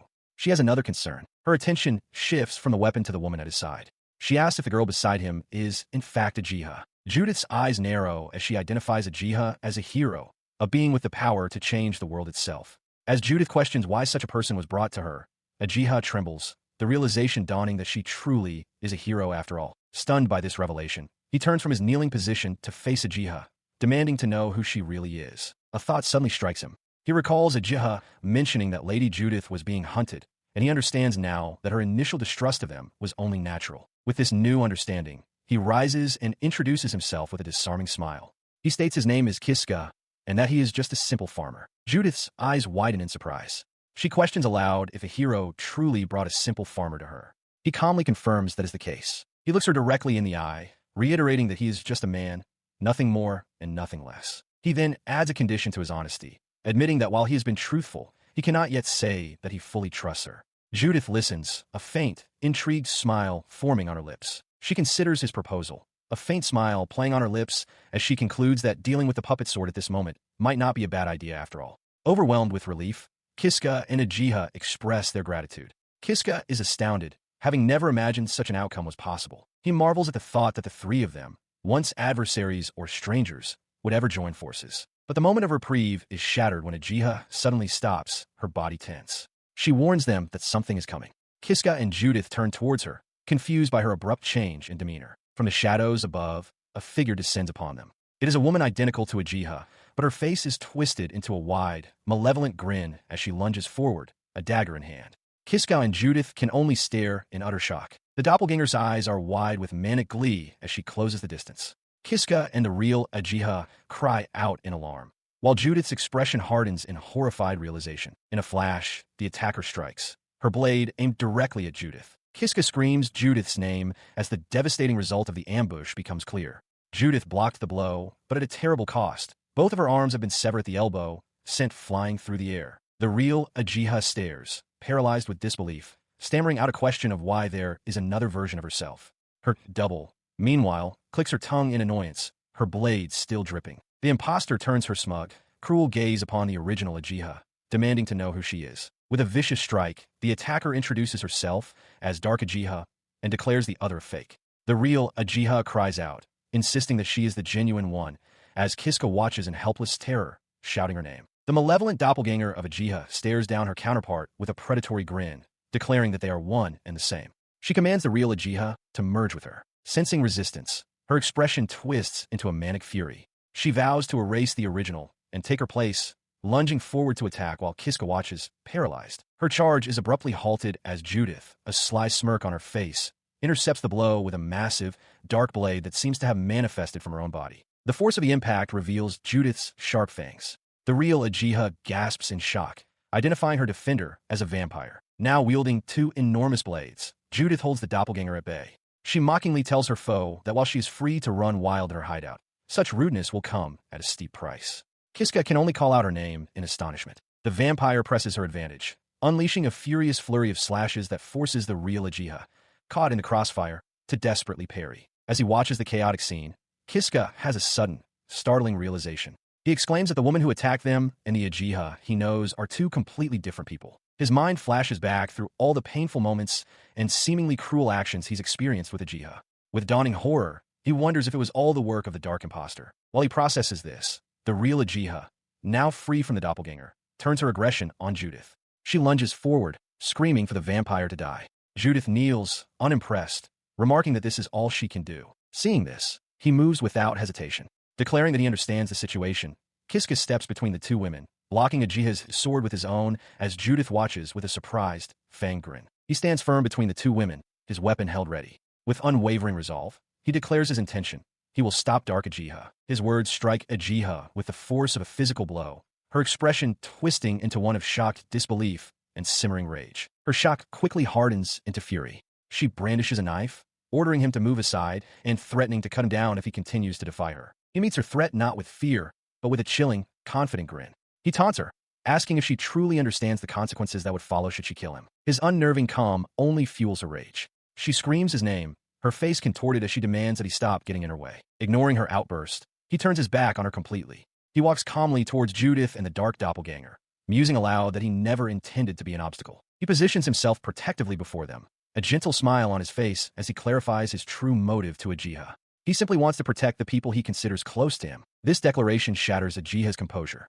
She points accusingly, her voice cracking with desperation as she insists that she is the true hero who saved the world, and that the woman beside him is an imposter. Her frantic claims do not move him. He looks at her with a steady, unreadable gaze, stating that her status as a hero is irrelevant to him. He explains that there's only one thing he knows for certain. His gaze hardens as he points directly at her. He delivers his final, damning judgment.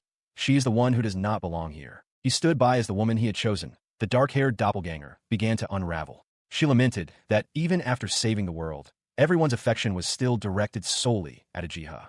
Her face twisted in anguish as she cried out that no one, not a single person, had ever truly loved her. Her despair erupted into a piercing, desperate wail that echoed through the chamber. The raw sound of her grief stunned Kiska, Judith, and the true Uchiha into shocked silence. Through her tears, the doppelganger confessed that if she had known this would be the outcome, she never would have saved the world. With a look of utter misery, she wished for this entire world to simply disappear. As she collapsed to the tiled floor, a single, chilling word escaped her lips: reset. Instantly, a torrent of black energy, sharp and jagged, burst from her outstretched hand. The power swelled into a dark star in her palm before erupting outwards, forcing Kiska and the others to recoil in terror as the darkness began to consume everything around them. The darkness, unleashed from the doppelganger's hand, rapidly filled all empty space.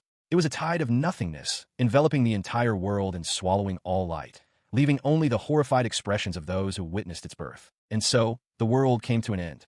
It was not a grand battle or cataclysm, but the result of what seemed to be a single girl's random whim. Yet, the truth was far more profound than simple jealousy, anger, or hatred. The final, lingering thought echoed in the void. A world without love is a world that is not needed.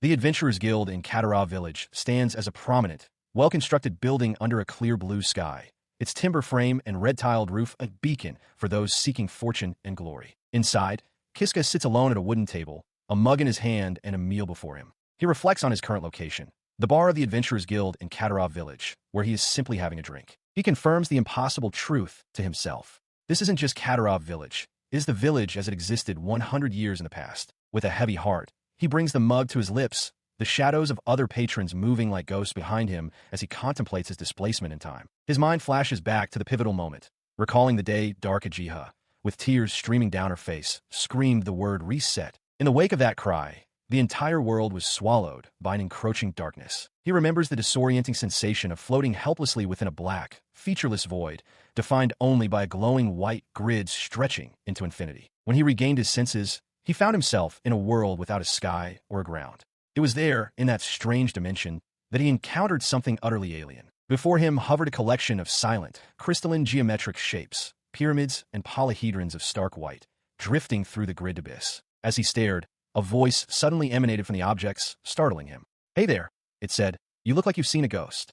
His eyes widened in pure shock. He floats in the void, admitting to himself that a great deal has happened, leaving his thoughts in a complete mess. As he tries to process his situation, a disembodied voice emanates from the crystalline shapes, laughing that thanks to him, it has had some great entertainment. He recoils, startled, demanding to know who is speaking and where this place is. The voice calmly responds, suggesting he think of it as someone who observes the world. It tells him he can call it the Observer, and reveals that this place is the end of a ruined world. His eyes widen as the truth sinks in. He realizes the world truly was destroyed because Dark Ajiha rewrote causality itself. Confused, he asks why he is still conscious if the world is gone. The Observer explains it is because he exists outside the flow of causality, implying he should have some idea as to why. He reflects that while he doesn't fully understand causality, his ability to save and reset must be what is allowing him to hold on to his consciousness. The Observer then addresses him by name, Kiska, and prepares to ask a question. The entity's question cuts through the void. "Don't you want to save?" Ajiha Tsubaki, it elaborates, stating that she holds the key to the world's survival. If he can save her, there may still be hope for the world's rebirth. He processes this new mission, his mind connecting the dots between saving Ajiha, his own strange fate, and her connection to Dark Ajiha. He comes to a quiet realization. Everything truly began the moment he met her. He struggled to process the revelation, his mind racing with unanswered questions. The meaning behind Dark Ajiha's tears, the true nature of Ajiha herself, it was all a mystery. He had to admit, he didn't truly understand any of it.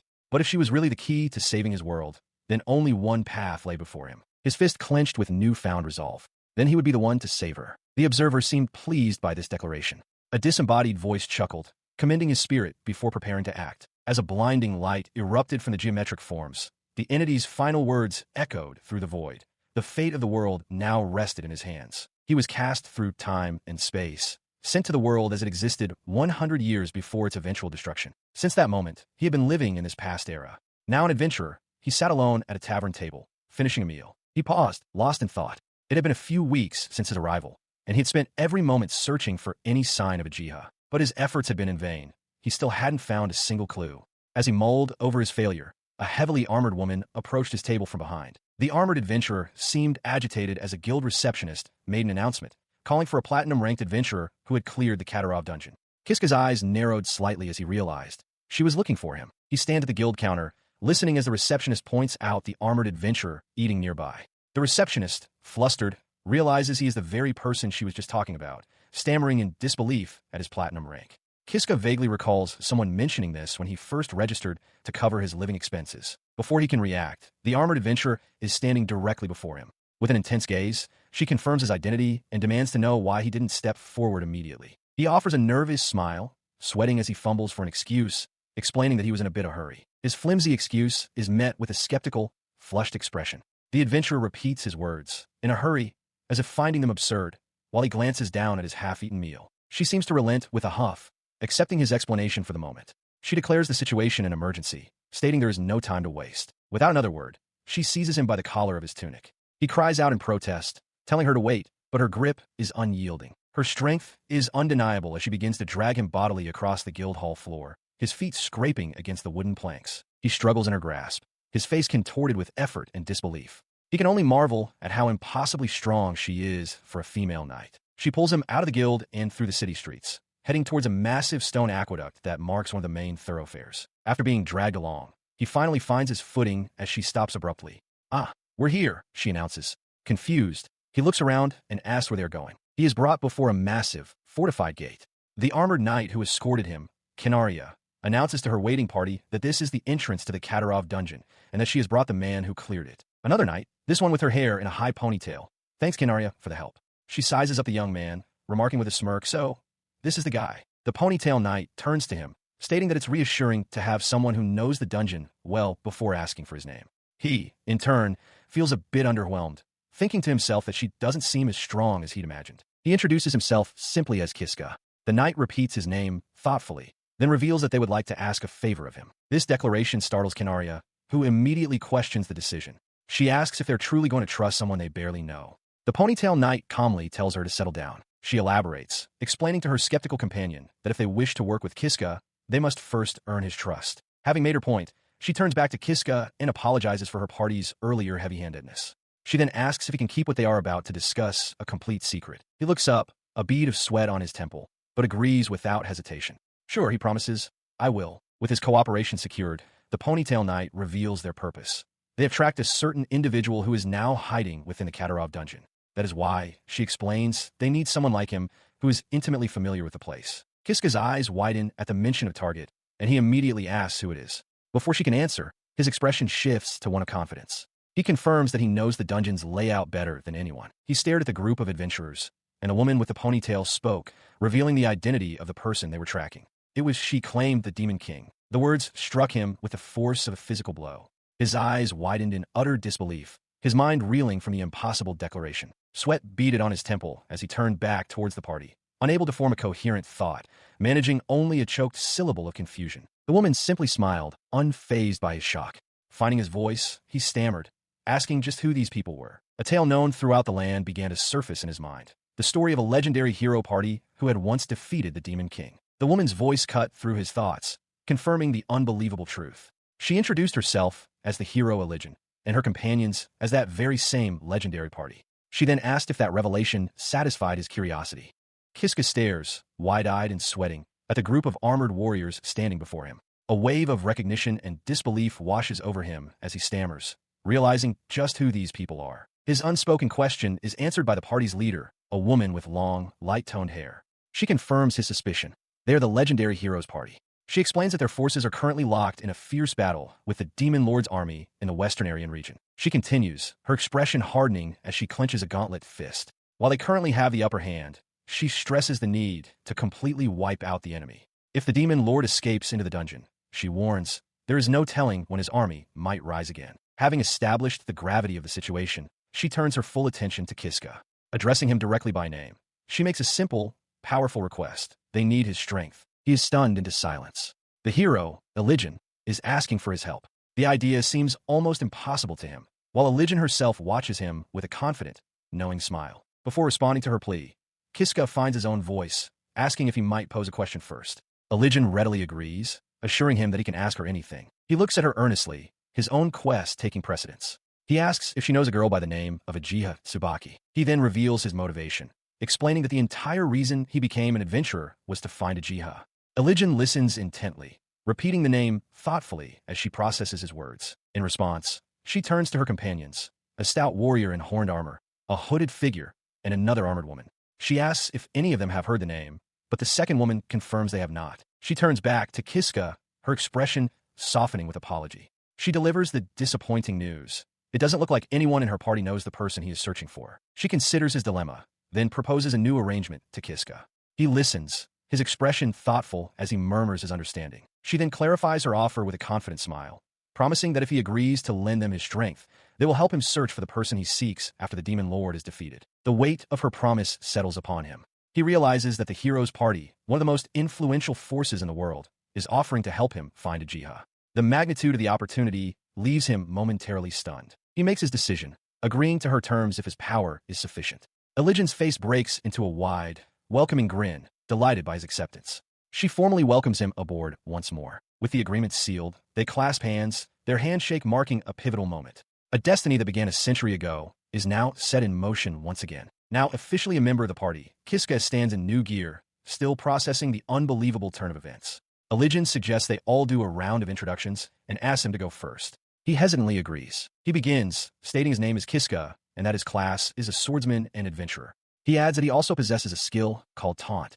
Eligen's interest is piqued, and she remarks that it sounds like a nice skill to have. She elaborates on her thought process, noting that she heard he was ranked platinum and that they are counting on him. With his taunt skill, she believes he would make a good evasion tank, a role focused on dodging attacks and drawing enemy attention. Kiska confirms his understanding, and Eligen announces she will introduce herself next. She stands proudly, placing a hand over her heart as she introduces herself as the current hero, Eligen Rastarna. She adds that her rank is master and her position in the hierarchy is 7th. The name resonates with Kiska. Even in the world he came from 100 years in the future, the name of the hero Elijin was well known. His mind recalls the history associated with that legendary name. Elijin is the first prince of the kingdom of Fustarna, which includes Kataroy village. It is foretold that in the battle for Ariane, he will defeat the demon lord and become a legendary hero. As Kiska processed the staggering fact that his new leader was the 7th strongest person in the world, Elijin turned to the next party member.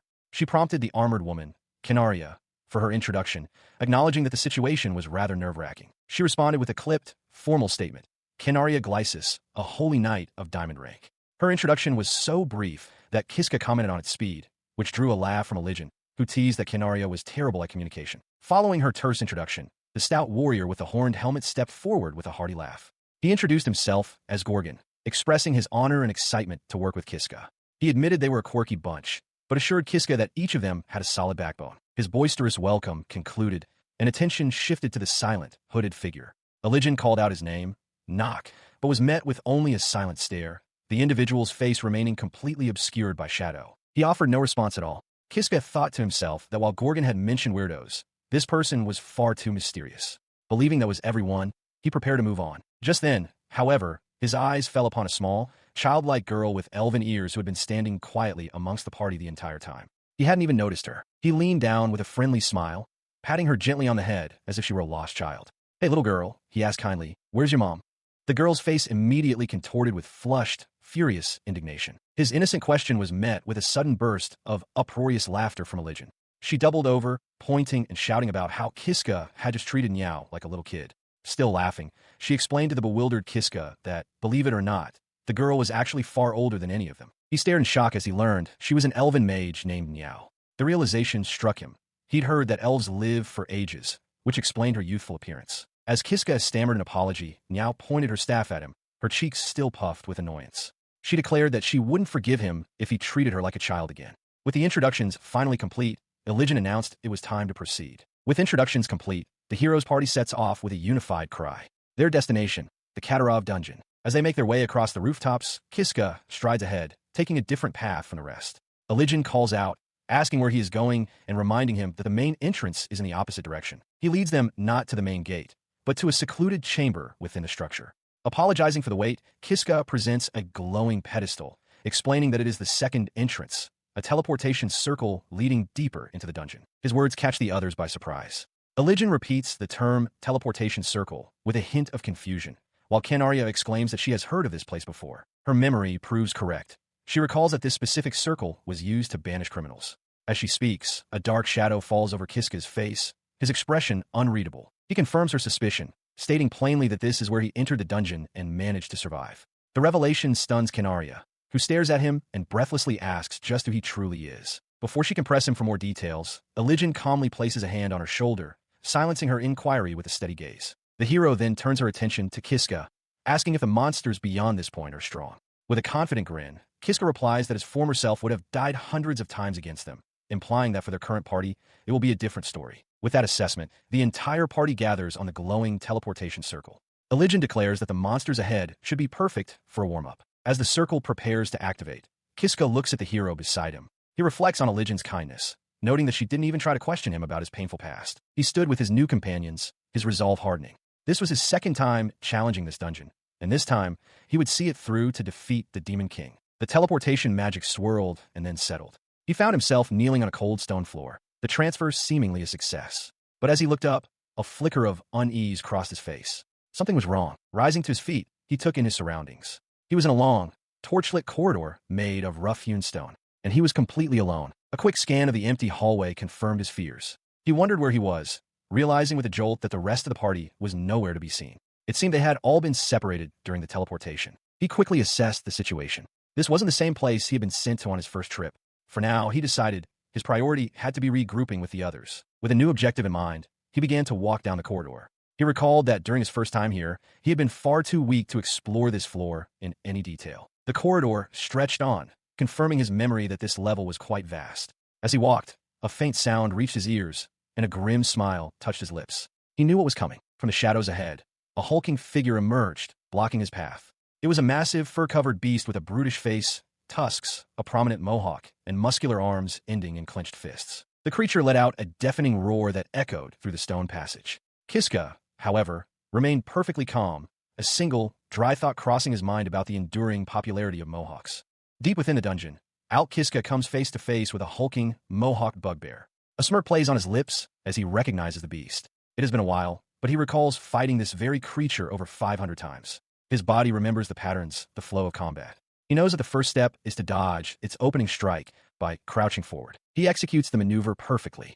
As the bugbear's massive fist whistles through the air where his head just was, Alk is already in position, sword drawn and glowing with power, ready to deliver a single, decisive killing blow. With the creature dispatched, he glances back at its fallen form, a bead of sweat on his brow. It was a close call. His muscle memory almost compelled him to fight barehanded, just as he had been forced to in the past. Putting the thought aside, he resolves to deal with the rest of the bugbears quickly. He breaks into a run down the stone corridor, determined to catch up with Elijah and the others as soon as possible. His advance comes to a sudden halt before a deep pit lined with countless sharp spikes. A wave of terror washes over him. He remembers his past self, who would recklessly charge through such deadly traps. The memory is now horrifying. The fear is a stark reminder of his past life. Even with the ability to save and reset, he realizes the trauma of his many deaths still lingers, rushing back at the sight of familiar dangers. He cautiously crawls past the edge of the pit, moving deeper into the dungeon. He enters a small chamber and stops. On a pedestal in the center of the room sits an ornate treasure chest. He recognizes it instantly.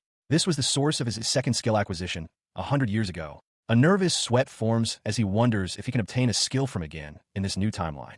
He opens the lid. A glowing panel materializes before him, displaying a long list of skills sorted by rank, from S down to C. He breathes a sigh of relief, realizing he can indeed use it. Now, he faces a critical decision. What skill should he choose? As he scans the options, a crucial memory surfaces. The last time he was here, he was unarmed. He had to survive by cleverly provoking monsters into fighting each other. This time, however, is different. A look of understanding dawns on his face as he realizes the new possibilities open to him. He reflects on his new assets, the flaming sword and his recently acquired sword skills. From the list of abilities offered by the treasure chest, his finger decisively taps on the word acceleration. His choice is driven by the memory of the creatures that had killed him most often in this dungeon during his past life. Putting his decision to an immediate test against a group of bugbears, he grins, declaring it's time for a test slash as he invokes the new skill, acceleration. The result is instantaneous and shocking. Surrounded by the dismembered remains of the monsters, he stands in stunned silence, wondering aloud if they were always this weak. He looks down at his enchanted blade, realizing the profound difference the flaming sword and his skills have made compared to when he struggled barehanded. As this realization dawns, a heavy stone passage rumbles open nearby. A confident smirk crosses his face. He is now absolutely certain that the monsters in this dungeon are no longer a threat to him. His confidence secured, his thoughts turn to the larger mission. He reminds himself that his goal isn't just to clear the dungeon, but to defeat the Demon King. Normally, he would hurry to regroup with his party, but he acknowledges there is something else he must do first. He proceeds down a stone corridor, arriving in a chamber distinguished by 3 large, intricate magical circles glowing upon the floor. Staring at the glyphs, his expression hardens with resolve. He knows there is one thing he absolutely must check before moving on. Without hesitation, he steps onto one of the glowing circles, causing it to flare with a brilliant surge of magical energy. He stands within the activated magic circle, a desperate hope forming in his mind. If he could just get there, maybe, just maybe, he'll find what he's looking for. The possibility steals his resolve, though a bead of sweat reveals his underlying apprehension. In a flash of light, he is transported to a vast, dark chamber dotted with what look like stars. Before him stands a massive, glowing cylindrical seal, humming with latent power. He stares at the empty vessel, a memory of a Jiha, Tsubaki bound in chains flashing through his mind. The truth dawns on him with a jolt. In this era, she hasn't been sealed yet. A Jiha isn't here. With this new understanding, he turns away from the seal and scans the unfamiliar architecture, his mind racing with a single question. Where could she possibly be? He proceeds down a long, stone corridor when a sudden noise breaks the silence. He stops, listening intently, recognizing the distinct sounds of a fight. Cautiously, he peeks around the corner and his eyes widen in shock. Someone is engaged in combat just ahead, in what he recognizes as a bugbear den. The warrior is Canaria, and she is fighting with breathtaking power. She leaps through the air, her blade a blur as she effortlessly parries a werewolf's attack. He is stunned by her incredible strength. His shock gives way to tactical analysis. He knows this area is filled with numerous werewolf dens. While a single beast isn't a major threat, the true danger of this room lies in venturing too far inside. He realizes the dire consequence. The werewolves will inevitably circle around and surround any intruder. Just as the thought crosses his mind, Canaria activates her acceleration skill, dodging a lunging werewolf that attempts to flank her. He leaps into action, slashing a werewolf just as it lunges for Canaria. Landing beside the startled adventurer, he flashes a determined grin and announces he is there to help.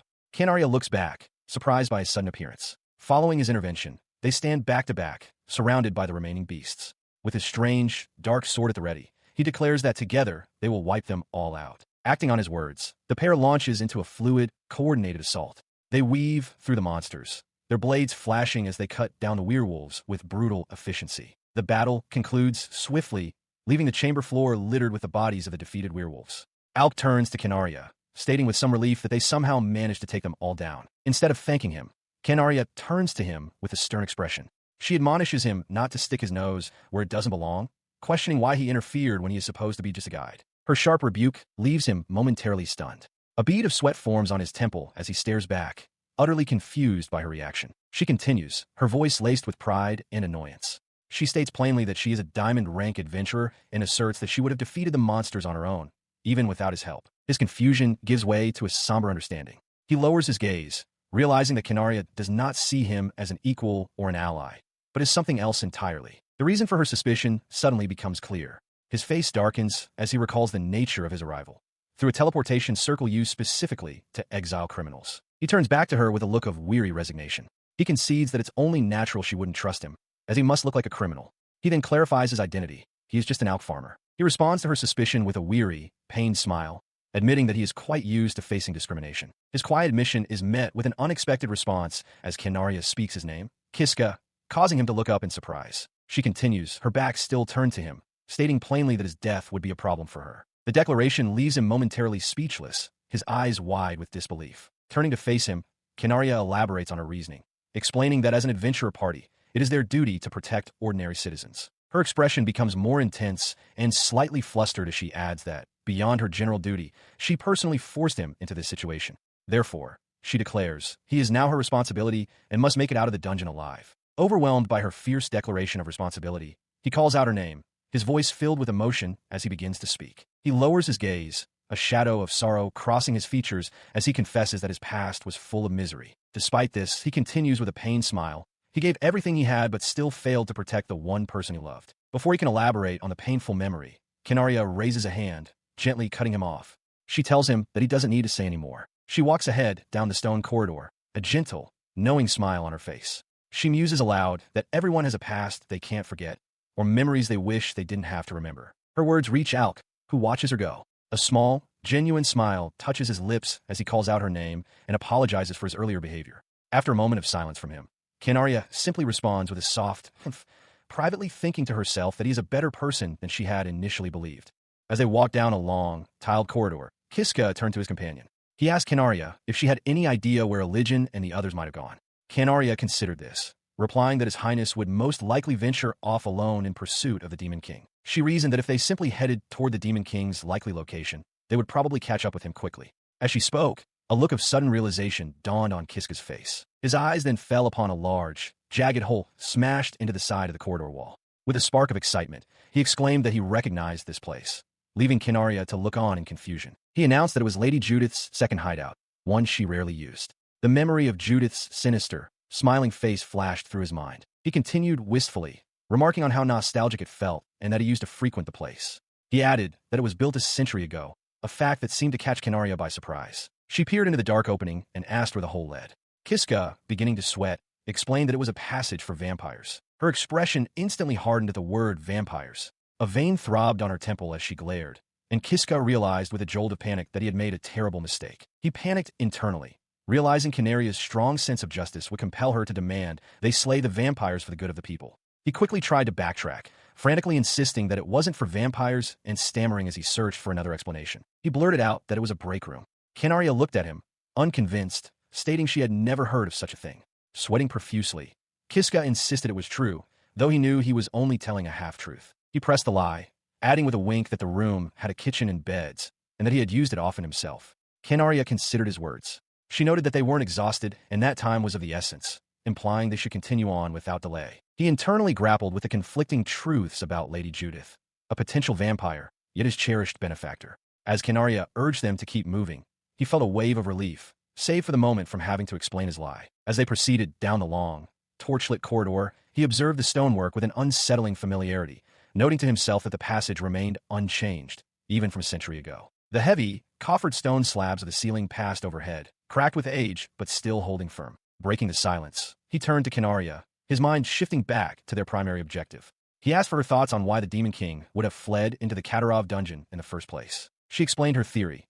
During the battle at Ariane, the Demon King sustained heavy damage from an attack by His Highness. She believes it retreated into the dungeon to heal its wounds, but also suspects another, more sinister purpose. Her suspicion pointed toward a grim strategy. She believes the Demon King plans to devour the powerful bosses lurking within the Katarov dungeon. The goal of this monstrous consumption, she concluded, is to absorb their power and amplify its own strength. This realization visibly startled Kiska. Processing this information, he quickly formed a plan, suggesting they head directly for the boss room, where they might encounter Religion and the others. Canaria agreed, but cautioned him that they might find the Demon King itself waiting for them instead. Despite her warning, he set his jaw with determination, declaring that they must be ready for any outcome. Canaria watched him, seemingly in silent agreement. Their path forward culminated at a massive, reinforced door. Suddenly, a loud clang echoed from the other side, signaling that they were not alone. He hears the distinct sounds of combat coming from behind the massive, reinforced door. Realizing it's the golem's chamber, he shouts that someone is fighting the boss inside, and that they must open it immediately. He and Canaria immediately throw their weight against the heavy doors, straining to force them open. As he pushes, his mind races with possibilities. Is it Religion and her party fighting in there? Or have they arrived too late and found the Demon King? Their combined strength is useless. With a grunt of frustration, he realizes the chamber must be sealed until the battle is over. Canaria confirms his suspicion, stating that the door won't budge at all. Then, as suddenly as it began, the noise of fighting stops. The abrupt silence hangs in the air. Canaria, ever practical, urges him to try opening the door again, now that the conflict has seemingly ended. This time, the heavy doors swing inward with a low groan, the magical seal having been released. The sight within is one of utter destruction. The chamber is filled with the shattered remains of a massive stone golem. Seated calmly upon a large piece of rubble, sword resting across her lap, is Religion, looking entirely unscathed. Overcome with shock and relief, both he and Canaria cry out her name in unison. She looks up, greeting them with a casual smile, as if nothing is out of the ordinary. Canaria rushes to her side, asking if she's hurt, but Religion simply laughs, boasting that she doesn't have a single scratch on her. Leaning back, Religion expresses her relief that the Demon King was prevented from consuming the golem. Kiska can only stare, awestruck by her power. He marvels that she single-handedly defeated the same monster that Ajiha had struggled against. Her moment of rest is brief. She turns her attention back to the mission, asking Kiska if the main boss room is located further ahead, and more importantly, if it is still intact. He confirms with absolute certainty, a determined look on his face. As far as he knows, there are 2 more bosses left to face. His thoughts race as he maps out the path ahead. He recalls that the Griffin's chamber is next, followed by the chamber of the giant centipede. His knowledge impresses Religion, who remarks that she was right to trust her instincts about him. She recalls Judith mentioning that the centipede only moved into this dungeon about 50 years ago, leading her to speculate that in this era, a different boss might occupy that chamber. She rallies the group with renewed vigor, declaring their intent to defeat the remaining bosses before the Demon King can devour them. Turning to Kiska, she affirms that they are counting on his guidance, and he readily agrees. Their confidence shatters the moment they step through the next doorway. All 3 adventurers, Canaria, Kiska, and Religion, stare forward,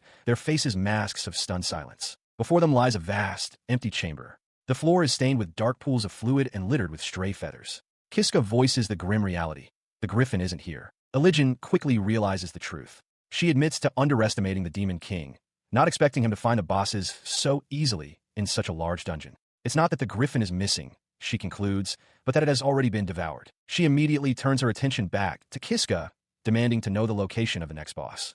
With a serious expression, he reveals that the next chamber is the final one, at the very end of the dungeon. His declaration sends a wave of shock through his companions. Both Religion and Canaria stare, their eyes wide with disbelief at the sudden realization that they are already at the threshold of the final confrontation. Her shock gives way to fierce resolve. Religion commands Kiska to lead them to the final boss chamber. Clenching his fist, he acknowledges the order, ready to proceed. He hurried down the stone corridor, calling out to the hero ahead of him. He questioned the decision to press on, asking about their other companions, Kalgano, Niao, and Nok, and insisting they should regroup with him first. She turned back, dismissing his concerns with a confident smile. She declared that time was of the essence, and, more importantly, that they did not need to regroup. Her statement left him stunned. He asked if she was serious, unable to believe she would leave even Canaria behind. Religion's expression hardened as she confirmed it, stating that she alone would be the one to fight the Demon King. She then proclaimed her status as the hero, asserting that only she possessed the right to face the Demon King. Canaria added a practical reason, explaining that Elijin's powerful attacks might inadvertently strike them all during the battle. With the matter settled, the reduced party of three, Kiska, Elijin, and Canaria, proceeded deeper into the dungeon, their footsteps echoing in the empty hall. They passed by a pedestal where an ornate chest lay open and empty. Kiska noted with concern that the Crystal of Wisdom had already been used. Moving past the empty chest, their focus shifted to the massive, imposing doors that stood at the very end of the corridor, sealing the final chamber. As they stood before the entrance, Kiska nervously announced their arrival. Beside him, Canaria was visibly sweating with anxiety, while Elijin remained resolute and stern. The three adventurers gazed up at the colossal doors, intricately carved with crescent symbols. Kiska breathed out the realization. This was the final boss chamber. His expression tightened with apprehension. He knew that what lay beyond that threshold was either the final boss he remembered from his past life, or the Demon King himself. He stands with his companions, ready for the final confrontation. Elijin gives a quiet affirmation. All right, and Kiska, filled with resolve, urges them forward. Let's go. With their decision made, the heavy doors to the chamber creak open, revealing the throne room beyond. As they step inside, they are met with a shocking sight. Before them sits the Demon King, a being of immense size and power, casually chewing on the remains of what appears to be the dungeon's final boss. The adventurers freeze, stunned by the unexpected scene. His eyes widen in disbelief. Kiska stammers, his mind struggling to process the grotesque display. He realizes with dawning horror that the Demon King is consuming the very creature they came to defeat. In stark contrast to her companion's shock, Elijin wears a confident, almost mocking smirk. She addresses the colossal figure directly, asking how the final boss tasted. The Demon King pauses his meal, looks towards her, and replies with utter nonchalance that the flavor was merely average. Inside a grand throne room, the hero Elijin confronts the seated Demon King, Zorga.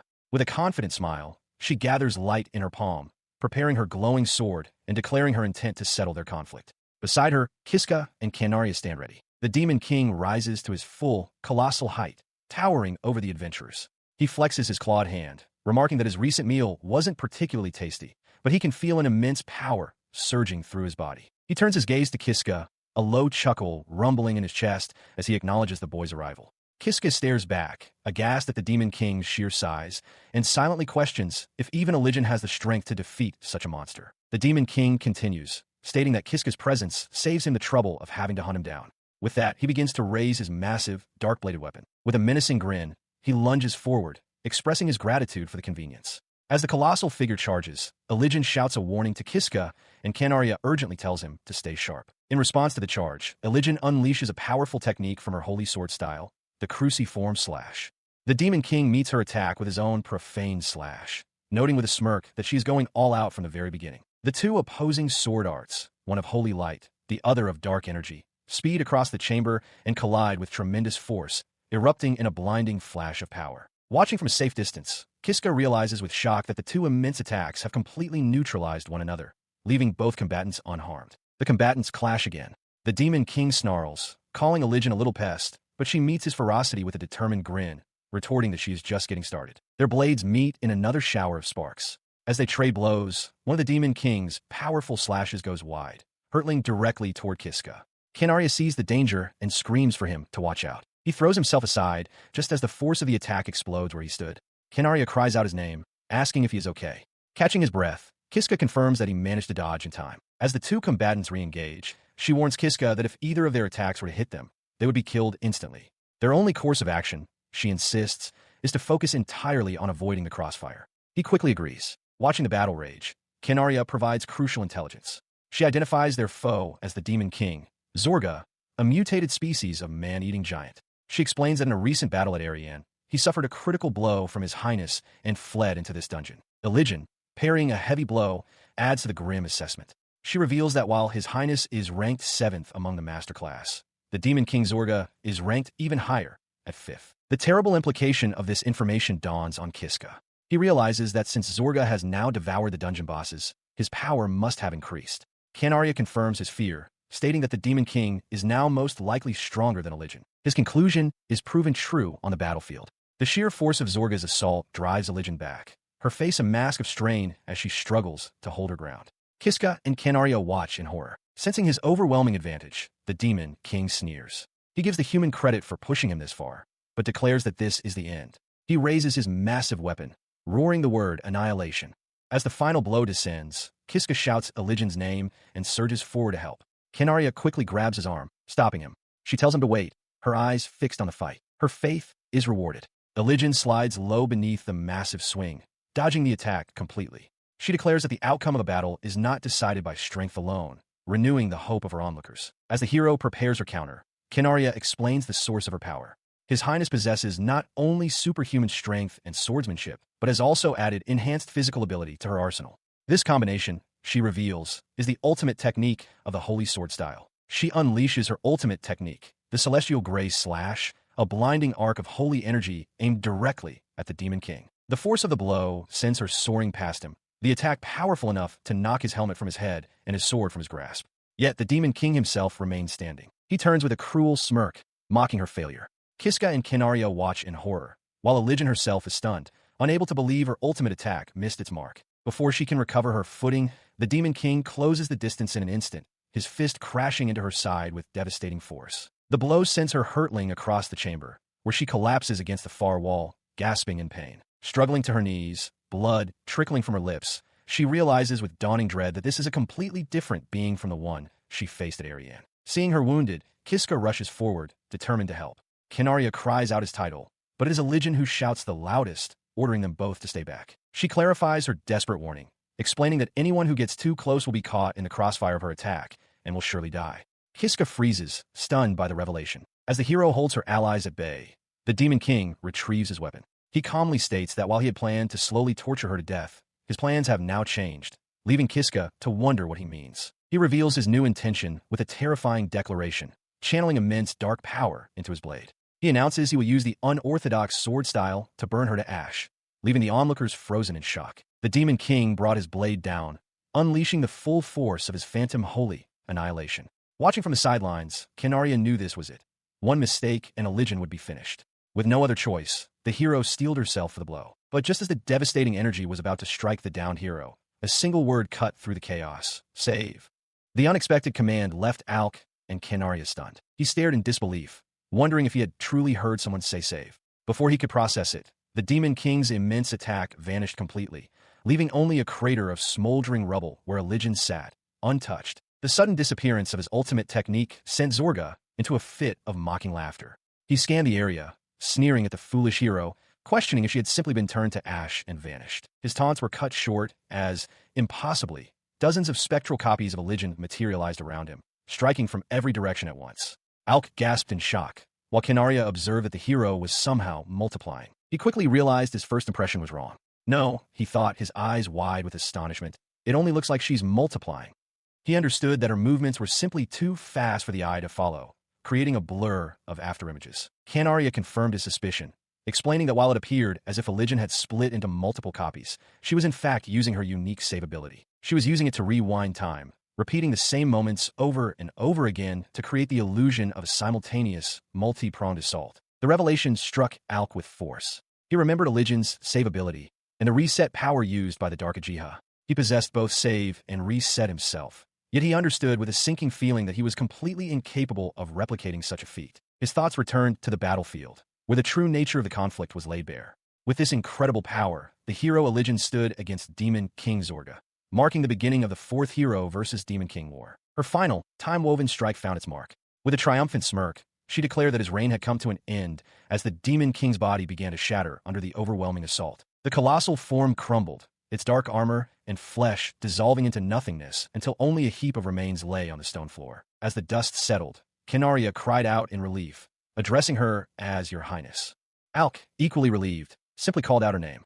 Elijin turned towards them, a weary but satisfied smile on her face. She chuckled lightly, asking if she had made them worry. Just then, a massive set of doors behind them began to creak open with a deafening groan. The rest of her party, Gorgon and Yao, rushed past her towards the newly opened passage. The dwarf warrior boomed, asking where the Demon King was, while the small elf girl called out to Elijin in excitement. Watching the victorious group prepare to head home, Alk's mind raced.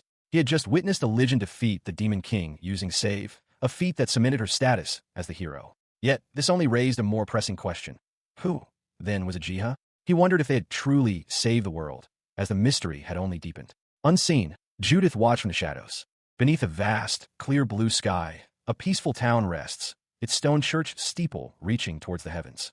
It is a day of triumphant return. In a flash of brilliant light, a group of adventurers materializes on a high balcony overlooking that very town, their long journey finally at an end. The hero Elijin takes a deep, satisfying breath, a wide grin spreading across her face as she declares that the air on the surface is simply the best. Her sentiment is shared, though for different reasons. The dwarf Gorgon bellows with laughter, urging Elijin to find food, reminding her they haven't had a decent meal in days. The young elf Niao agrees, clutching her stomach and admitting that it's grumbling loudly. As the party shares a light-hearted moment, an elderly man in a butler's uniform rushes towards them, his voice choked with emotion as he cries out that his highness has returned. He reaches the group, his face a mask of overwhelming relief. This is Frat, Elijin's butler. He thanks the heavens that she is safe. Elijin winks, casually greeting him and confirming she's back. She apologizes for making him worry, but Frat, wiping tears from his eyes, explains that he was sick with worry after hearing she had entered the dungeon with only a small group for a top-secret mission. Elijin smiles reassuringly, informing him that they managed to defeat the Demon King safely. His eyes widen in amazement. As Frat expresses his awe, Elijin quickly deflects the credit, placing a hand on Kiska's shoulder and declaring it was all thanks to him. Kiska, caught completely off guard, stammers that he didn't really do anything. He tries to downplay his role, but Elijin insists, explaining to her butler that without Kiska, they wouldn't have even known the way through the dungeon. She adds that the Demon King had devoured every other monster, and if left unchecked, could have become a threat beyond anyone's control. He bashfully tries to deflect the praise, insisting he didn't do much, but Elijin is firm. She declares that there is no doubt Kiska was the true MVP of the battle, and the rest of the party voices their sincere gratitude for his help. She continues, admitting that while she was the one who defeated the Demon King, she was panicking when the party was scattered during the teleportation. Kiska looks startled by her candid confession. His surprise gives way to an apologetic smile as he admits that, to be honest, he didn't know about that particular detail either. Elijin confesses she was also in the dark. Meanwhile, Gorgon and Nock discuss the dungeon's mechanics. Gorgon speculates that the hidden teleportation circle was likely designed to prevent exile party members from entering together, noting that he has seen plenty of other parties use the main gate without issue. Their conversation is cut short when the butler, Frat, suggests they move along. He reminds the heroes that the people are waiting for them and that it is time to head back to the village. Following his lead, the entire party emerges from the dungeon entrance to face a large, expectant crowd of villagers who have gathered to welcome them. The crowd erupts in excited murmurs upon seeing the hero. They recognize Elijin, and a rumor quickly spreads among them that she infiltrated the notorious Katarov dungeon all by herself. Stepping forward, Elijin raises a hand, and a large, ornate chest materializes before her with a flash of light. She calls for the villagers' attention, introducing herself as Elijin, first prince of the kingdom of Rastarna, and announces that she has slain the Demon King. As the chest opens, it reveals the grim proof of her victory, the severed head of the Demon King Zorga, his face locked in a final, monstrous snarl. With the evidence displayed for all to see, Elijin raises a fist in triumph. She declares that peace in their world is at last assured and calls for everyone to celebrate together. The crowd, with Kiska smiling among them, roars its approval. Amidst the joyous crowd, Kiska looks on with a faint, relieved smile, a bead of sweat on his temple. He quietly expresses his gladness at how things have turned out. His relief is shared by the others. Elijin laughs heartily, telling Niao that ever since she came to this era, she felt as though she'd been caught up in something unbelievable. He walks through the village, his earlier apprehension giving way to a genuine smile. He decides that this turn of events isn't so bad after all, turning his attention to Canario walking beside him. She notices his gaze and explains their next move. She informs him that a grand victory parade will be held in the royal capital, Larna, to celebrate the Demon King's defeat, and that they will be heading there tomorrow. Her expression softens slightly as she gives him a piece of advice for the evening's festivities. She warns him not to drink too much tonight, reminding him to be well-rested and ready to move in the morning. The implication of her words suddenly dawns on him. His eyes widen in shock as he points to himself, stammering as he asks if her instructions mean he is also part of the parade. She looks at him, her expression firm and unwavering. She confirms his inclusion without hesitation, stating plainly that of course he is. He is a member of the hero's party. After all, her words, and the way she said them, resonate deeply with him. A warm smile spreads across his face as he realizes she addressed him with a small but significant change. That evening, under a starry sky, the party gathers at a large local inn to celebrate their victory and their final night in the village. Inside, the mood is festive. Gorgon laughs boisterously while a green-faced Niao looks ill from drinking. Kiska, Elijin, Kinaria, Nock, and even Ajiha Tsubaki share a meal, enjoying the hard-won peace. He recalled Elijin's promise, delivered with a confident smile. She had assured him that once all the post-battle duties were concluded, she would begin the search for Ajiha, just as she had pledged. This filled him with a renewed sense of hope. He knew Elijin was a prince of the kingdom of Rastarna. With a network that vast, the search would surely be more effective. As night fell over the town, he felt a quiet optimism settle over him. For the first time in a long while, it seemed he was finally one step closer to finding a Jiha. The next morning, the entire party gathered by two ornate carriages, preparing for their journey to the capital. Elijin took charge of the arrangements, deciding that she, Canaria, Frat, and Nock would occupy the first carriage, anticipating a relaxing trip. This meant Kiska was grouped with the others. The boisterous dwarf, Gorgon, immediately clapped him on the back, declaring him a big bro, much to the quiet annoyance of the elf, Niao. Niao reflected on her own awkward introduction, feeling a distance had formed between them. Shaking off, she called out for everyone to head for Larna. Inside their carriage, a tense silence hung in the air. Gorgon, ever the extrovert, broke the quiet by once again addressing Kiska as Big Bro. He leaned in, his expression friendly, and asked about Kiska's past accomplishments. He mentioned hearing that Kiska had cleared the Katarov dungeon and questioned how many people had been in his party. Kiska hesitated for a moment before quietly stating that he had cleared it alone.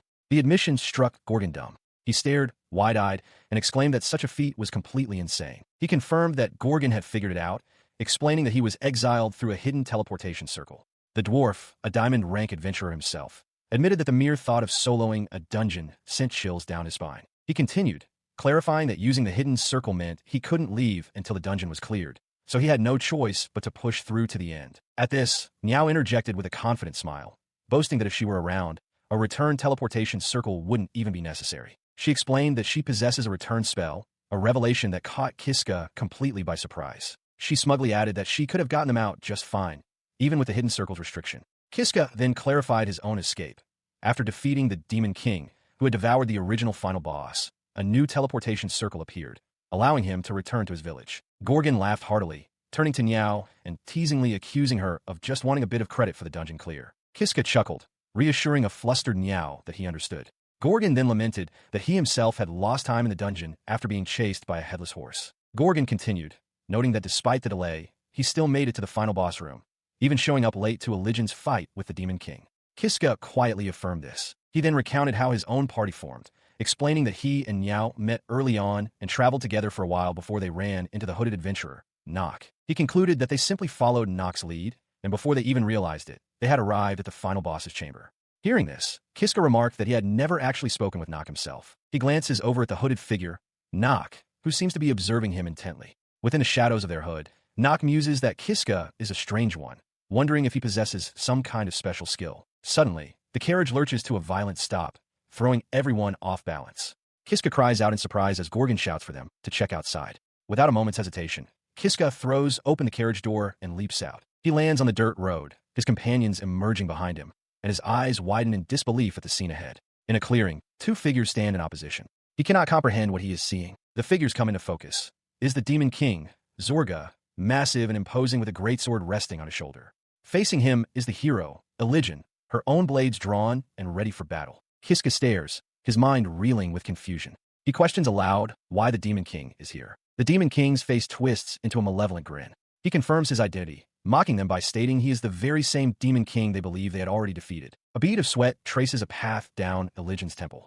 Her confident facade has shattered, replaced by sheer terror as she glances back at Kiska, her voice trembling as she warns him to stay back. Her warning is punctuated by a horrifying sight, a massive, gaping wound torn through the center of her breastplate. She calls out Kiska's name, her strength clearly failing. He screams her name in horror. In that same instant, a blade of pure darkness slices through the air with impossible speed. The blade finds its mark not in Elijin, but in Kiska. It erupts from his chest in a spray of blood, his face frozen in a silent scream of agony and shock. His eyes widened in disbelief, tears welling as a choked gasp escaped his lips. The world around him seemed to fade, consumed by the searing agony in his chest. He forced his gaze downward, his mind struggling to comprehend the sight. A blade of pure darkness, pulsing with malevolent energy, was buried deep within him. He could only wonder what this horrifying thing was. As his strength failed, a single, frantic thought consumed him. Who was it? Who was the one who had killed him? The question echoed in the fading light of his consciousness, but the answer wouldn't come. His final moments fractured into fleeting images, a wicked, dark scythe, a silent treeline, and his own hand falling lifelessly to the earth. He was unable to see his killer's face as everything went dark. Kneeling in a torch-lit stone corridor, Kiska reflected on his new reality. Ever since he had arrived in this world, 100 years in the past, this moment marked his first death. He understood with grim certainty that this was where it all began. He recalled Elijin's solemn words to him. She had explained that his own death was inconsequential, no matter how many times it happened. However, if she were to die, the future a century from now would irrevocably change for the worse. Faced with this stark reality, his resolve hardened. If that was how things stood, then he would stand before her, shielding her from that fate.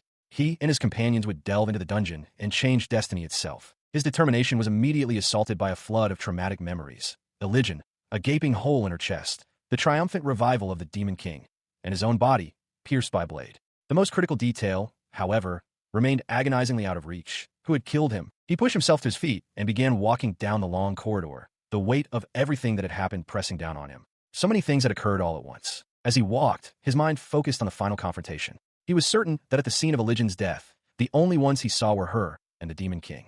Yet, there was one piece of the puzzle he knew for sure. He reasoned that Elijin's carriage, which had been traveling ahead of his own, should have contained Kinaria, Nock, and Frat. But in his memories of the final battle, they were nowhere to be seen. The implication was chillingly clear. Everyone who had been riding in that lead carriage had been killed by someone else before the final battle even began. He mentally reconstructed this sequence of events. An unknown assailant had first eliminated the party members in the lead carriage. That same person then revived the Demon King, before circling around to ambush his own carriage from behind. And with that tactical realization, the final, brutal memory slammed into him. The assailant had come up from behind and killed him. He continued to puzzle over the events of his death, his mind racing through the facts. Elijin was a master rank adventurer, and Kinaria was diamond rank. It seemed utterly impossible that anyone could have taken them both down in an instant. Furthermore, he recalled that Gorgon and Niao were positioned behind him.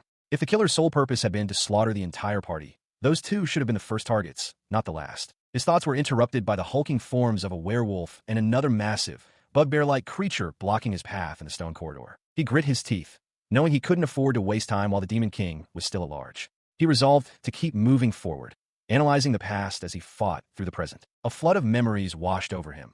His party fighting together, the list of his own hard-won skills, and the sight of a spike-filled pit below. All of it felt distant, yet critically important. As he walked, his focus narrowed, pushing aside the immediate threats to pinpoint the most crucial memory of all, the moment he was killed. The memory struck with the force of a physical blow, a dark, jagged blade erupting from his chest in a spray of black. He recalled the final moments, his gaze fixed on the weapon that ended his life. Just before he died, he caught a glimpse of the blade and saw veins like the ones he had seen on the puppet sword. A new thought crystallized. The shape was slightly different from his own sword, but could it have been one of the Parasite series weapons that Judith had mentioned? He understood then. If the person who killed them was a wielder of a Parasite series weapon, they were facing a truly dangerous opponent. He needed to come up with a plan. He moves deeper into the dungeon, the sounds of combat echoing from the corridor ahead. He recognizes the telltale signs of a battle with werewolves and recalls that last time, Kinaria was fighting in this very den. To clear the dungeon as he had before, he decides his first step must be to rendezvous with her. But as he enters the chamber, his plan is immediately upended. It is not Kinaria fighting the werewolves, but the heavily armored dwarf, Gorgon, who swings a massive axe with brutal force.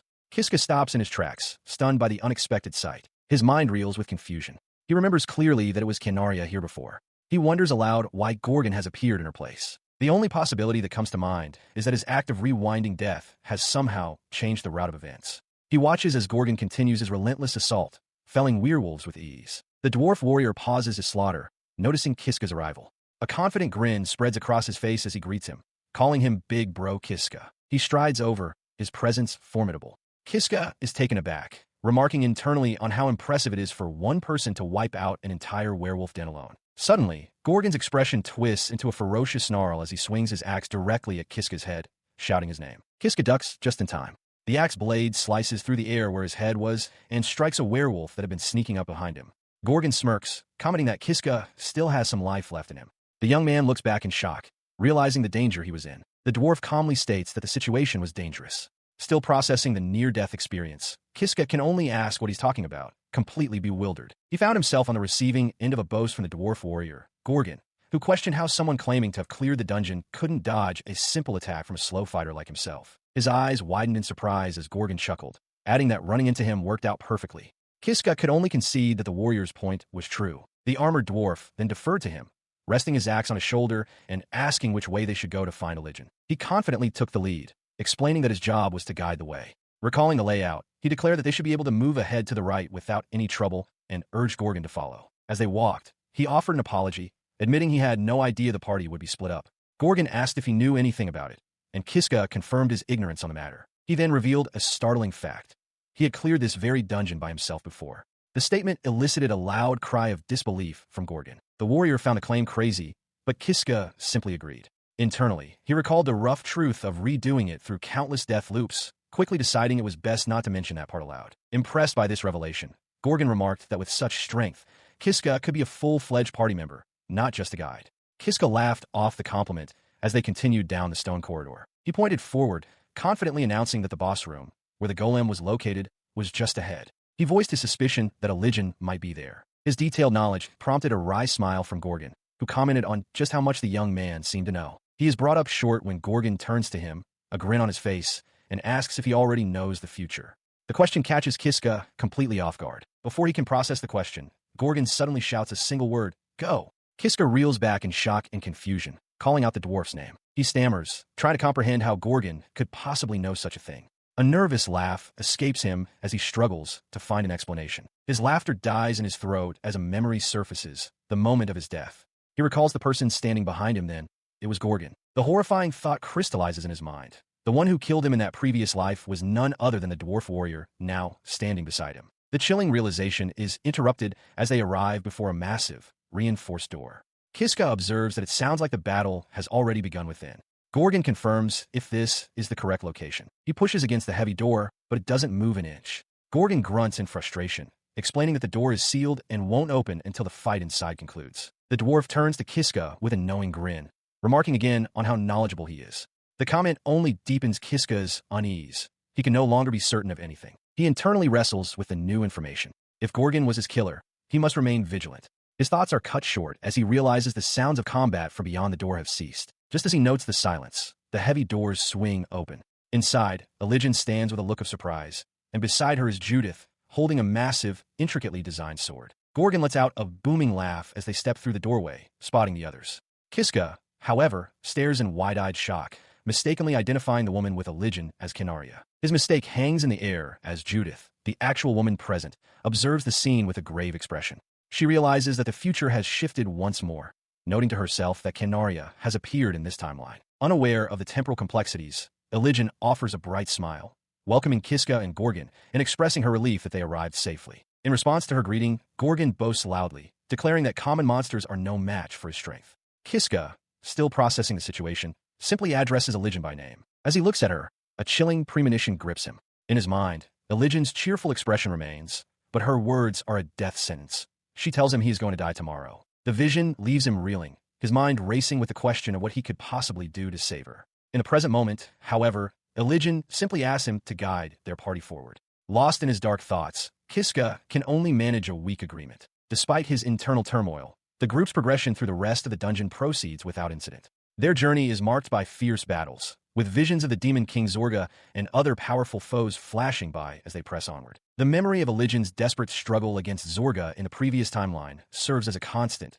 grim reminder of the stakes. Eventually, their travels lead them to a town, where they find lodging for the night under a cloudy sky. Morning arrives, and with it, the day of their departure for the city of Larna. On a dirt road leading out of the city, two elegant, dark carriages stand ready for departure. Each is drawn by a pair of white horses and attended by drivers, prepared for the journey to Larna. As the party gathers, Legion takes charge of the travel arrangements.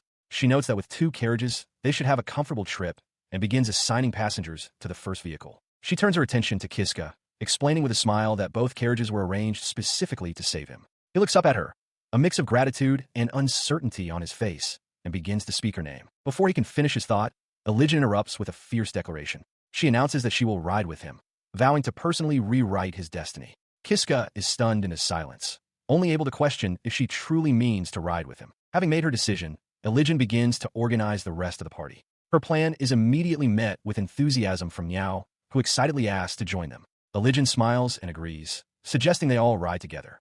Two ornate carriages, drawn by pairs of white horses, make their way along a dusty country road. The rhythmic clatter of wheels and hooves echoes through the tranquil landscape. Inside one of the carriages, Kiska sits with a tense expression, sweat beading on his brow. He reflects grimly that this time, he is traveling with a different group of companions than before. He sits across from Legion and Niao, his gaze distant. He notes that so far, nothing unusual has occurred, but a deep-seated anxiety prevents him from letting his guard down. His mind is consumed by a horrific memory, the image of a Elijin with a fatal, gaping wound in her chest. He hardens his resolve, determined to discover what truly happened in the carriage that day and change the outcome. His intense preoccupation does not go unnoticed. Elijin leans forward slightly, her expression kind, and asks if something has happened, pointing out that he has looked quite serious ever since they boarded. He flinches, startled that his anxiety was so obvious. Flustered, he quickly concocts an excuse, stammering that he's just nervous because he has never been to a large city like Larna before. She smiles, accepting his explanation.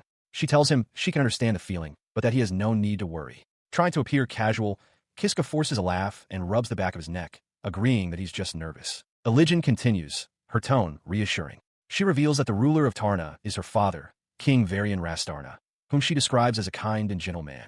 She assures Kiska that someone who contributed so much to defeating the Demon King will be warmly welcomed by everyone. Her words seem to soothe his frayed nerves. A genuine smile touches his lips as he says that hearing her say so puts him at ease. Elijin's expression softens, but she adds, "But I'm the only one." He reflects that, of course, Elijin has no way of knowing what truly happened on the last journey. Observing the cheerful atmosphere now that the Demon King is defeated, he resolves to simply play along to avoid suspicion.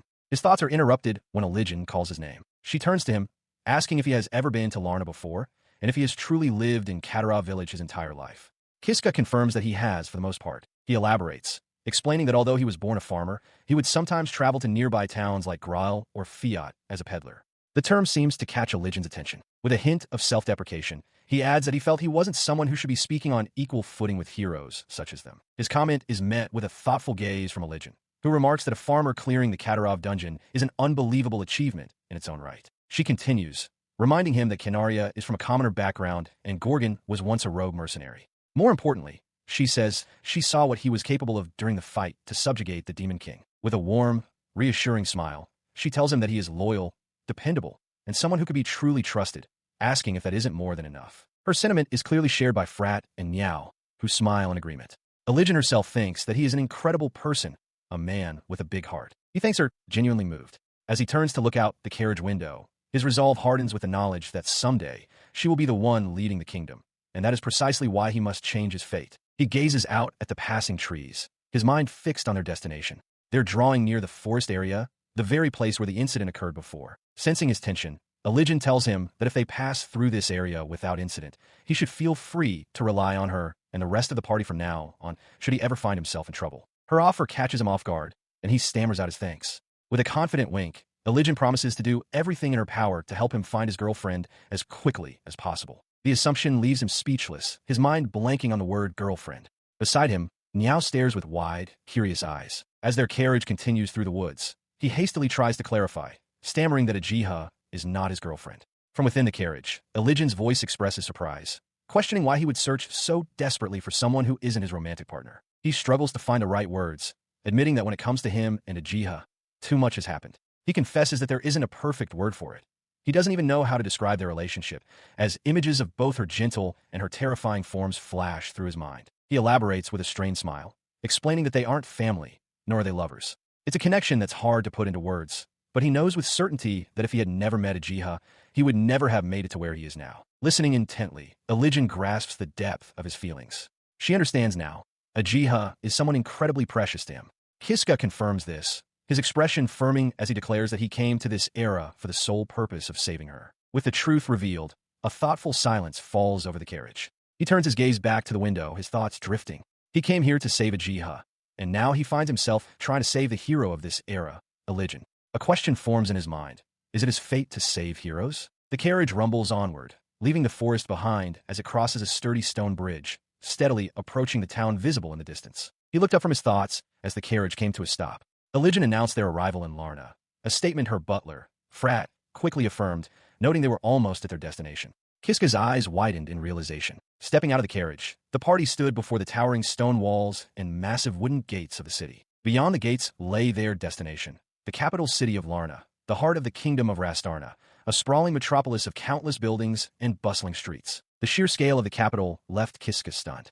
He could only stare, wide-eyed and sweating slightly, muttering to himself about its immense size. His awe was interrupted when Elijin pointed out that the rest of their companions had also arrived. Gorgon and the others approached, looking relieved to have finally reached the city. The dwarf warrior, Gorgon, stretched his stout frame, loudly complaining that traveling by carriage was murder on his backside. Beside him, Canaria and the hooded Nock remained composed. The three adventurers, Gorgon, Canaria, and Nock, stood together, a formidable part of Religion's retinue. As the full party assembled, Frat watched them all with a discerning eye.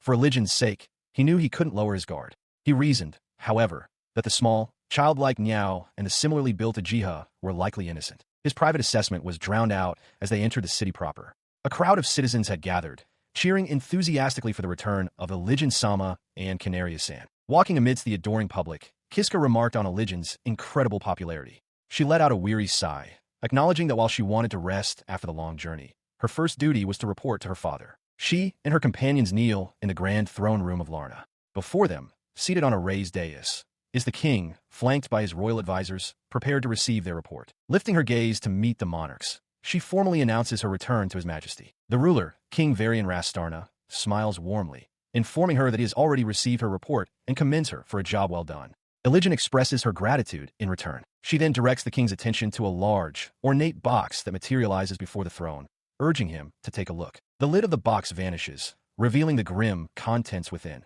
The severed head of a horned, demonic figure, its face frozen in a silent snarl. A wave of shock ripples through the court. The king identifies the trophy as the head of the Demon King, marveling that it was taken not from a battlefield, but from within the infamous high-difficulty Katarov dungeon. His gaze returns to the adventurers, acknowledging the immense difficulty of their mission.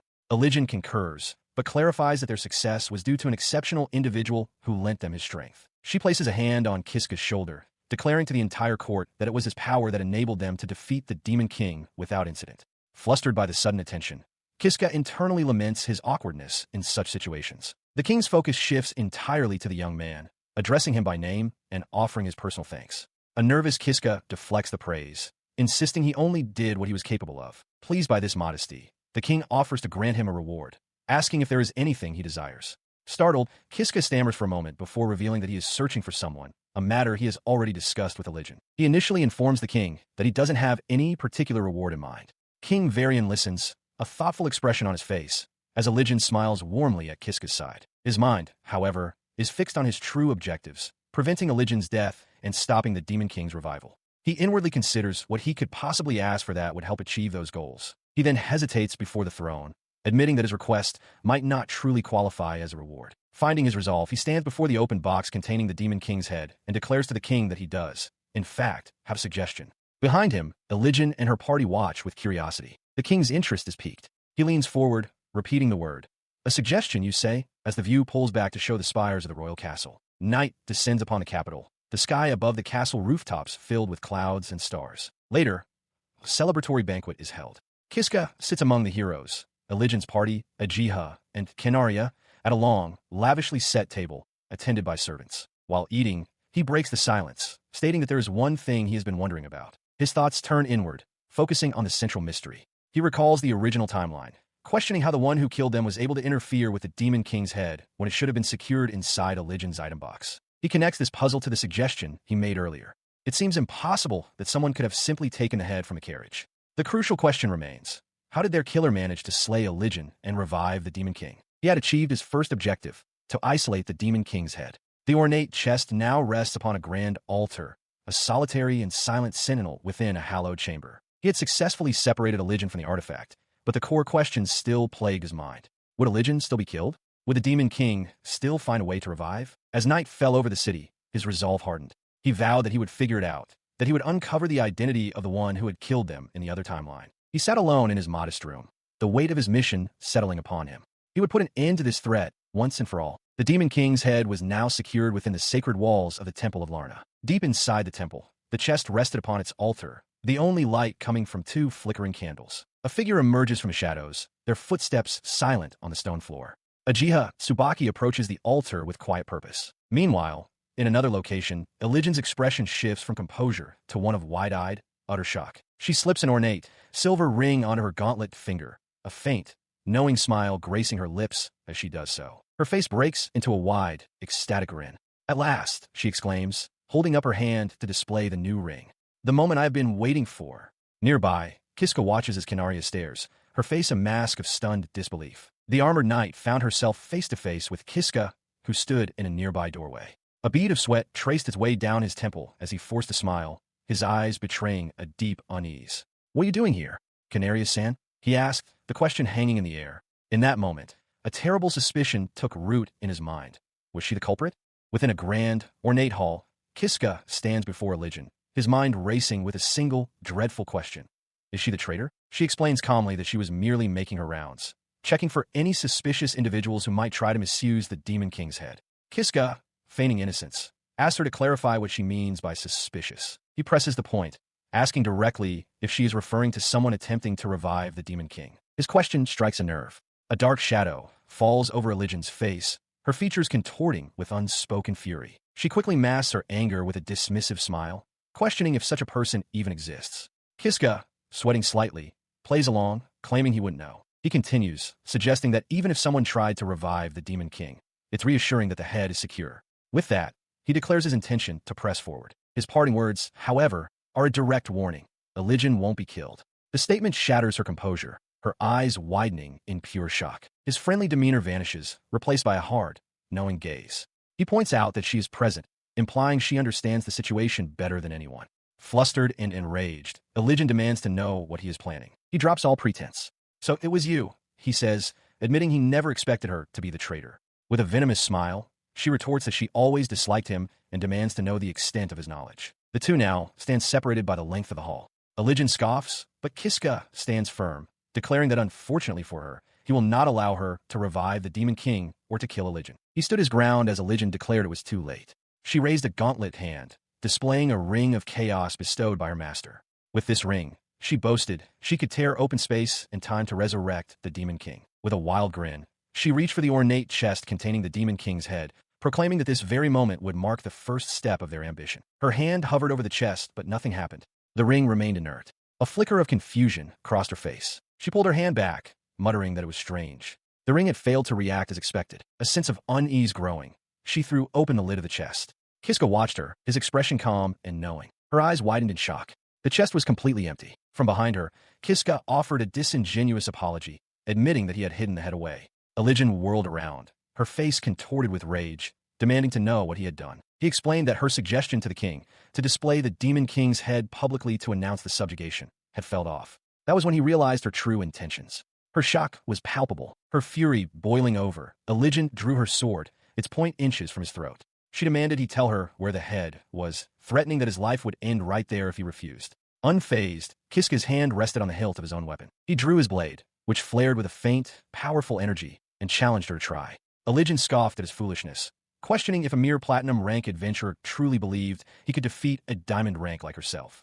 Kiska simply smirked, ready for the fight. Religion stands ready, acknowledging Kiska's awareness of the vast power gap between a platinum and a diamond rank adventurer. She notes that Canaria is incredibly strong, then invites him to fight just as he wishes. Following her words, she lunges forward with blinding speed, her sword raised high as she vows to cut him down. Kiska, his own blade flaring with a strange energy, braces for the attack while Canaria watches intently. Their blades meet in a furious shower of sparks. The two warriors become a blur of motion, steel clashing against steel in a rapid exchange of blows. Canaria's eyes widen slightly, surprised by the ferocity of the duel. He grits his teeth, the force of her strike rattling his arms. That was a close call. He realizes that in terms of raw strength, combat ability, power, or speed, he is completely outmatched. But he has a way to even the odds. With a determined grin, he activates his skill, shouting its name, Acceleration. He moves in a flash, the sudden burst of speed leaving a stunned Religion behind. As he repositions himself, he explains that his platinum rank was assigned before he ever obtained the acceleration skill. Religion dismisses it as a mere sneaky trick. Kiska, however, holds his glowing sword with renewed confidence, declaring that with acceleration, he can now match her in speed. She counters with a wild grin, arguing that even if their speeds are equal, it doesn't change the fact that she still surpasses Canaria in raw power. With that, she launches another ferocious attack. He meets her blade, the impact jarring them both. Despite the clear power disparity, he roars that he will not lose. Annoyed, Religion clicks her tongue and demands to know the reason for his confidence. He begins to explain. After 100 years in this world and witnessing countless battles, he has realized one thing. All warriors, no matter how powerful, fight to protect their own lives. But he is different. Having died more times than he can count, he has become someone who doesn't hesitate to die. In other words, he declares with chilling certainty, he does not fear death. He brings his flaming sword down in a powerful arc. His opponent, the Knight Canaria, raises her own blade to parry, but the force of the impact shatters her weapon, sending shards flying as she cries out in surprise. Her defense shattered, Kinaria stares up from the floor in utter disbelief. She can only stammer in confusion at the sudden, overwhelming display of power. Ignoring her shock, he levels the tip of his burning blade at her face. With a snarl, he demands that Kinaria answer him. He presses his interrogation, his voice tight with accusation. He reminds her of her oath of loyalty to Eligen, questioning why she would betray that trust and attempt to resurrect the Demon King. Her initial surprise fades, replaced by a cool, knowing smile. She concedes that she doesn't know how he uncovered her plan, but since he has come this far, she agrees to tell him everything. Kiska watches her, his expression grim, warning that her fate hangs on her next words. She begins her confession, confirming that she did indeed swear loyalty to His Highness. With a blush dusting her cheeks, she reveals that her feelings ran much deeper than mere loyalty. She loved him. Her declaration stuns him. He stammers, unable to reconcile her professed love with her actions, demanding to know why she would then betray the one she loved. Kinaria's face falls into shadow as she prepares to explain. She poses a chilling hypothetical question. She asks him to imagine hating someone more than anyone else in the world, a person who also happens to be a prince, possessing immense status and power. What, she asks, would one do to guarantee that such a person's killed? The horrifying implication dawns on him. He realizes with a jolt that she is talking about Eligen.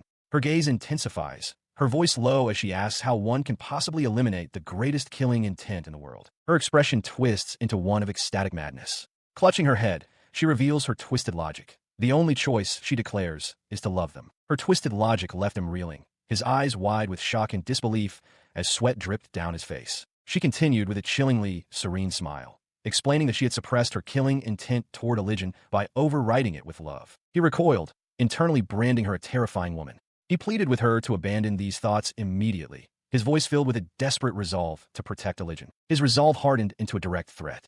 If she still intended to revive the Demon King to kill Eligen, he declared, then he would have no choice but to kill her. She met his threat with a burst of manic laughter, her eyes wide with amusement. You'll kill me, she mocked, daring him to try if he thought he could. Her amusement vanished instantly, replaced by a cold, shadowed expression. I'm sorry, she stated, claiming it was for the sake of the world as she lunged forward, her hand clamping down on his wrist. A burst of dark energy erupted from her grip. He cried out, stunned by the sudden assault and questioning why she was attacking him. As the energy coalesced, a sinister black sword materialized in her hand. Its crossguard was fashioned into a malevolent, unblinking eye. It was the puppet sword. She confirmed his unspoken horror with a triumphant smirk. She was the one who possessed the puppet sword in this era. The revelation struck Kiska with the force of a physical blow.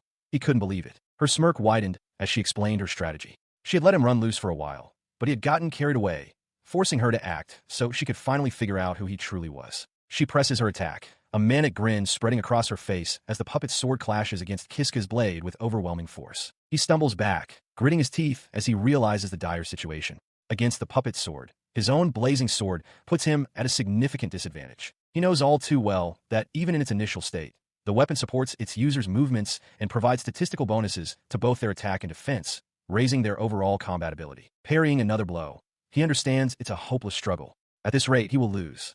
Kinaria confirms his fears, declaring that as a former user, she understands the puppet's sword better than anyone. Seeing no other option, he decides to retreat for now, turning to flee towards a large set of doors. Kinaria shouts for him to wait, her expression a mix of shock and frustration. Before he can reach the exit, a massive figure blocks his path. A heavy blow strikes him from behind, sending him sprawling. He looks up in shock, recognizing the dwarf warrior, Gorgon. The warrior scoffs at him, calling him pathetic for being hit by such a slow attack. Kiska can only groan in pain, unable to rise. He turns to Kinaria, apologizing for his late arrival. She calmly tells him to wait. She instructs Gorgon not to kill Kiska yet.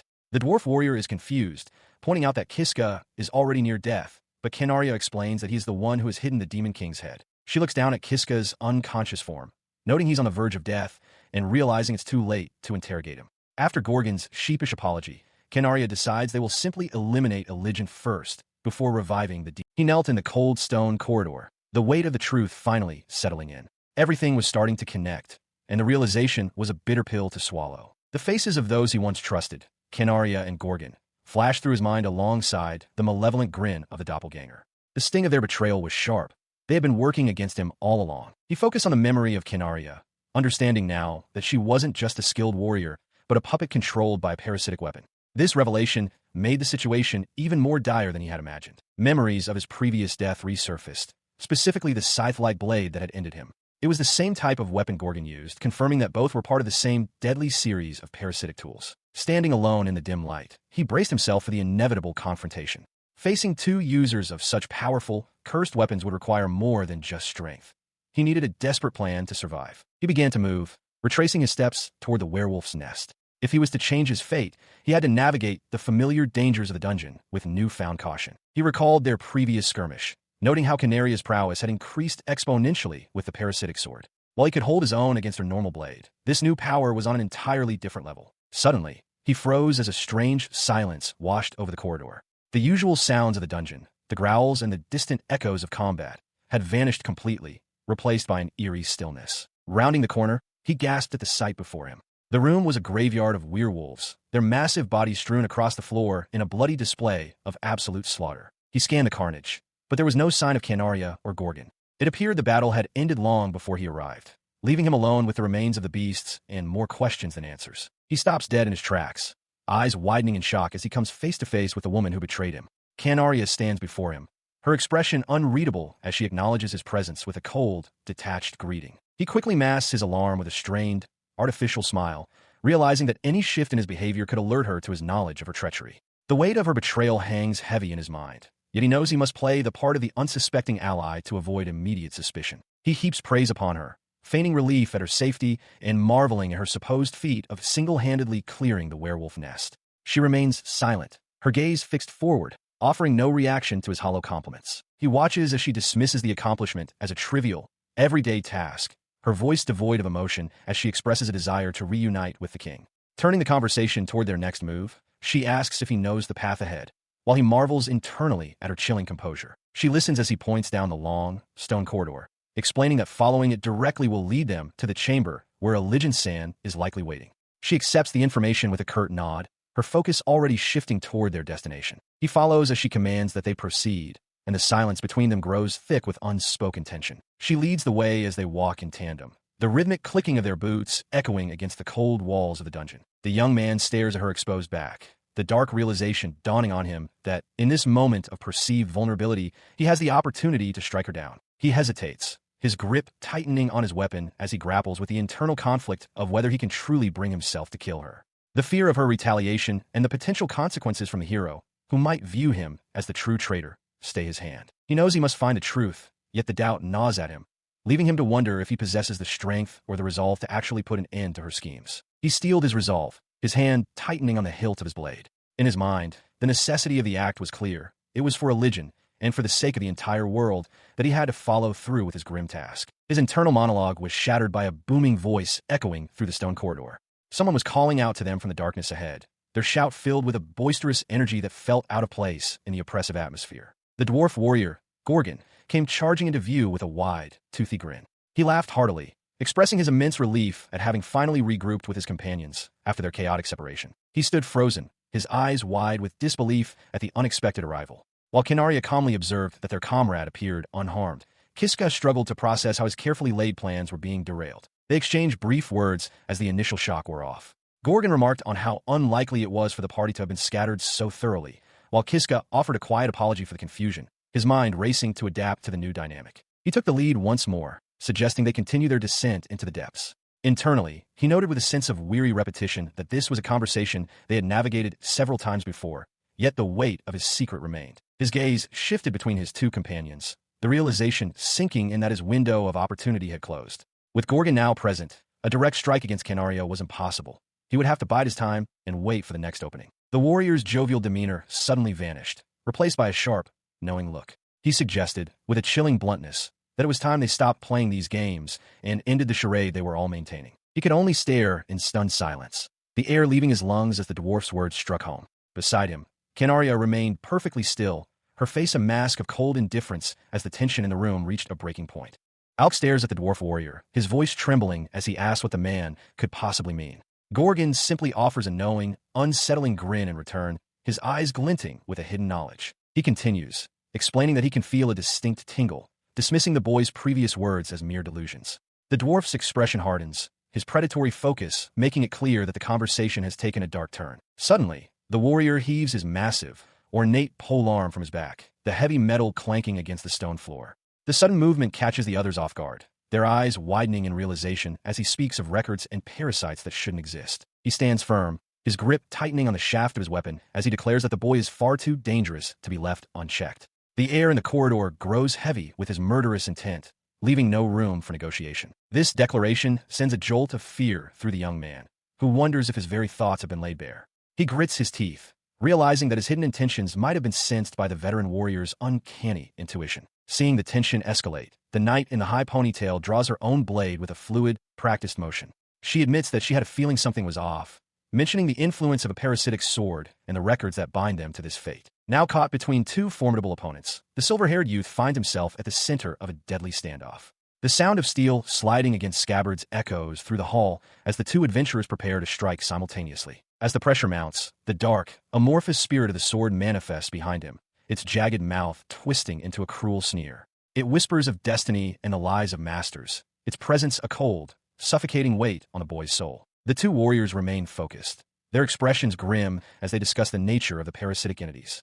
They recognize that the boy exists outside the normal cycle of life and death, a variable that must be eliminated to maintain the order of their world. He realizes then that a surprise attack is no longer an option against such perceptive foes. Even if he were to fall and return, these warriors possess an uncanny ability to read the hearts of others, making them his most dangerous adversaries yet. He stares in disbelief as the armored dwarf looms over him, demanding to know his true identity and what he is truly after. In response, he attempts to maintain his facade, claiming to be nothing more than a simple villager named Kiska, but the warrior scoffs at the obvious deception. The dwarf tightens his grip on his massive, iron-crusted mace, growling a question about whether he stands against the chaosists. As the weight of the term chaosism sinks in, he realizes the true nature of the threat standing before him and the gravity of his situation. The female knight steps forward to join her companion, revealing that they and Canaria are members of this cult, and their goal is to sacrifice a legend to resurrect the Demon King. Despite the chilling revelation, he continues to feign ignorance,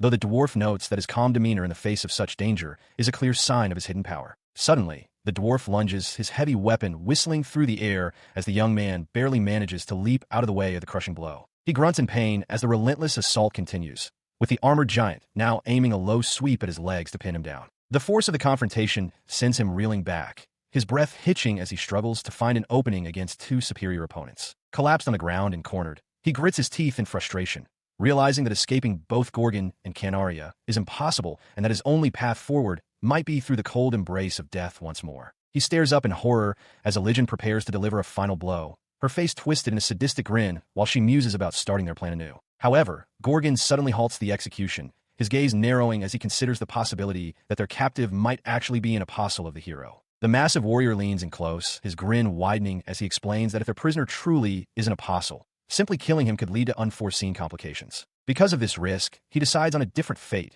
raising his hand to reveal a sinister ring and declaring his intent to seal the boy away instead. As the ring begins to pulse with a malevolent light, the dwarf notes that its magical reserves are perfectly charged for the task at hand. With a sudden, forceful gesture, he unleashes the artifact's power, a blinding flash of energy erupting as the word seal echoes through the chamber. The young man can only scream in pure, unadulterated terror, his voice cracking as he pleads for them to stop the encroaching darkness. Moments later, his vision begins to blur and his body feels weightless, leaving him to wonder in a daze what is becoming of him while his captors look on with cold satisfaction. Ultimately, the process is completed, leaving the silver-haired youth suspended in a crystalline pillar, bound by heavy chains and lost to the world in a forced, magical slumber. All that exists is an endless, simple darkness. A single thought pierces the void. Where am I? A young man's face materializes from the black.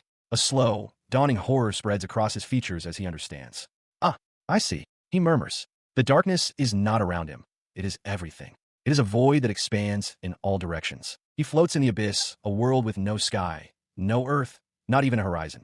The terrible truth solidifies in his mind. This is the sealed world. The memory of his sealing flashes before his eyes. The triumphant, manic grins of the dwarf warrior Gorgon and the hero Elysian, juxtaposed with his own face, contorted in absolute terror. He recalls Gorgon's booming voice, declaring to Elysian that he, Alk, had been recognized as an apostle of the hero. Because of that mere possibility, Gorgon himself had sealed him away. The memory fades, leaving him once again in the silent void, grappling with the betrayal. Right now, he tries to move his legs, but he remains fixed in space. He raises a hand, only to find it lacks any true substance. The final horrifying piece of his new reality clicks into place. He is nothing but a consciousness, That is all that remains. He drifts, a powerless specter in the infinite black.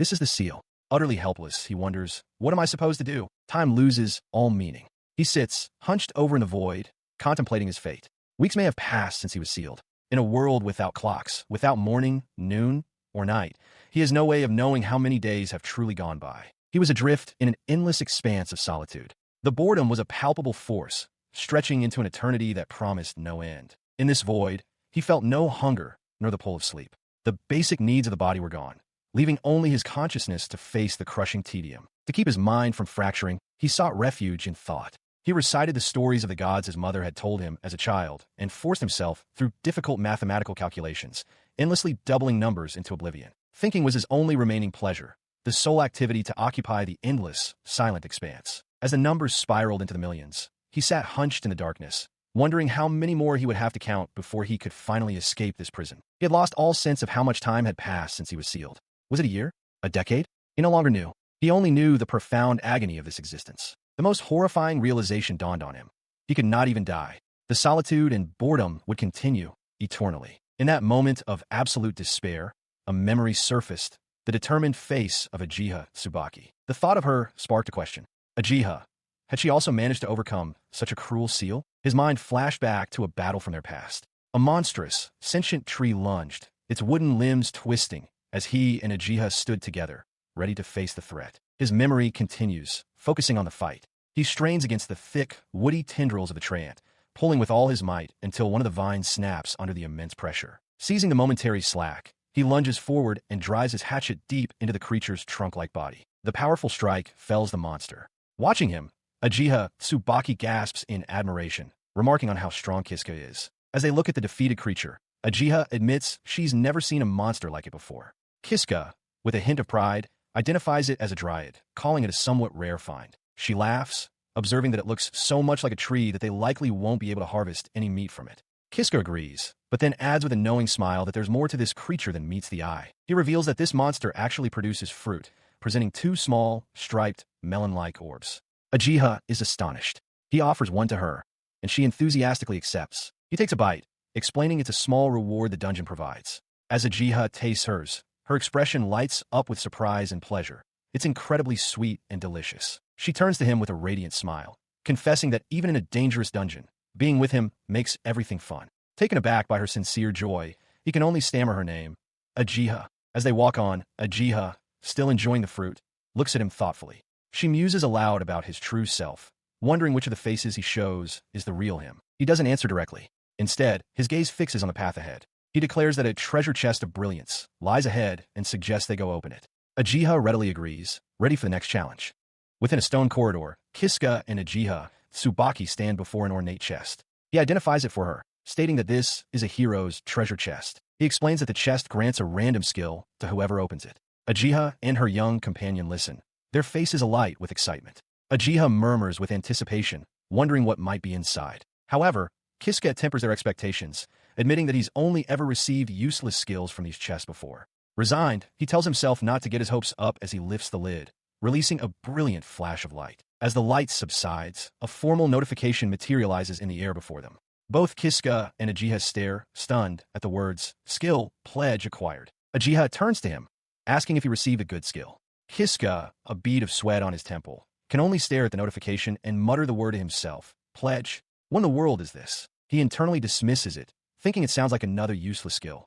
Uchiha, however, offers a different perspective, noting that a pledge is an important promise. Her face breaks into a radiant, joyful smile as she continues her thought. She declares that it must surely mean that she and Kiska will be together forever. Her earnest interpretation catches him completely off guard. A blush spreads across Kiska's face as he stammers, wondering if that could possibly be what the skill implies. The scene shifts, revealing a memory. Kiska, now clad in armor, recalls that moment. At the time, faced with Uchiha's words, he could only offer a bitter smile. He remembers his confusion. He had suffered terribly at the hands of a cruel, malevolent Uchiha so many times, yet he also knew the pure, bright Uchiha. He simply couldn't understand which of them was the real one. He stood alone, his back to the world, lost in thought. He wondered why Uchiha had been so fixated on someone like him. But now, after so much time had passed, he felt a sliver of understanding finally dawning. The realization brought no comfort, only a fresh wave of sorrow as tears began to stream down his face. That sorrow quickly curdled into raw, overwhelming anguish, his face twisting into a silent scream. A single, desperate thought echoed through the pain.